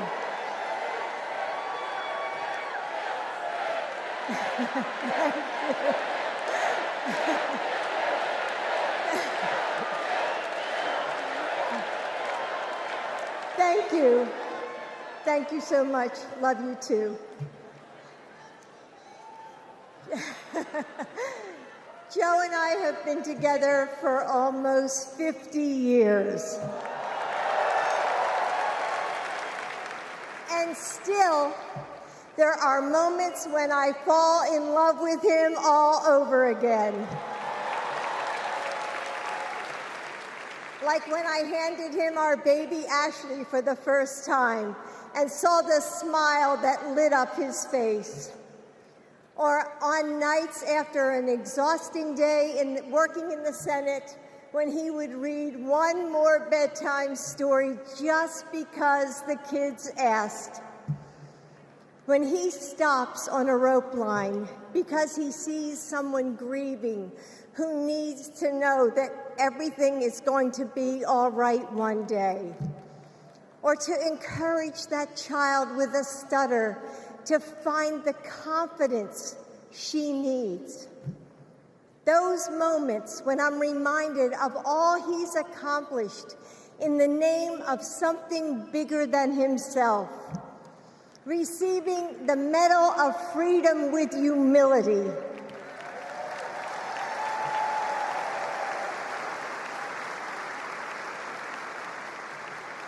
Placing his hand on our family Bible to take his oath of office. And weeks ago, when I saw him dig deep into his soul and decide to no longer seek re-election and endorse Kamala Harris.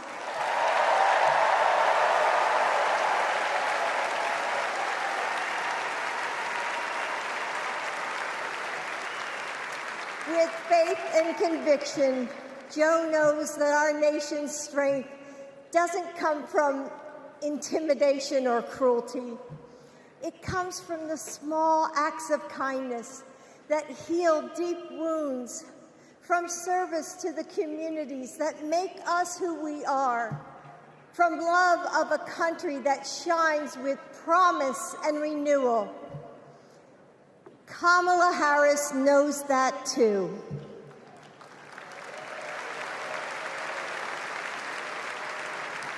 Our son, Beau, first worked with Kamala when he was Attorney General of Delaware. He told me at the dinner table one night, "Mom, she's special, someone to keep your eye on." And he was right. Joe and I know Kamala. We have seen her courage, her determination, and her leadership up close. Kamala and Tim, you will win.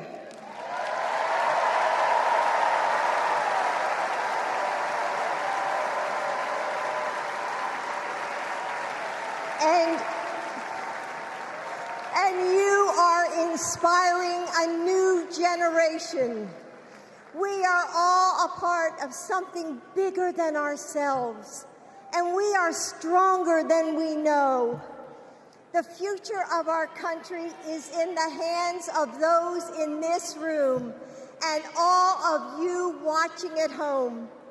It's going to take all of us, and we can't afford to lose. With faith in each other, hope for a brighter future, and love for our country, we will fight and we will win together. Thank you.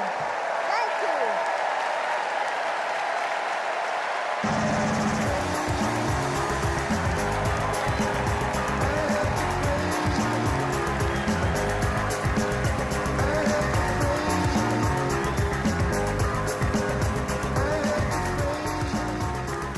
Please welcome First Daughter, Ashley Biden.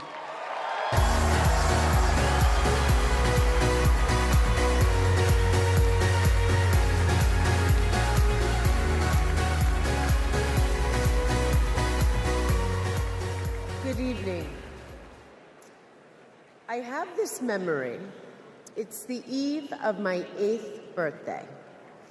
Dad is still in D.C., tending to urgent matters in the Senate. That night, as a surprise, Mom told me, Bo, and Hunter to get in the car. I remember pulling up to the Wilmington Amtrak station, riding up the escalator to the platform. The train stops, doors open, and Dad steps out. As soon as I saw him, I run down that platform and jump into his arms. Like magic, Mom brought out a cake, they sang happy birthday, and I blew out the candles. Dad hugged me, and he said that he had to get back to work. He crossed to the southbound train, and off he went to D.C. That was a snapshot of one moment, of one day, on this extraordinary journey of being Joe Biden's daughter.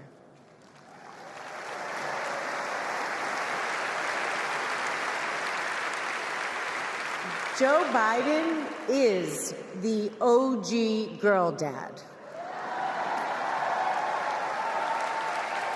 He told me I could be anything and I could do anything. As a child, I would sit on the leather chair in his office doing my homework, and he would sit next to me doing his work, drafting the Violence Against Women Act.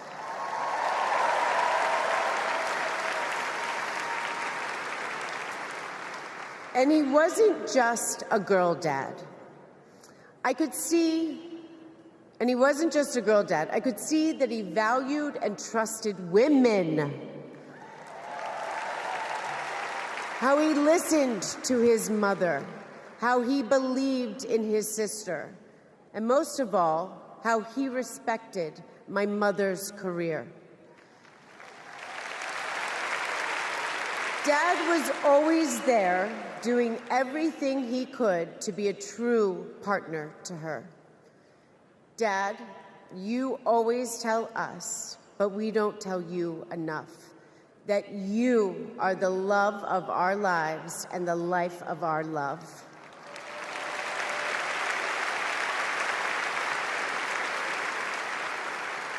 I had my wedding reception in my parents' backyard. At the time, my dad was vice president. But he was also that dad who literally set up the entire reception. He was riding around in his John Deere four-wheeler, fixing the place settings, arranging the plants, and by the way, he was very emotional. I thought that I would be a mess, but he was the one crying, and I was the one who had to comfort him. Before he walked me down the aisle, he turned to me and said that he would always be my best friend. All these years later, Dad, you are still my best friend. His example in service inspired my career. I'm a social worker in Philadelphia.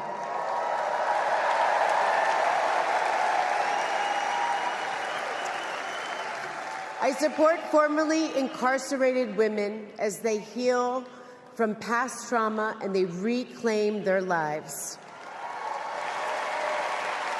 Dad always told me that I was no better than anybody else and nobody was better than me. He taught me that everyone deserves a fair shot and that we shouldn't leave anyone behind. That's what you learn from a fighter who has been underestimated his entire life. When I look at Dad, I see grace, strength, and humility.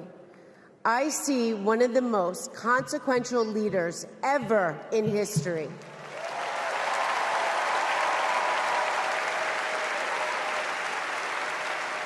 And I also know that he never stops thinking about you, about your dreams, about your dignity, about your opportunities, about your family. Dad knows that family is everything. When Hunter and I lost our brother Bo to cancer in 2015, the grief and the pain felt like it might never end. Dad had the capacity to step out of his own pain and absorb ours. And I know that Bo is here with us tonight, as he is always with us.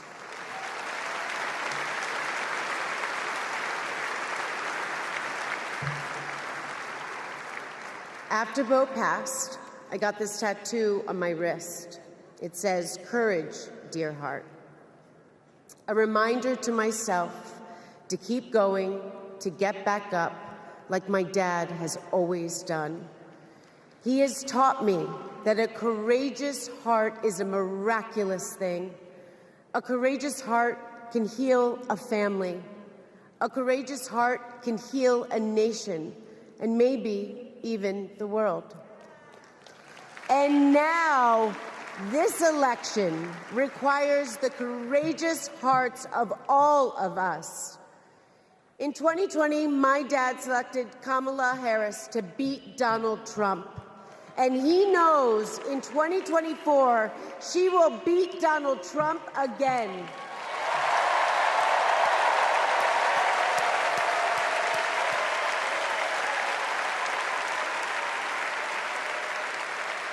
So tonight, I am asking you, if you stood with us in 2020, call upon your courageous heart. Stand with us today. Work harder than you have ever worked before in your life. This is the fight of our lifetime. Our freedom, our democracy, our reproductive rights. All of this, all of it is on the ballot. And I know together we can do this because my dad helped show us the way. And now I would like to introduce my father, your 46th President of the United States, Joe Biden.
Thank you, thank you.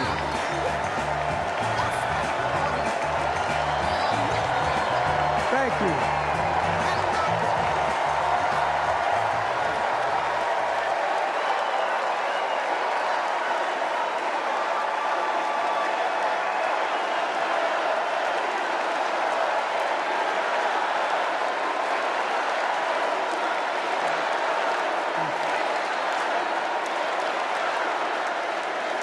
Thank you, thank you, thank you.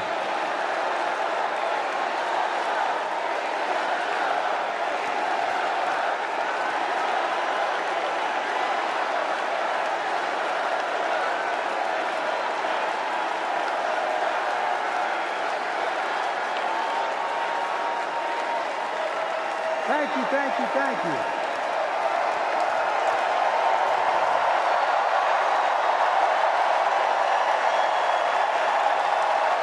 Thank you.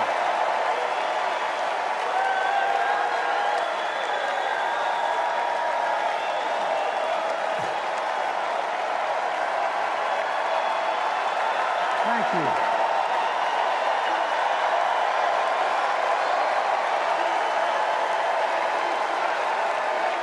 Thank you. I love you. Thank you.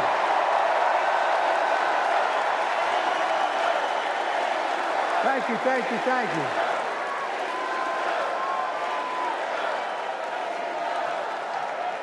That was my daughter.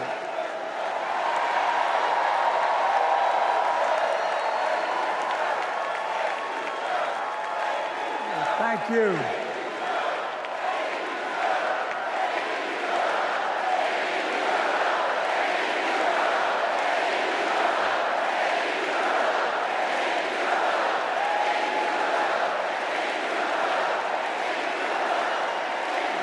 Thank you, thank you, thank you. Thank you. Thank you for so. I tell you what.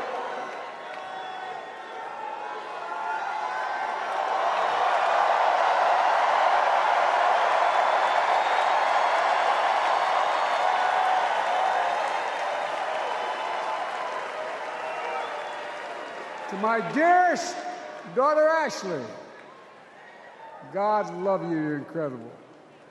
Thank you for the introduction and for being my courageous heart, along with Hunter and our entire family, and especially our rock, Jill.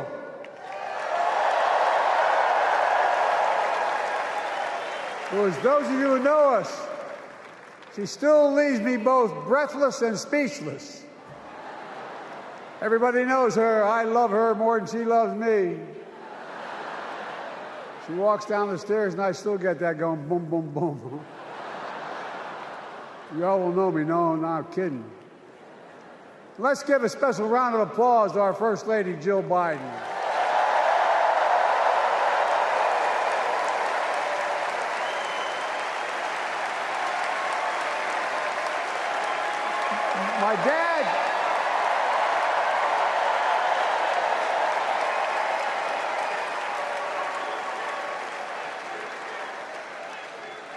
My dad used to have an expression, for real. He'd say, Joey, family is the beginning, the middle, and the end. And I love you all. Folks. And America, I love you.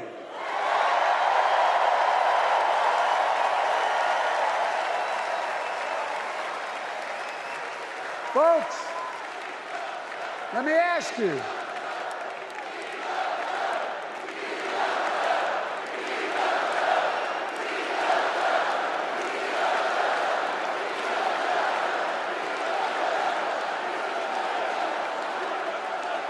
Let me ask you. Are you ready to vote for freedom?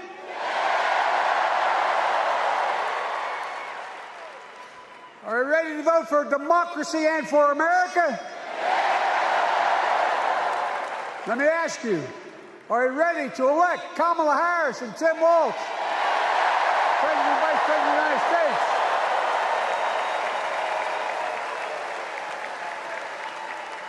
My fellow Democrats, my fellow Americans, nearly 4 years ago, in winter, on the steps of the Capitol on a cold January day, I raised my right hand and I swore an oath to you and to God to preserve, protect, and defend the Constitution and to faithfully execute the office of the President of the United States. In front of me was the city surrounded by the National Guard. Behind me, a Capitol just 2 weeks before had been overrun by a violent mob. But I knew then from the bottom of my heart that I knew now there is no place in America for political violence. None. You cannot say you love your country only when you win.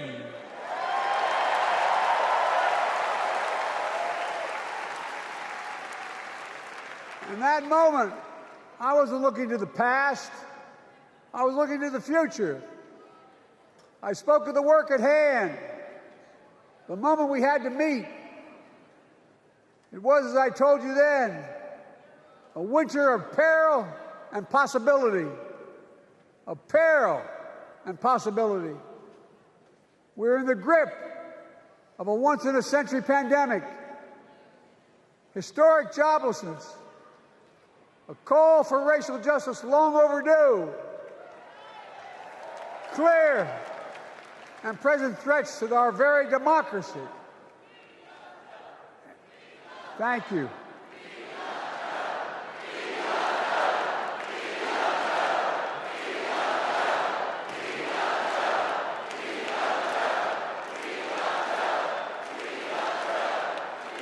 And yet I believed then, and I believe now, that progress was and is possible. Justice is achievable. And our best days are not behind us, they're before us.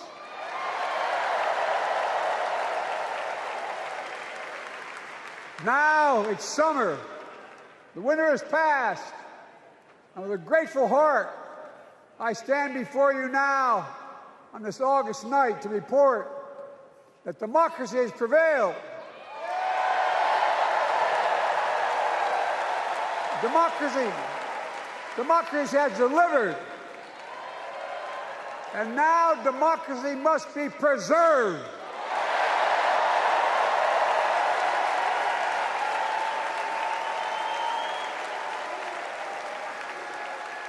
You've heard me say it before.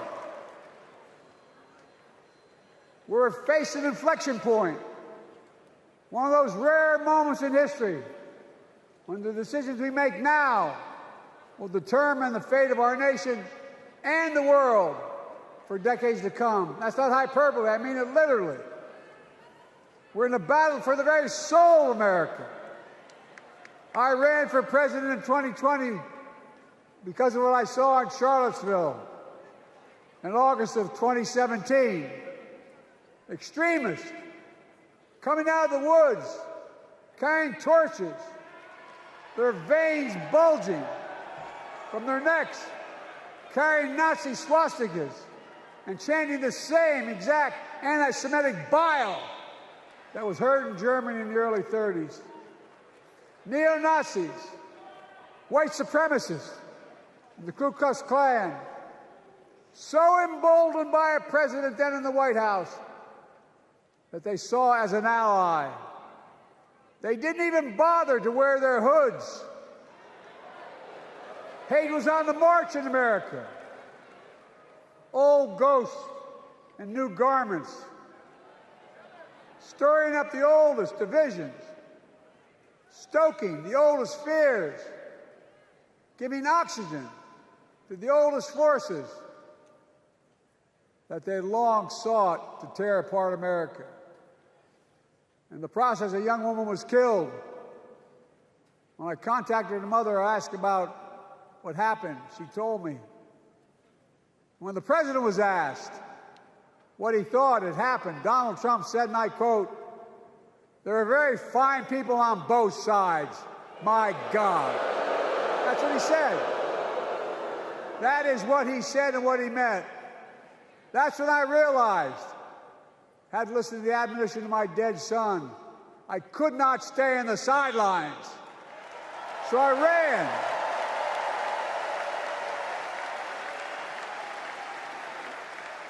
Because I had no intention of running again. I just lost part of my soul. But I ran with a deep conviction.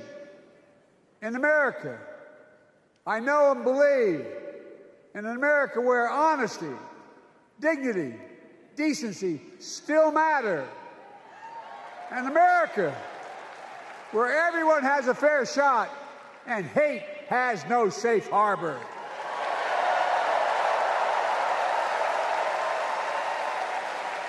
In America, where the fundamental creed of this nation, that all of us are created equal, is still very much alive,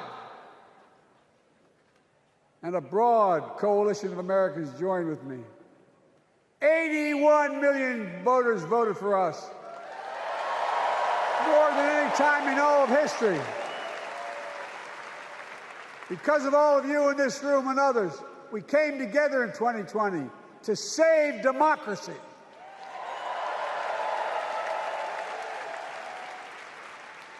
As your president, I've been determined to keep America moving forward, not going back, to stand against hate and violence in all its forms, to be a nation where we not only live with but thrive on diversity, demonizing no one, leaving no one behind, and becoming the nation that we profess to be.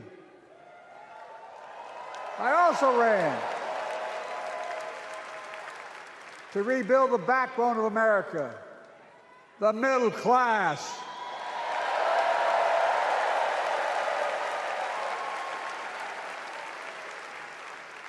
I made a commitment to you that I be a president for all Americans, whether you voted for me or not. We have done that. Studies show the major bills we have passed actually delivered more to red states than blue, because the job of the president is to deliver to all of America.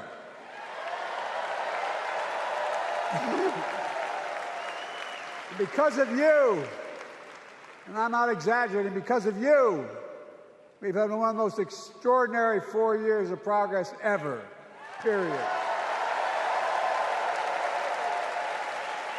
When I say we, I mean Kamala and me.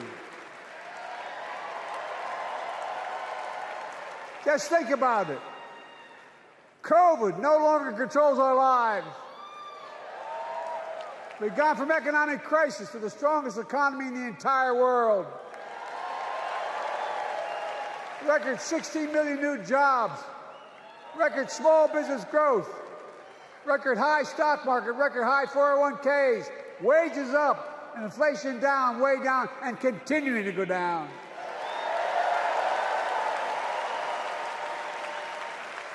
The smallest racial wealth gap in 20 years. And yes, we both know we have more to do, but we're moving in the right direction. More Americans have peace of mind that comes from having health insurance. More Americans have health insurance today than ever before in American history.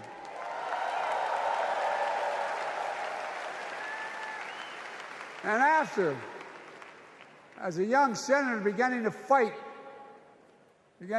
for 50 years to give Medicare the power to negotiate low prescription drug prices, we finally beat Big Pharma.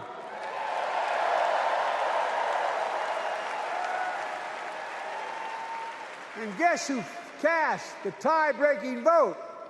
Vice President, soon-to-be President Kamala Harris.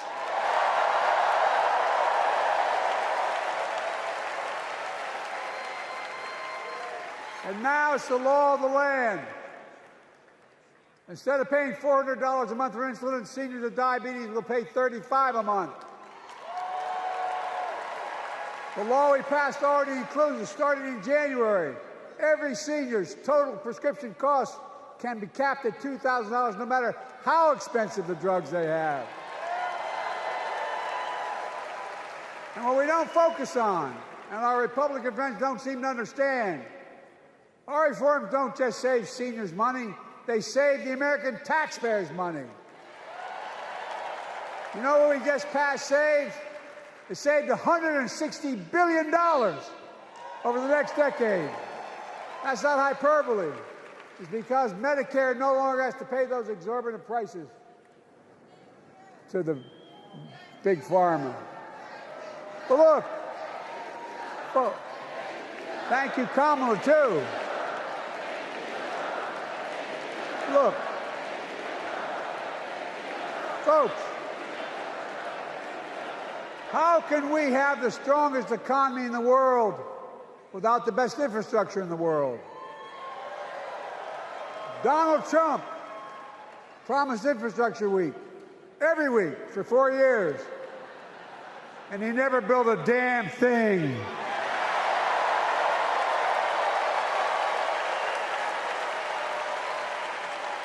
But now, because of what Kamala and I have done, remember we were told we couldn't get it done. Remember when we came into office, we couldn't get anything passed?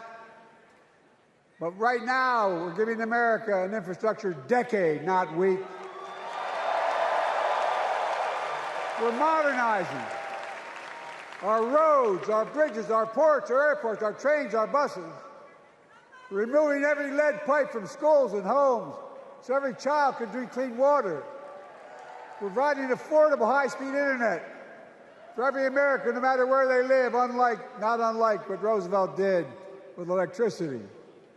And so much more. We are uniting the country. We're growing our economy. We're improving our quality of life. And we're building a better America.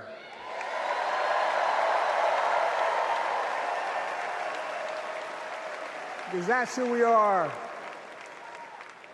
How can we be the strongest nation in the world without leading the world in science and technology?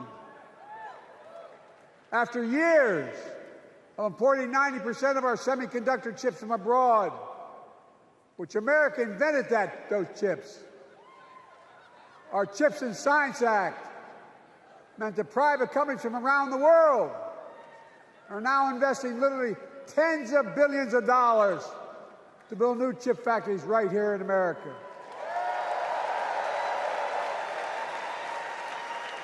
And over that period, they'll create tens of thousands of jobs. And many of those jobs in the so-called fabs, the buildings that make the chips, that are being constructed now. And guess what? The average salary in those fabs, size of a football field, will be over $100,000 a year, and you don't need a college degree.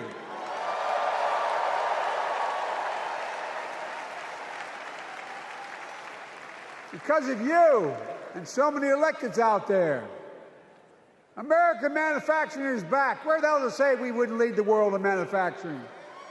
800,000 new manufacturing jobs.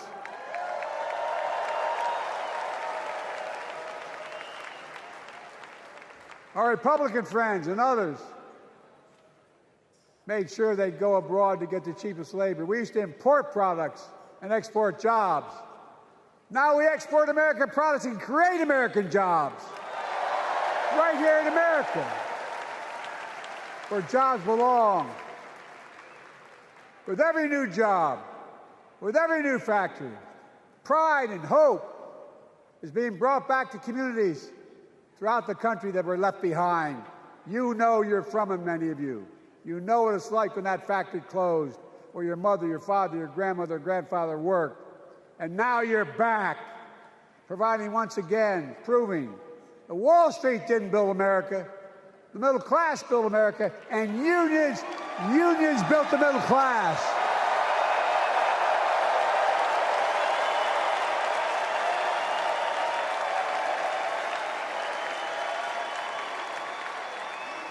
It's been my view since I came to the Senate. And that's why I'm proud to have been the first president to walk a picket line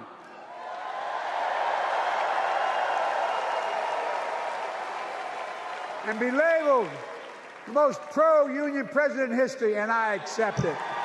It's a fact.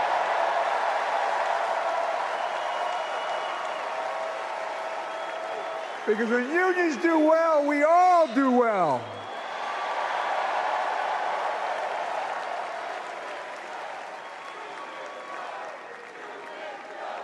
You got it, man.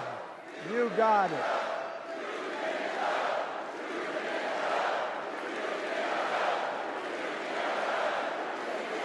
I agree. I'm proud. Look, remember we told we couldn't get anything done because the we couldn't get anything done in the Congress. But with your support, we passed the most significant climate law in the history of mankind.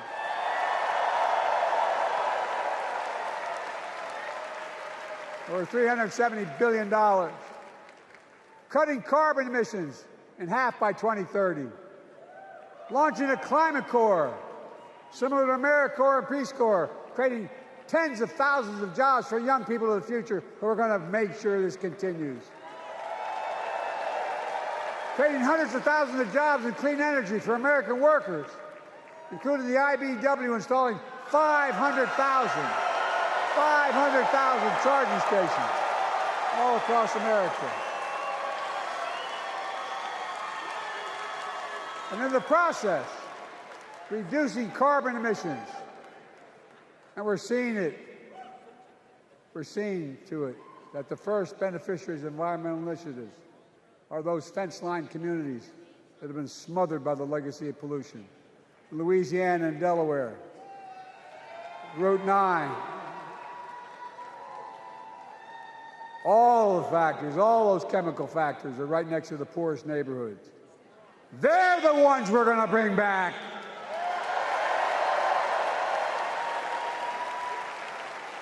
And how? How can we be the greatest nation in the world without the best education system in the world? Donald Trump and the Republican friends, they not only can't think, they can't read very well. Seriously, think about it. Look at their Project 2025. They want to do away with the Department of Education. Well, during the pandemic, Kamala and I helped states and cities get back their schools back open. And we gave public school teachers a raise.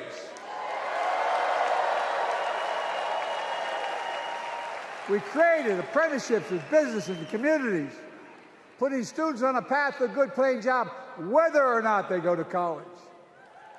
And by the way, we're making college a hell of a lot more affordable. Increasing Pell Grants by $900. Over $15 billion to HBCUs. Minority service education, including Hispanic institutions and tribal colleges. We kept our commitment to provide more student relief than ever by lifting the burden of helping millions of families so they can get married, start a family, buy a home, and begin to build family wealth and contribute to the community and grow our economy. It's not costing us, it's creating more wealth. We've fundamentally transformed how our economy grows, from the middle out and the bottom up instead of the top down. You know, my dad used to say there wasn't a whole hell of a lot to drop down on my kitchen table at the end of the month. I come from a basic middle-class family, 3-bedroom house, 4 kids, a grandpa living with us, decent neighborhood, but never a penny to spare. And look, that top-down notion never worked. A lot of Democrats didn't think it worked, thought it worked, but it doesn't. And when we did all that, what we've done, everybody can do well. Everybody.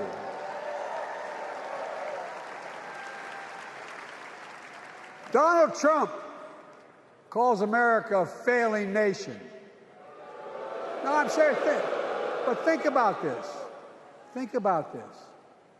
He publicly says to the whole world, I'm going to say something outrageous. I know more foreign leaders by their first names and know them well than anybody alive. Just because I'm so damn old. But I'm not joking. Think of the message he sends around the world when he talks about America being a failing nation. He says we're losing. He's the loser. He's dead wrong.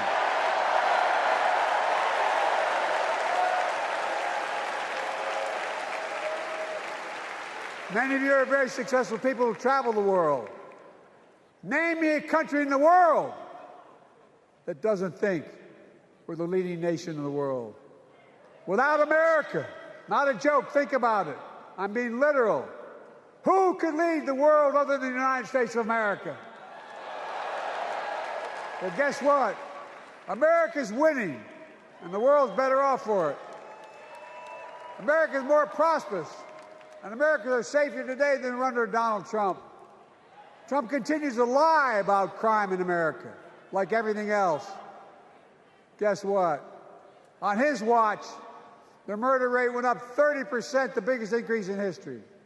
Meanwhile, we made the largest investment, Kamala and I, in public safety ever. Now, the murder rate is falling faster than any time in history. Violent crime has dropped to the lowest level in more than 50 years. And crime will keep coming down when we put a prosecutor in the Oval Office instead of a convicted felon.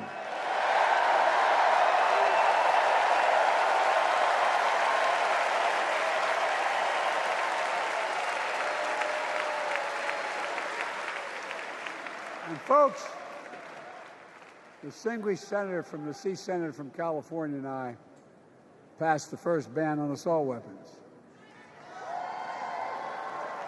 And guess what? It worked. If we care about public safety, we need to prevent gun violence. And what makes me ashamed when I travel the world, which I do, more children in America are killed by a gunshot than any other cause in the United States. More die from a bullet than cancer, accidents, or anything else in the United States of America. My God. That's why Kamala and I are proud. We beat the NRA when we passed the first major bipartisan gun safety law in 30 years.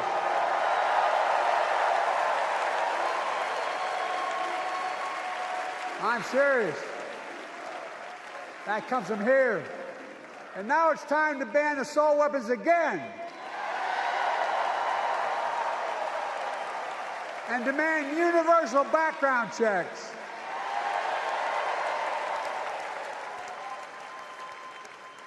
It's hard. I never thought I'd stand before a crowd of Democrats and refer to a president as a liar so many times. No, I'm not trying to be funny.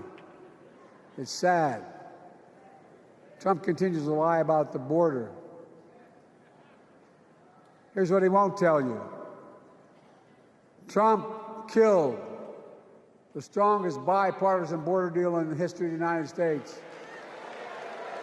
That we negotiated with the Senate Republicans. It took 4 weeks. Once it passed, and never acknowledged the most expansive border change in American history. He called senators to say, don't support the bipartisan bill, because he said it would help me politically and hurt him politically. My God. No, I'm serious. Think about it. Not a joke. Ask even the press who doesn't like me. They'll tell you that's true. Typically Trump, once again, putting himself first and America last. Then I had to take executive action. The result of the executive action I took, border encounters have dropped over 50%. In fact, there are fewer border crossings today than when Donald Trump left office. And unlike Trump, we will not demonize immigrants, saying they're the poison of blood of America. Poison the blood of our country. Kamala and I are committed to strengthening legal immigration, including protecting dreamers and more.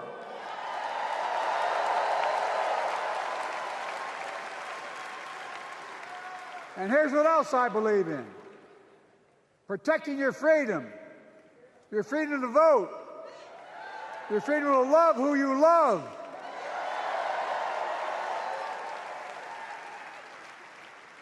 And your freedom to choose.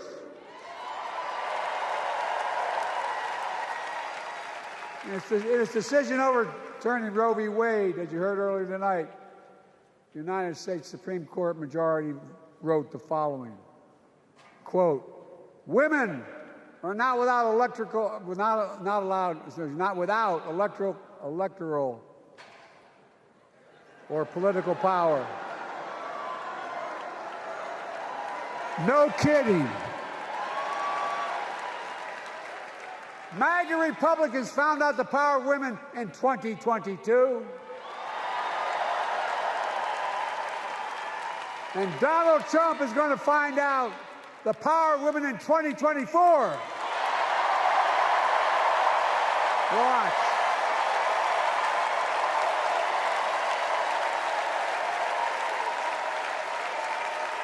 And where Trump and his mega Republican right-wingers seek to erase history, we Democrats continue to write history and make more history. I'm proud to have kept my commitment to appoint the first black woman in the United States Supreme Court.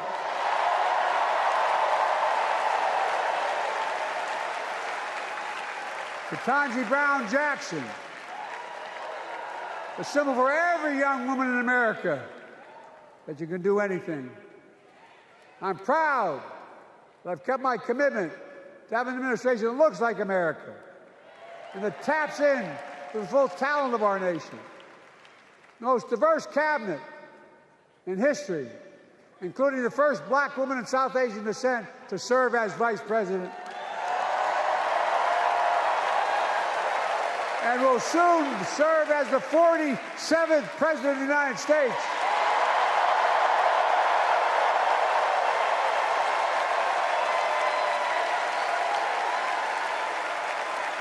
She is good. Look. Thank you, Kamala.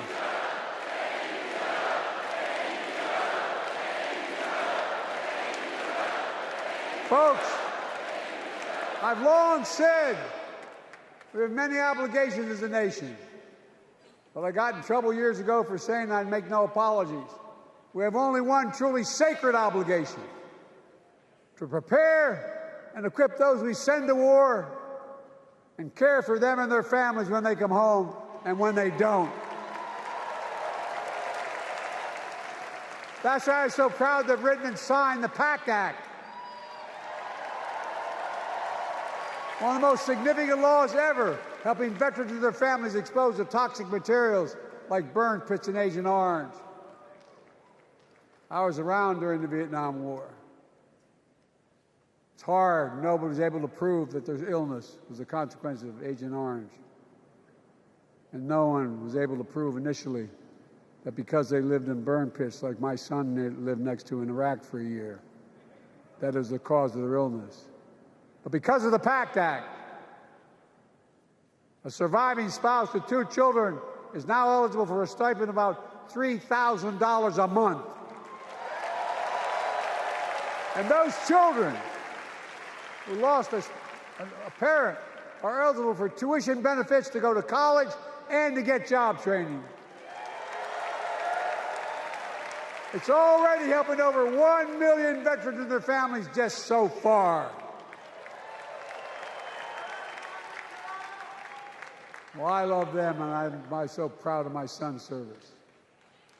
We get it, but guess who doesn't get it and doesn't respect our veterans?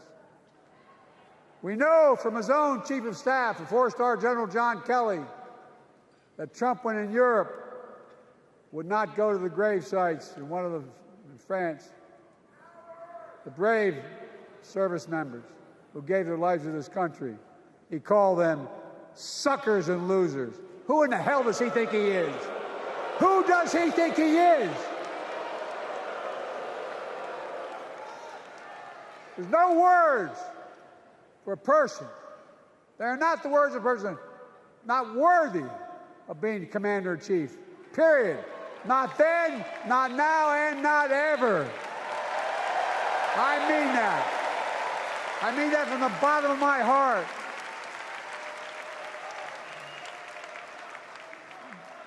Just as no commander-in-chief should ever bow down to a dictator, the way Trump bows down to Putin. I never have, and I promise you, Kamala Harris will never do it. Will never bow down. When Trump left office, Europe and NATO was in tatters. Not a joke. America First doctrine changed our whole image in the world. Well, they gave the hours, about 190 hours sum total, meeting with my counterparts or heads of state in Europe to strengthen NATO. We did. We united Europe like it hadn't been united for years, adding Finland and Sweden to NATO. 10 days before he died, Henry Kissinger called and said, not since Napoleon has Europe not looked over their shoulder at Russia with dread, until now. Until now. Well, guess what? Putin thought he'd take Kyiv in 3 days. 3 years later, Ukraine is still free.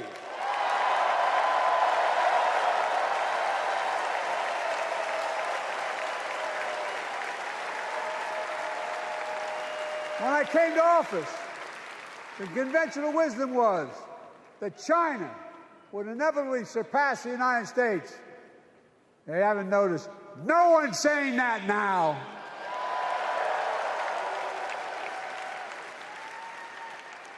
And we'll keep working to bring hostages home and end the war in Gaza and bring peace and security to the Middle East.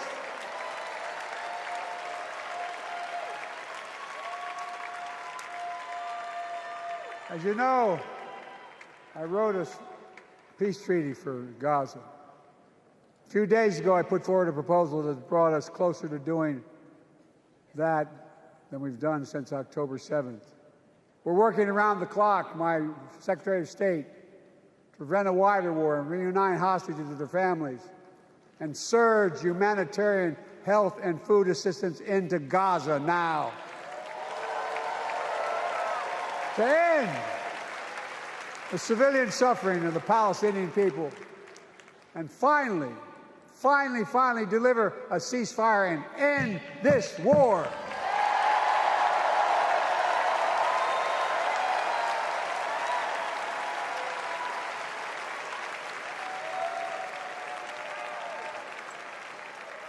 Those protesters out in the street, they have a point.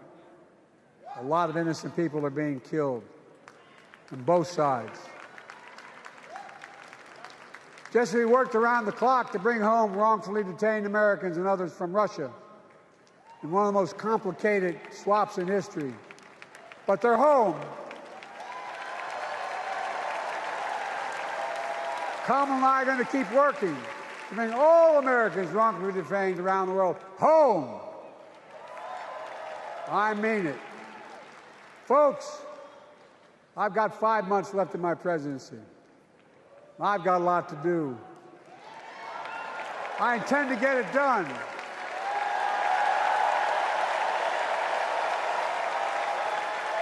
It's been the honor of my lifetime to serve as your president.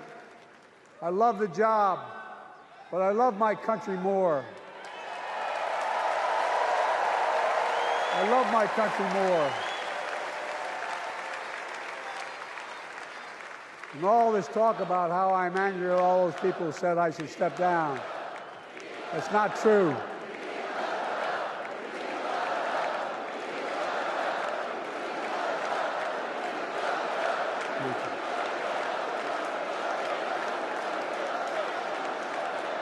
I love my country more, and we need to preserve our democracy. In 2024, we need you to vote. We need you to keep the Senate. We need you to win back the House of Representatives. And above all, we need you to beat Donald Trump.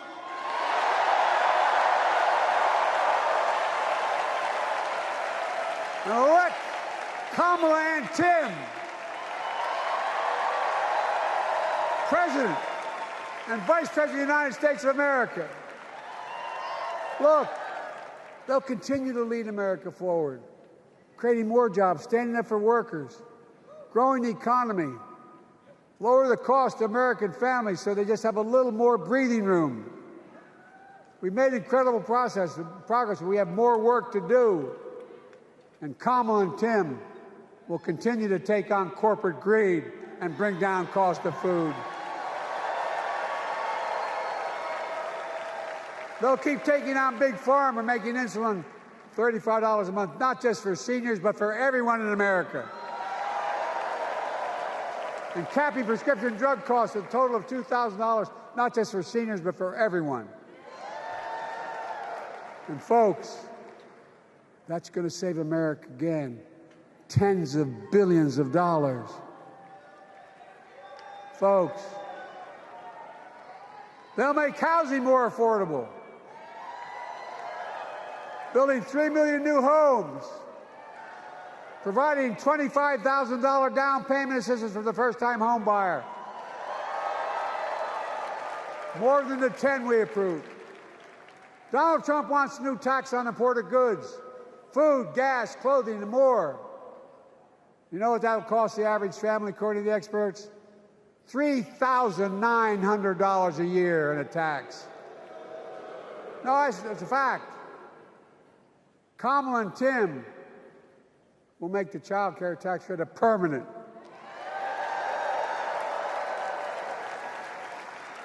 Lifting millions of children out of poverty and helping millions of families get ahead. But you know what Trump has? He created the largest debt any president had in 4 years with his $2 trillion tax cut for the wealthy. Well, Trump has a new plan. He wants to provide a $5 billion tax cut for corporations and the very wealthy. Read it. Put us further in debt. And folks,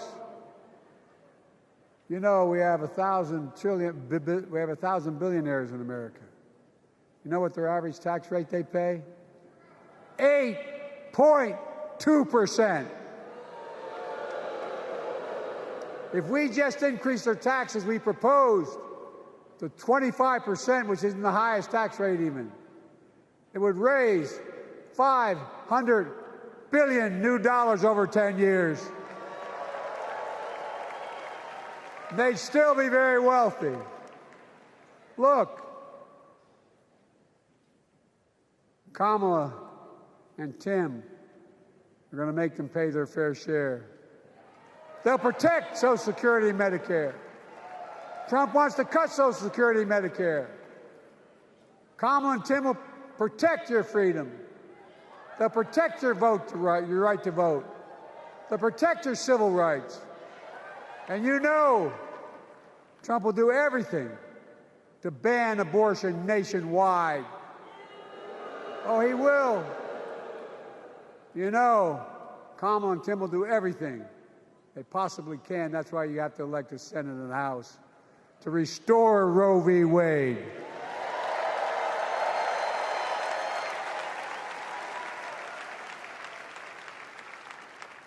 The ancient Greeks taught us that character is destiny.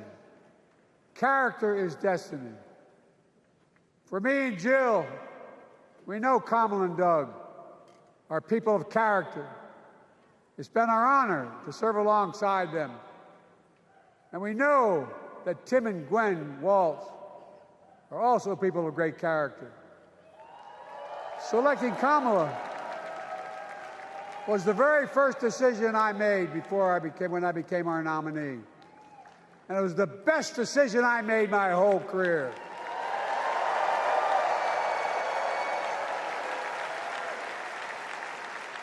We've not only gotten to know each other, we've become close friends. She's tough, she's experienced, and she has enormous integrity, enormous integrity. Her story represents the best American story. And like many of our best presidents, she was also vice president. That's a joke.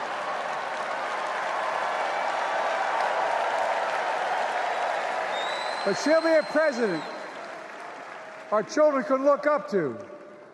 She'll be a president respected by world leaders because she already is. She'll be a president we can all be proud of. And she will be an historic president who puts her stamp on America's future.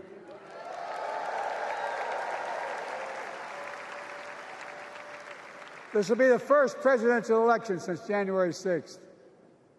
On that day, we almost lost everything about who we are as a country. And that threat, this is not hyperbole, that threat is still very much alive. Donald Trump says he will refuse to accept the election result if he loses again. Think about that. He means it. Think about that. He's promising a bloodbath if he loses, in his words. And that he'll be a dictator on day one, in his own words. By the way, this sucker means it. No, I'm not joking. Think about it. Anybody else said that in the past, you'd think he was crazy. He is crazy, but you'd think it was an exaggeration, but he means it. We can't let that happen. Folks, all of us carry a special obligation. Independents, Republicans, Democrats. We saved democracy in 2020, and now we must save it again in 2024.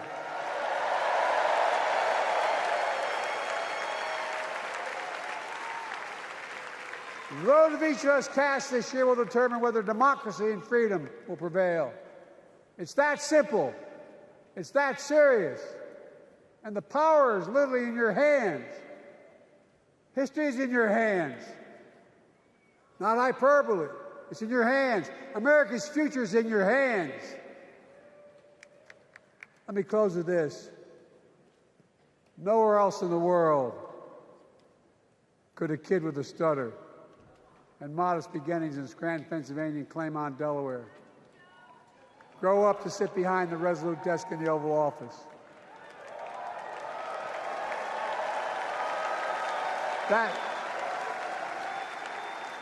That's because America is and always has been a nation of possibilities. Possibilities. We must never lose that. Never. Kamala and Tim understand that this nation must continue to be a place of possibilities, not just for the few of us, but for all of us. But join me in promising your whole heart to this effort, and where my heart will be. I promise I'll be the best volunteer Harrison Walsh has ever seen.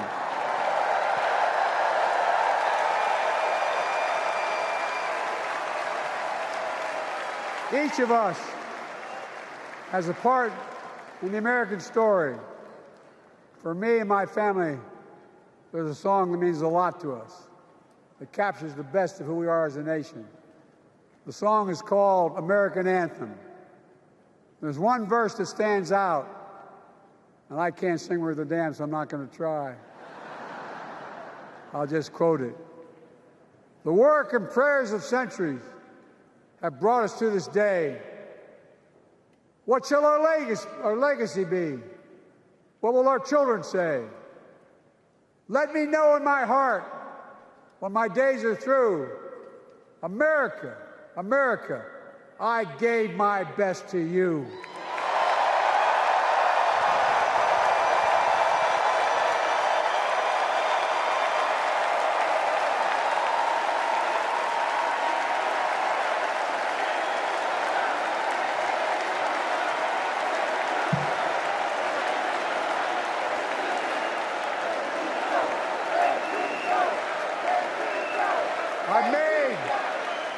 I've made a lot of mistakes in my career, but I gave my best to you. For 50 years, like many of you, I've given my heart and soul to our nation. And I've been blessed a million times in return with the support of the American people. I've either been too young to be in the Senate because I wasn't 30 yet, and too old to stay as president. But I hope you know how grateful I am to all of you. I can honestly say, and I mean this in the bottom, give you my word as a Biden, I can honestly say I'm more optimistic about the future than I was when I was elected as a 29-year-old United States Senator. I mean it. Folks, We just have to remember who we are. We're the United States of America.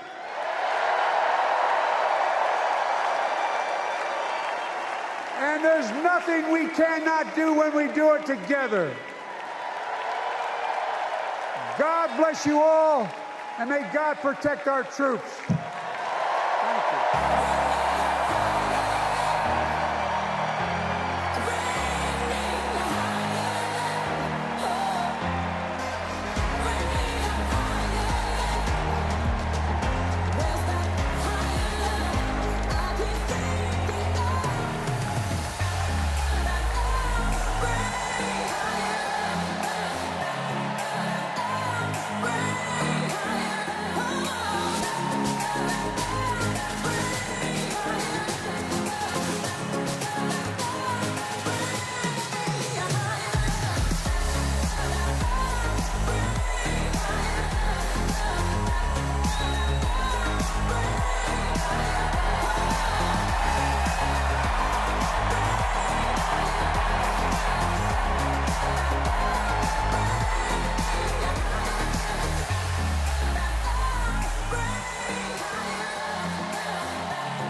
Please stand if you are able for this evening's benediction, offered by Rabbi Michael Beals and Pastor Cindy Rudolph.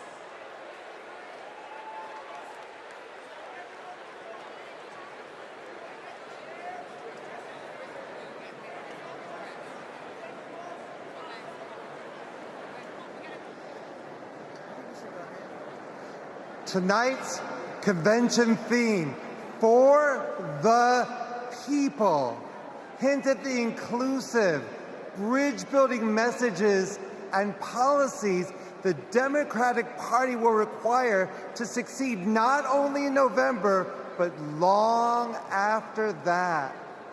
No prayer better unites Jews, Christians, Muslims, and others of faith, along with Democrats, Republicans, Independents, and undecideds, than the threefold priestly Cohenite benediction presented in the Bible.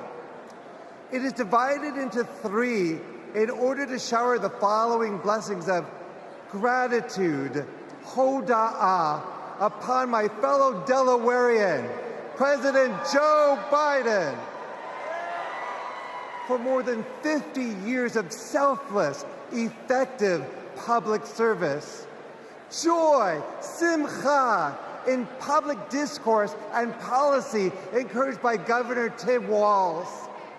And light, or, combined with freedom, cherut, inspired by Vice President Kamala Harris's vision for America. Please respond in unity with a heartfelt Amen after each of these three ancient Hebrew benedictions.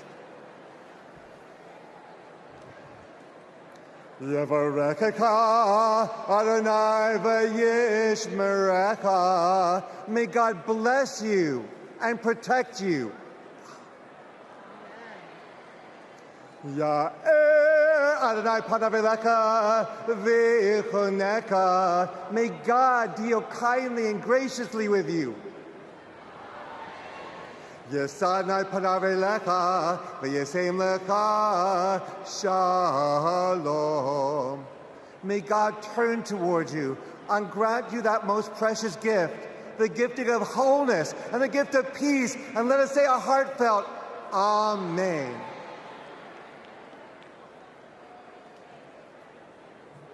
Most gracious, kind, and loving God, we thank you for this tremendous gathering of people invested in our nation's progress. Lord, as we look upon our leadership, we see what you require of us.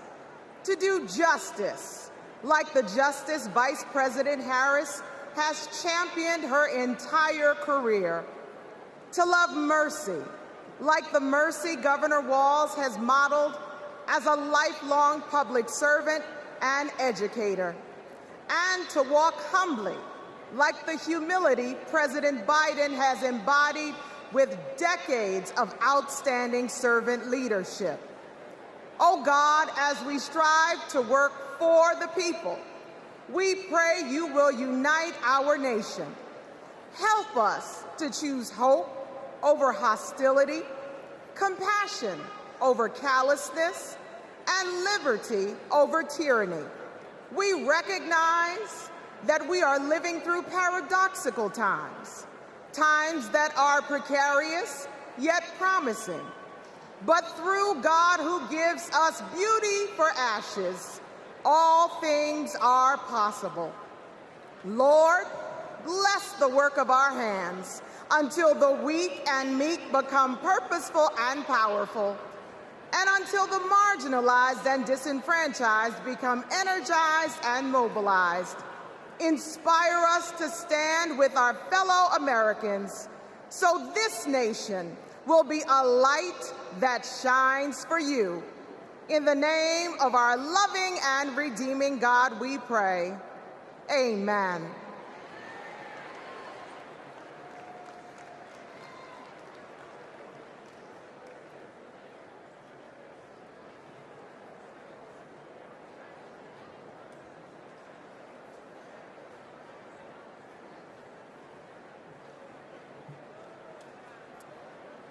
Night one of the Democratic National Convention has officially come to an end.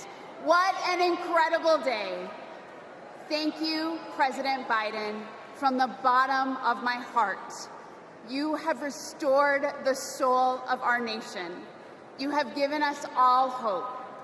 The chair will now entertain a motion to recess our convention until Tuesday, August 20th at 6 p.m. Is there a second? All in favor, please signify by saying aye. All opposed? The ayes have it. We'll see you tomorrow night, everybody.